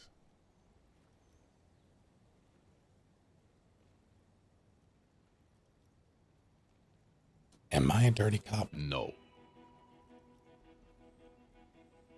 Suspects seem to think You're too unstable to work for a mob boss. Yeah. You're suicidal, Harry. No mob boss would take you. I assure you, I wouldn't consult for a corrupt unit. He would immediately backpedal out of it. Yeah. I told you it's not that bad. Who am I? Who are you? You're a gym teacher, Harry. What? Well, obviously you're not a gym teacher anymore, but... Before you were a cop, you were a gym teacher in Coron. It's getting really cold outside. Should we maybe... Harry, it explains everything. The running around, the jumping, the bicep girth, your inexplicable facial hair. Bicep girth was my nickname in high school. Collection of fallen sportswear I've amassed. Your love of retro-style dance music. How you're able to perform a 360-degree spin kick. Also, this guy. Just everything about this guy. God, contact Mike. Of course. Contact Mike. He's been on about Mike again. I hate that guy. And what's this? What is I, a gym teacher? In your 20s or late 20s, you've really let yourself go since then. Contact Mike is a reprisal of the most inspiring basic sporting principle of open competition. Oh, you don't say. Does he also vault an impassable gulf of finance and privilege? It is getting cold out. Is that in Coron? Is gym teacher there? Yes, you taught gym in Coron. I believe that's the term. Taught gym at a high school. You were a high school gym teacher. The smell of sweat and glue. The worn floorboards. Glue? Why glue? High school. Harry, your goings-on with Kuno, Andre, Acel, the whole thing on the ice. That's why you are so juvie. His smirk suggests barely contained laughter. Why did I join the RCM then? The regular. You found some chick. She inspired you to fight the big fight. Be more than you are. All that. You, every morning, walking from Voyager Road to teach gym. She, leaving for the academy with her spring coat on. The air filled with the smell of smoke and raspberries and incredible hope. An ocean full of hope. I see now. I knew it. I knew no normal human being can run like that. He's an honest-to-God gym teacher. Why am I like this? It's not a mystery. Some chick fucked you over. Also, you were drunk. You really went with it too. Really maximized the damage. Some chick. Who? Dora something. Dora England. Yeah, you mentioned her name. Not Dora Dubois. Or England? Something like that. Half-Vasen. So we weren't even married. No one is married anymore. This is Revachol. When was this? God, I don't know. 6 years ago, she was way before my time. That makes him assistant gym teacher. 6 years and you haven't gotten over it. What the hell is wrong with you? 6 years? Or 7. You're not doing too good there. It's an old man thing. 2 old years equals 1 normal year. That and Dorangalon really tore you a new one. A big one. Who was she? Incredibly bangable. Christ. No, I mean, what did she do? She was incredibly fuckable. A beautiful I hate bourgeois this woman. man. Wayfish. Like a Welkin, basically. Heartbreak, Welkin. Pain, Welkin. I've only seen a picture, but it's obvious you formed a real spiritual connection with how pretty she was. One you never recuperated from. Look, the sun is about to go down. It's time to go. I think she taught in the Académie des Arts, east of the river. Way east. Hard to say which came first, the middle-class chick or the drink. Egg and the chicken kind of thing. My point is, you need to see a psychiatrist about this shit. Not a psychologist. Several degrees harder. Is there something harder than a psychiatrist? A forensic psychiatrist? Go talk to that. Need to tell Lena. Who is Lena? She lives at 1113 Tabernacle Road in Jamrock. Remember? Told me about that. Tabernacle? It's on the way over. Near where you live on Perdition. She looks just big there. Fine, if we're gonna drop you off anyway. She and her husband were conducting the search for the Phasmid. It's their discovery, in part. They should know as soon as possible. It would do you good to deliver some positive news for a change. She is going to be over the moon. Watch out or she'll faint. Counter station, is it? Us? We're the bloody murder station, haven't you heard? We're the bad guys. No one likes us. Wonder why. That's not true. Jamrock is too big for one precinct. You're just understaffed, and everyone respects the 41st. You have Captain Price. Thank you, Lieutenant. You're being kind. It is an understaffed station and the district is too big, which is why we need to... Tilts his head northward. Get back to it. We left Torsen and McLean to run the Sea Wing. It's not good. Torsen and McLean. Mac the Torso Torsen and Chester McLean. They're not fit to run a wing. Believe me. Things are shaky as it is. C-Wing is... God. There are 4 wings, Harry. A, B, C, and D. We're in C. It's made of losers and clock punchers. You and I reconceptualized it as a task force. It was a mistake. There's also a lot of outside help involved, not only me. Other losers too. He's anything but a loser. Although he would like to be seen as one. It's cooler that way. Price is... Ptolemy Price? He's the son of the old Price, one of the founders of the RCM. He's one of the most highly regarded men in the Force. You're lucky. Somewhere under the curved roof of a former silk factory, shaped like a ladybird with 2 chimneys, Police Captain Ptolemy Price sits behind a heavy wooden desk. Resident medic Nix Gottlieb pours him coffee. It's silent in the captain's office. They speak of change, the city, the tension on the streets. They speak of the events of April and the blood on the streets in May. We shoot up a church. So he remembers that. Yes, there may have been a raid on some churches. It wasn't good press. Shooting up churches never is. I was out of town, to be clear. Yeah, of course. What happened? Why do we need to go there? Our enemies were hiding in a church, to the best of our information. That's it. I'm not talking about this anymore. Your security clearance is shit tier right now. You have to wait for it to go up. But I would already know it, right? So you could just, He means it. The RCM and its enemies will not be discussed on this coast. Fine. Let's work in the bloody murder station. Okay, it's not the bloody murder station. It's an old converted silk mill with green desk lamps and a coffee corner. A lot of good people work there, hard, every day. Jamrock is the largest ghetto in Rivershoal. Faubourg, technically, but it's divided into 11 districts. Jamrock only has us. The press will blow over. Jamrock is lucky to have you, and it's often considered to be the greatest of the districts. You're lucky to have it. Thank you again, Lieutenant. And what are you gonna do? Well, first I will go back to my station and write the most detailed report anyone has ever seen. It will have to be good to cover all these. Then I will have a serious talk with my captain. What? Detective, we just stopped a small-scale war. Something is happening to Revachol. He pulls up his collar and looks around. The cold spring light reflected in the lenses of his glasses. I don't know what yet, but it's going to be a hard spring for the RCM.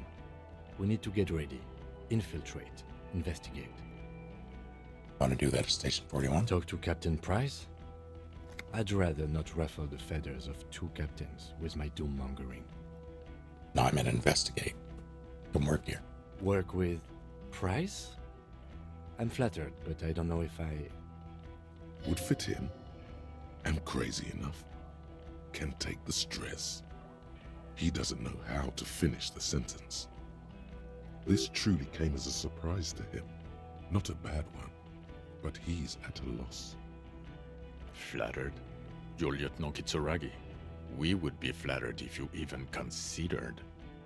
I would have to tie things up in GRIH first. But, I mean, whatever is coming, Jamrock will be more central to it than the harbor. The lieutenant turns very serious all of a sudden. And we also have a huge caseload, Lieutenant. Piles that we need to get back to. Mountains, even. I do like the sound of that. Achievement unlocked, Fruit Detective Kim Kitsuragi. He's really considering it. I'm ready. Good. She looks at you in big mouth. Fuck it, let's go. Tron brought his motor carriage. It's a 20-minute drive to Jamrock. Under the afternoon sky, the great district hums. A chessboard of wooden houses, 80,000 living souls, and chimney stacks. Fire traps as far as the eye can see. From Main Street to Precinct 41, to Boogie Street, forking into the snow-swept horizon.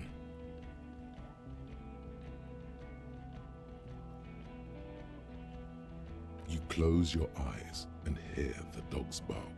A lone woman sits by a factory window, dreaming of meteorite strikes.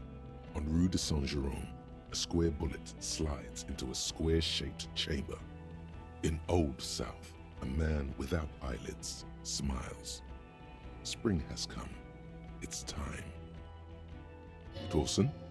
Yes. McLean? Yes. Heidelstein? No. Vicmair? Yes. Dubois? Of course. Really? Nick Gottlieb looks up from the list. I hear he's quite unstable. You say that like it's a bad thing. Captain Ptolemy Price points his pen at the doctor. It's dim in his office, and the curtains are drawn. Harry's our man. He'll pull through, and when he does, he'll side with Revachol. Understood. Gottlieb returns to the list. Minnow? Of course. Wonderful. Then can we please just go back to Jamrock now?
This was good.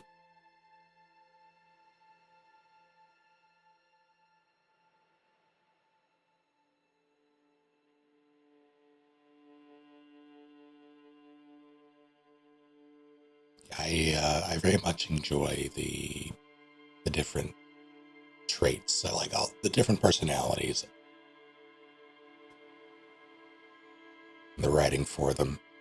That as a mechanic, plus the voice acting. I would be into it regardless if I was just playing it myself. Streaming it, though, having it voice acted, it made this infinitely easier to stream. Like, I would not have streamed it otherwise. So I'm glad they did that. But even the shitty characters were well written. Like, they were shitty people, but good characters. So Jared does that with D&D 5e stat block as your voices. That's neat. I don't think I'll be playing, like, I'm sure it's a good game.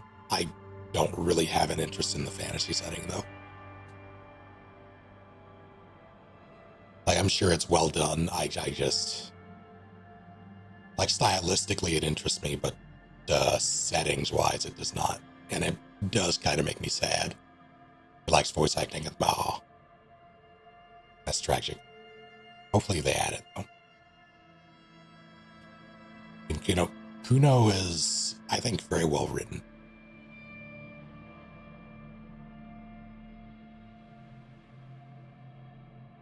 And he's a fucking terror.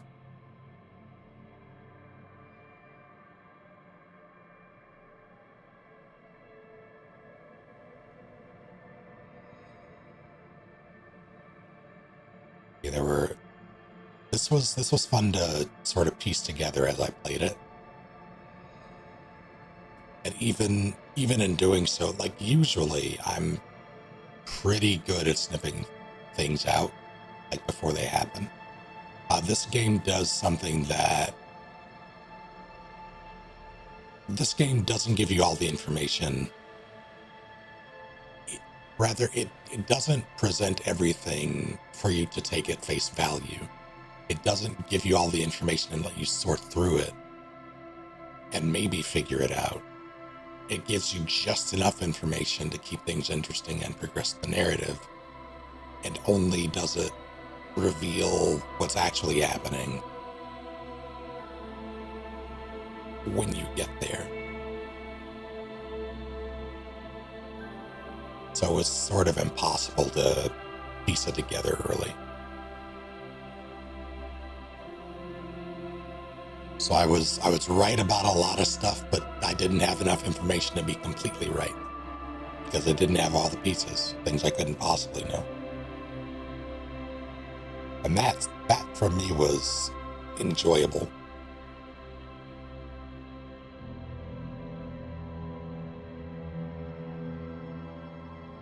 Next game on the docket, yeah, Bond. I did not find the clipboard or the gun. No, I found the clipboard.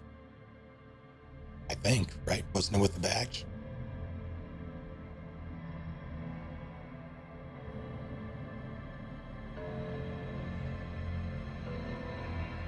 I did not find the gun. I am still upset about the gun. I really wanted to find the gun.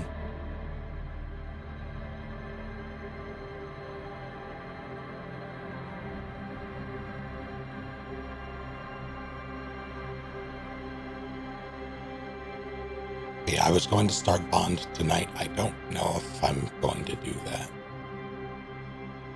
To the tribunal without your gun? Yep. It sucked. I think you also enjoy Zero Parades. I hope so. I'm waiting for them to iron out bugs with that before I even consider buying it, though. And I'm basically counting my blessings because I don't really want to spend the money on it. So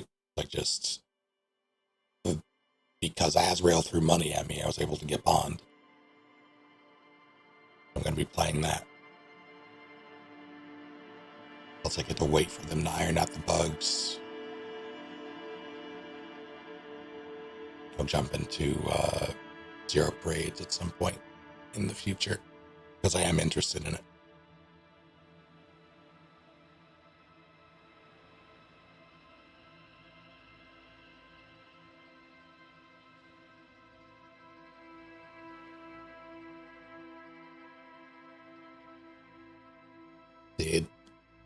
It's funny, like it. God damn it. Thank you for the additional 200 bits. Fool. Games like this make me want to go back to 999. Yeah, that was a good time too. It's the way this game eases you into it. I can't think of a game that does it as well. Well, like, most games aren't this, like they aren't this kind of RPG. So they don't really have a need to, but even so, I can't think of a game that does it better, or like anything that came before it that did it better. That eases you into it, like such a foreign world, a foreign setting, eases you into it as well as this game does. Because you really do feel like a fish out of water when you start this game, and you have no context for anything.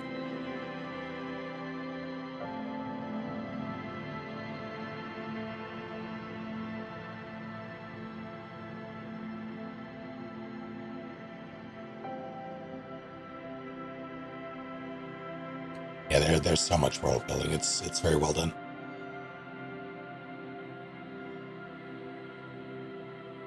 Landscape Torment was their inspiration. Prestige job, but he improves the formula. Okay, this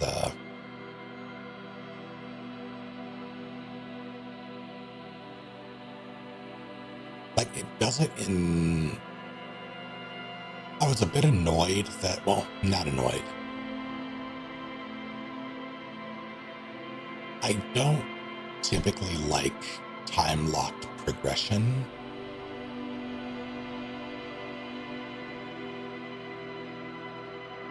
Because in doing so, you, like something, from a design standpoint, if you're going to have a time lock like that, the state of the world you have to have at least 2 different world states. And that means, typically, that things in one world state will be inaccessible in the other and vice versa. Like I don't like the idea of like the idea of being able to miss things in a game like this. Because I like to do everything I can. But the way this thing handles missing things and the way it handles failure is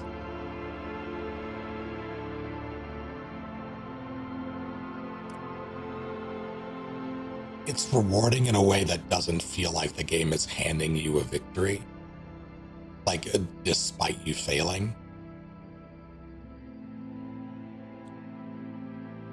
But it also, like, it's you do get something from it,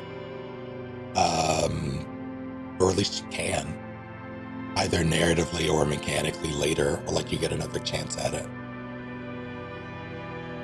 But it really does, it very rarely felt like it was like a hard fail, though.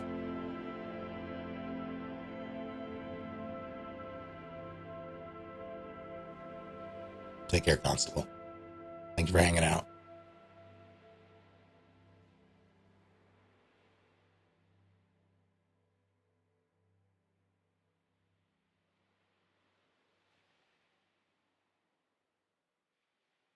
Yeah, the one...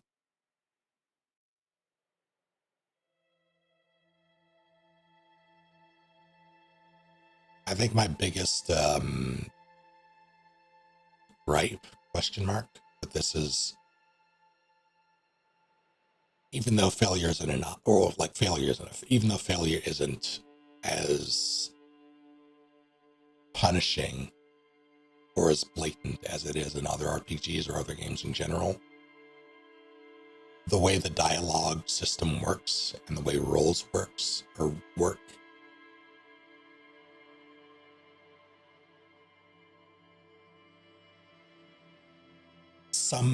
A few things felt too easy to get either locked out of or locked out of time-wise, or to simply just miss or overlook.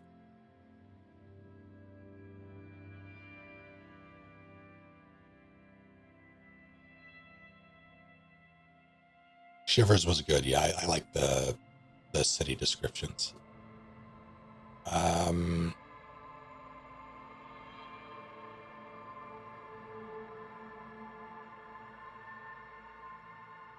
But empathy, I think empathy might be mine, because I very much enjoyed the analyses of the different characters.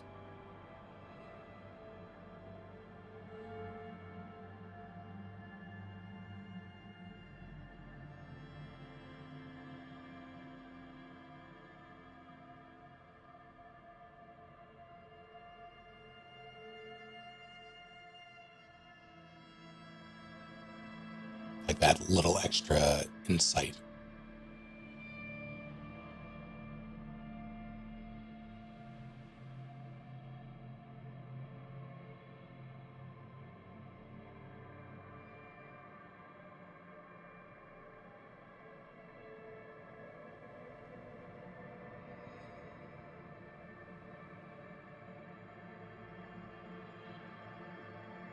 One thing I do appreciate in regards to, going back to the voice acting thing, I'm very glad they did that, but I'm also very glad that it, for the most part, was pretty solid.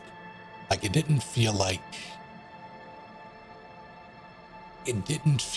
voice acted in the traditional sense. It felt like they got a bunch of people and gave them the script. But it wasn't like it wasn't badly acted, but it didn't feel acted, if that makes sense. It felt genuine for a lot of it. There was some more ridiculous instance, like Measurehead is fucking wild.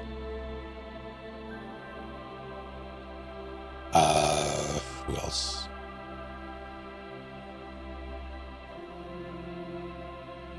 There was some of there was some standout, less than convincing voice acting, but by and large, felt pretty genuine, felt pretty believable.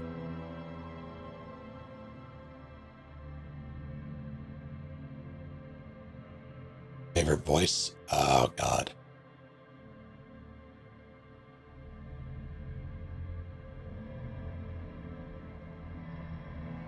Yeah, very naturally delivered.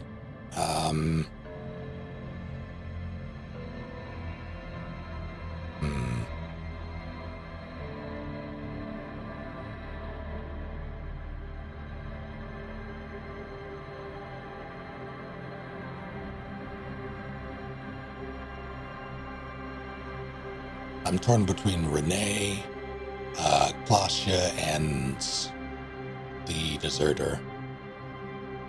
I thought those were all really well done.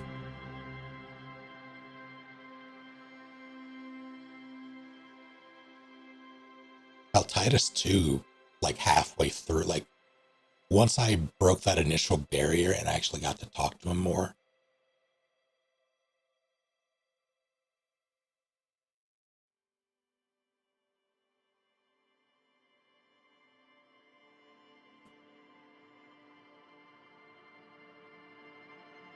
Can't wait to go back and watch your island part.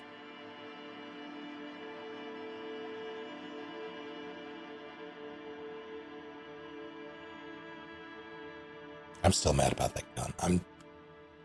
That's going to haunt me. Titus is dead?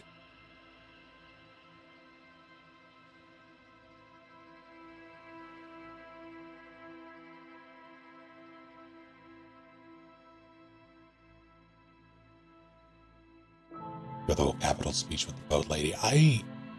One of my regrets with this game is not exhausting her dialogue before she fucked off.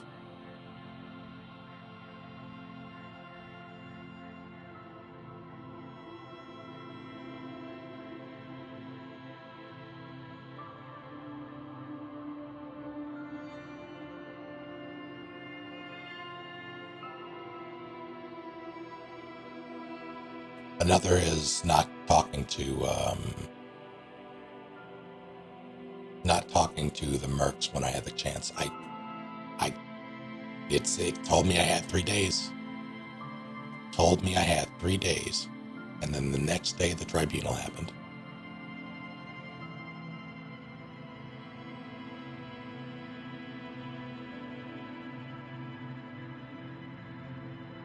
But I do think, like I said yesterday, I think that was a matter of when I triggered that conversation versus how many days it already, like, I think that dialogue is meant to happen on the first day. Because I believe it very well could have.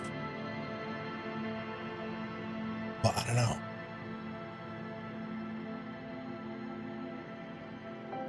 Maybe you can find out all that.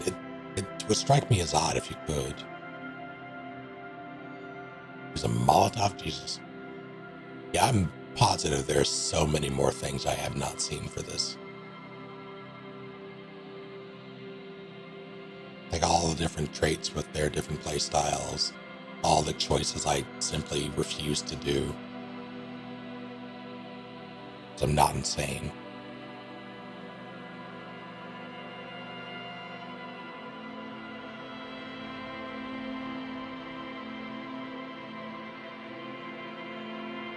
Yeah, I don't think I'm going to check the other endings in case I do. This is something I can see myself playing again. I don't know if I'm going to do it on stream. But I can see myself, like, I'm interested in the other endings and the other ways to play it. And just the rest of the content. There's a lot of good stuff here. So I'm probably not going to watch it on YouTube.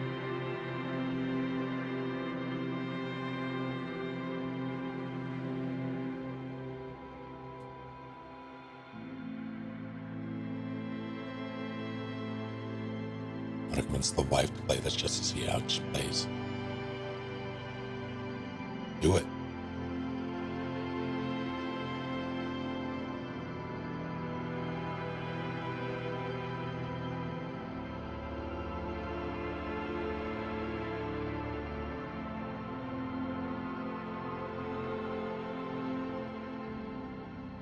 I'm glad I finally played this.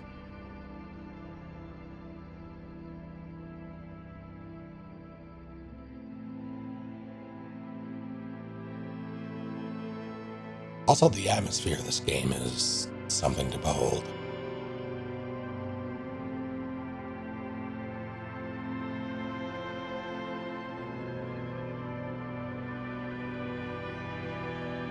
It manages to get the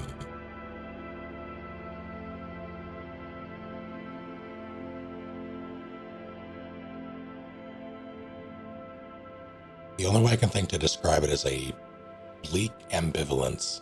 That makes sense.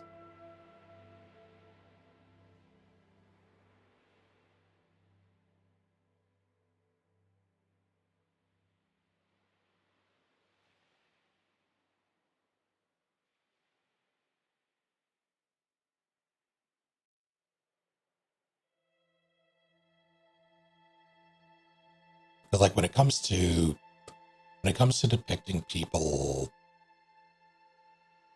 if not at their worst, damn near close, or in the shadow of something like a pretty horrific event that rocked either their small corner of the world or the world itself, it's very, very easy to have it be incredibly,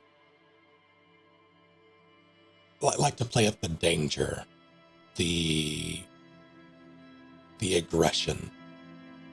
This doesn't really do that.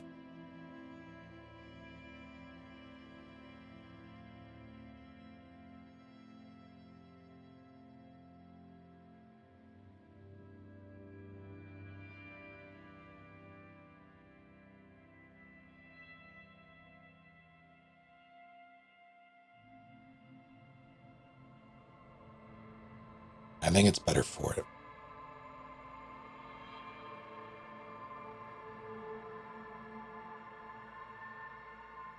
Like the first thing that came into like the wards in Mass Effect, like just running around the bottom of the Citadel, like all the afterlife stuff in Mass Effect 2, like all that stuff where you have people who are not quite so well off or who are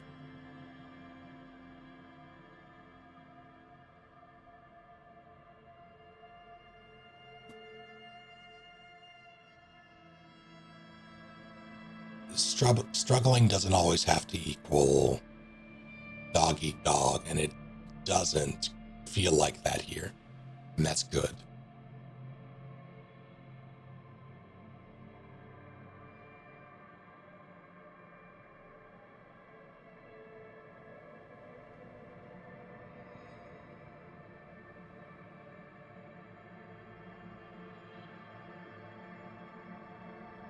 It reminds me in a way of FF7, the slums in FF7.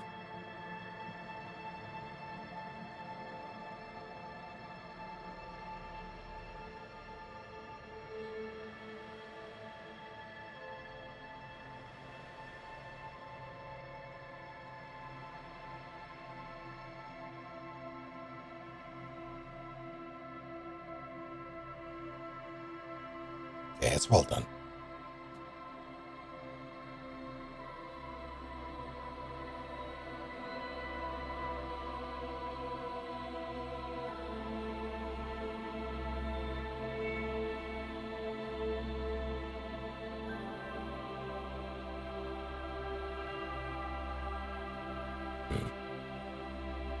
Yeah, I'm probably not going to start Bond tonight.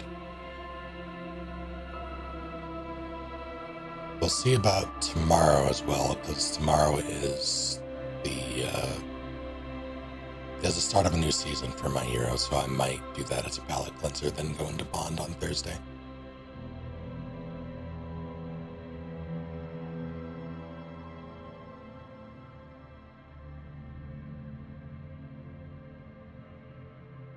Collage.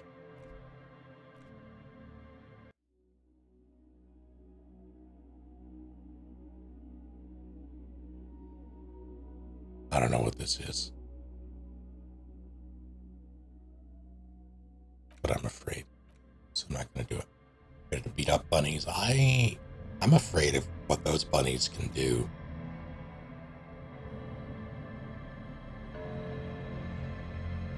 Everything's going to depend on the damage numbers, but the kit itself looks really fucking annoying to deal with. With some characters. Thankfully, a lot of my characters probably will be able to handle it, because they can, at least two of the moves are, like they snap to you, tracking, so they're coming from the one direction. And the trajectory of the third move is predictable, because it's an arc. But that projectile nullification worries me.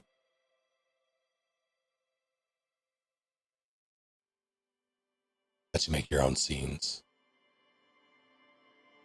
That's neat.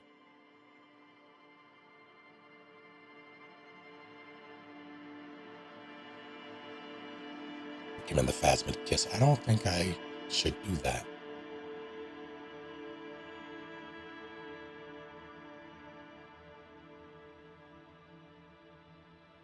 To break as our alpha all over again. I don't want you to say those words.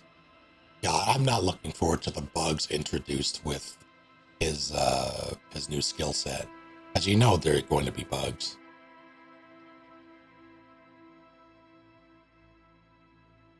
You know, if there are mods for this, I want a mod that replaces Harry with the Phasmid. Full size.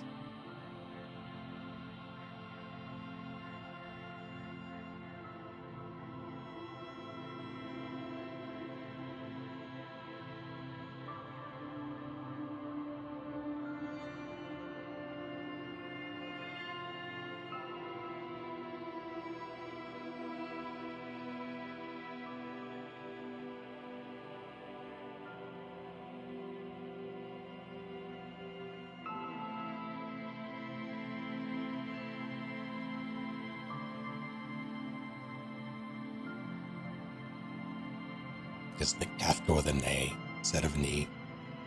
Isn't Kafka the Final Fantasy VI villain?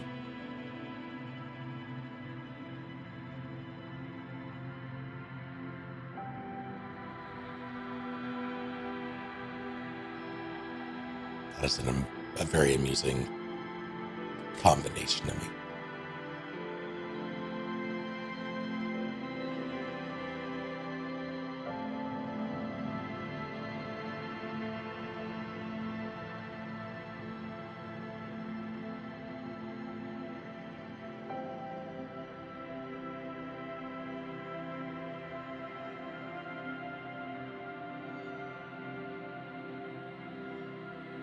What? Hold on.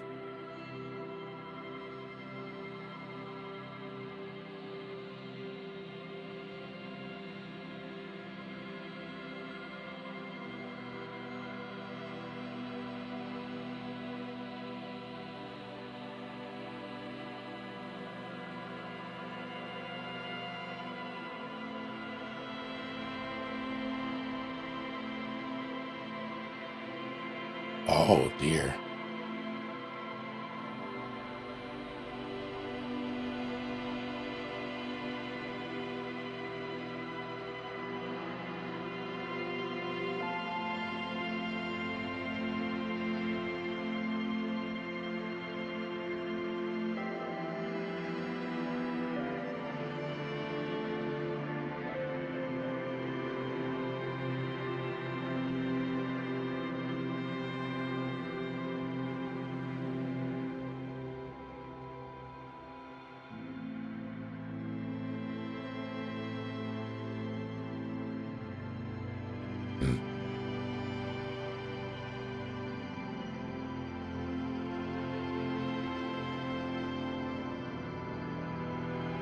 No, not blasted. I think it's good. I think you've done a great thing. You've created art.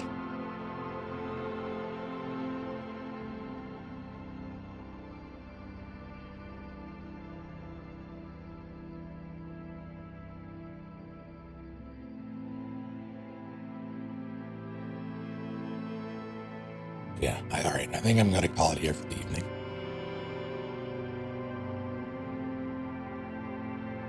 Well, first, how do you all feel about the game and my run of it?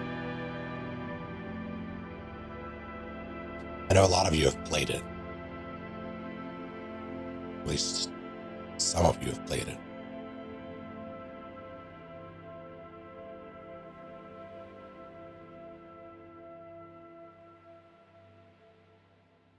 What are we calling it? We're calling it...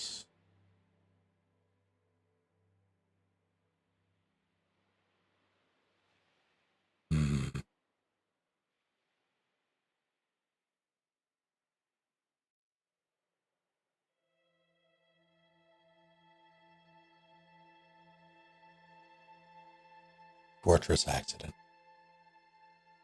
It makes me sick. Heart is bad. Feeling anxious for the week. I agree.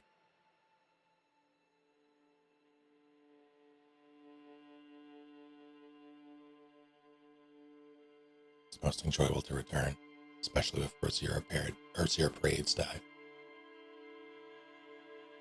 Let me know what you think of it.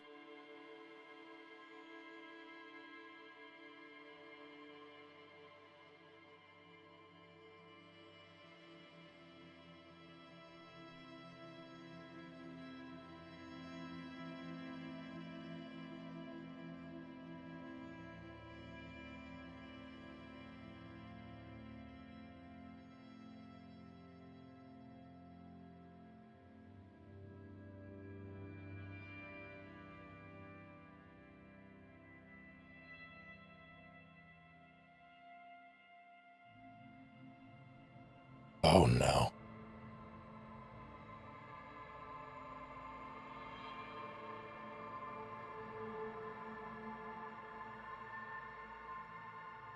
So I'm looking at patch notes for things. Alright. I appreciate you all coming with me on this journey, this investigation. cracked the case. Somehow. Lost a little blood along the way. But hey, we didn't do drugs. Didn't drink. And we gave up our gun. We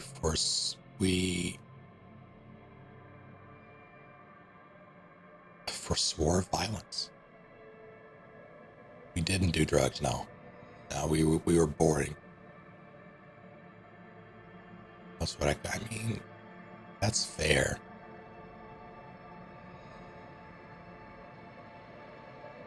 I'm very sorry. I'm sorry, cop. I didn't get the boots. That's true. You need to go do drugs. Okay, hopefully it's like an Ambien or something. Laced in cocaine. Have a good night, you all. See you next time.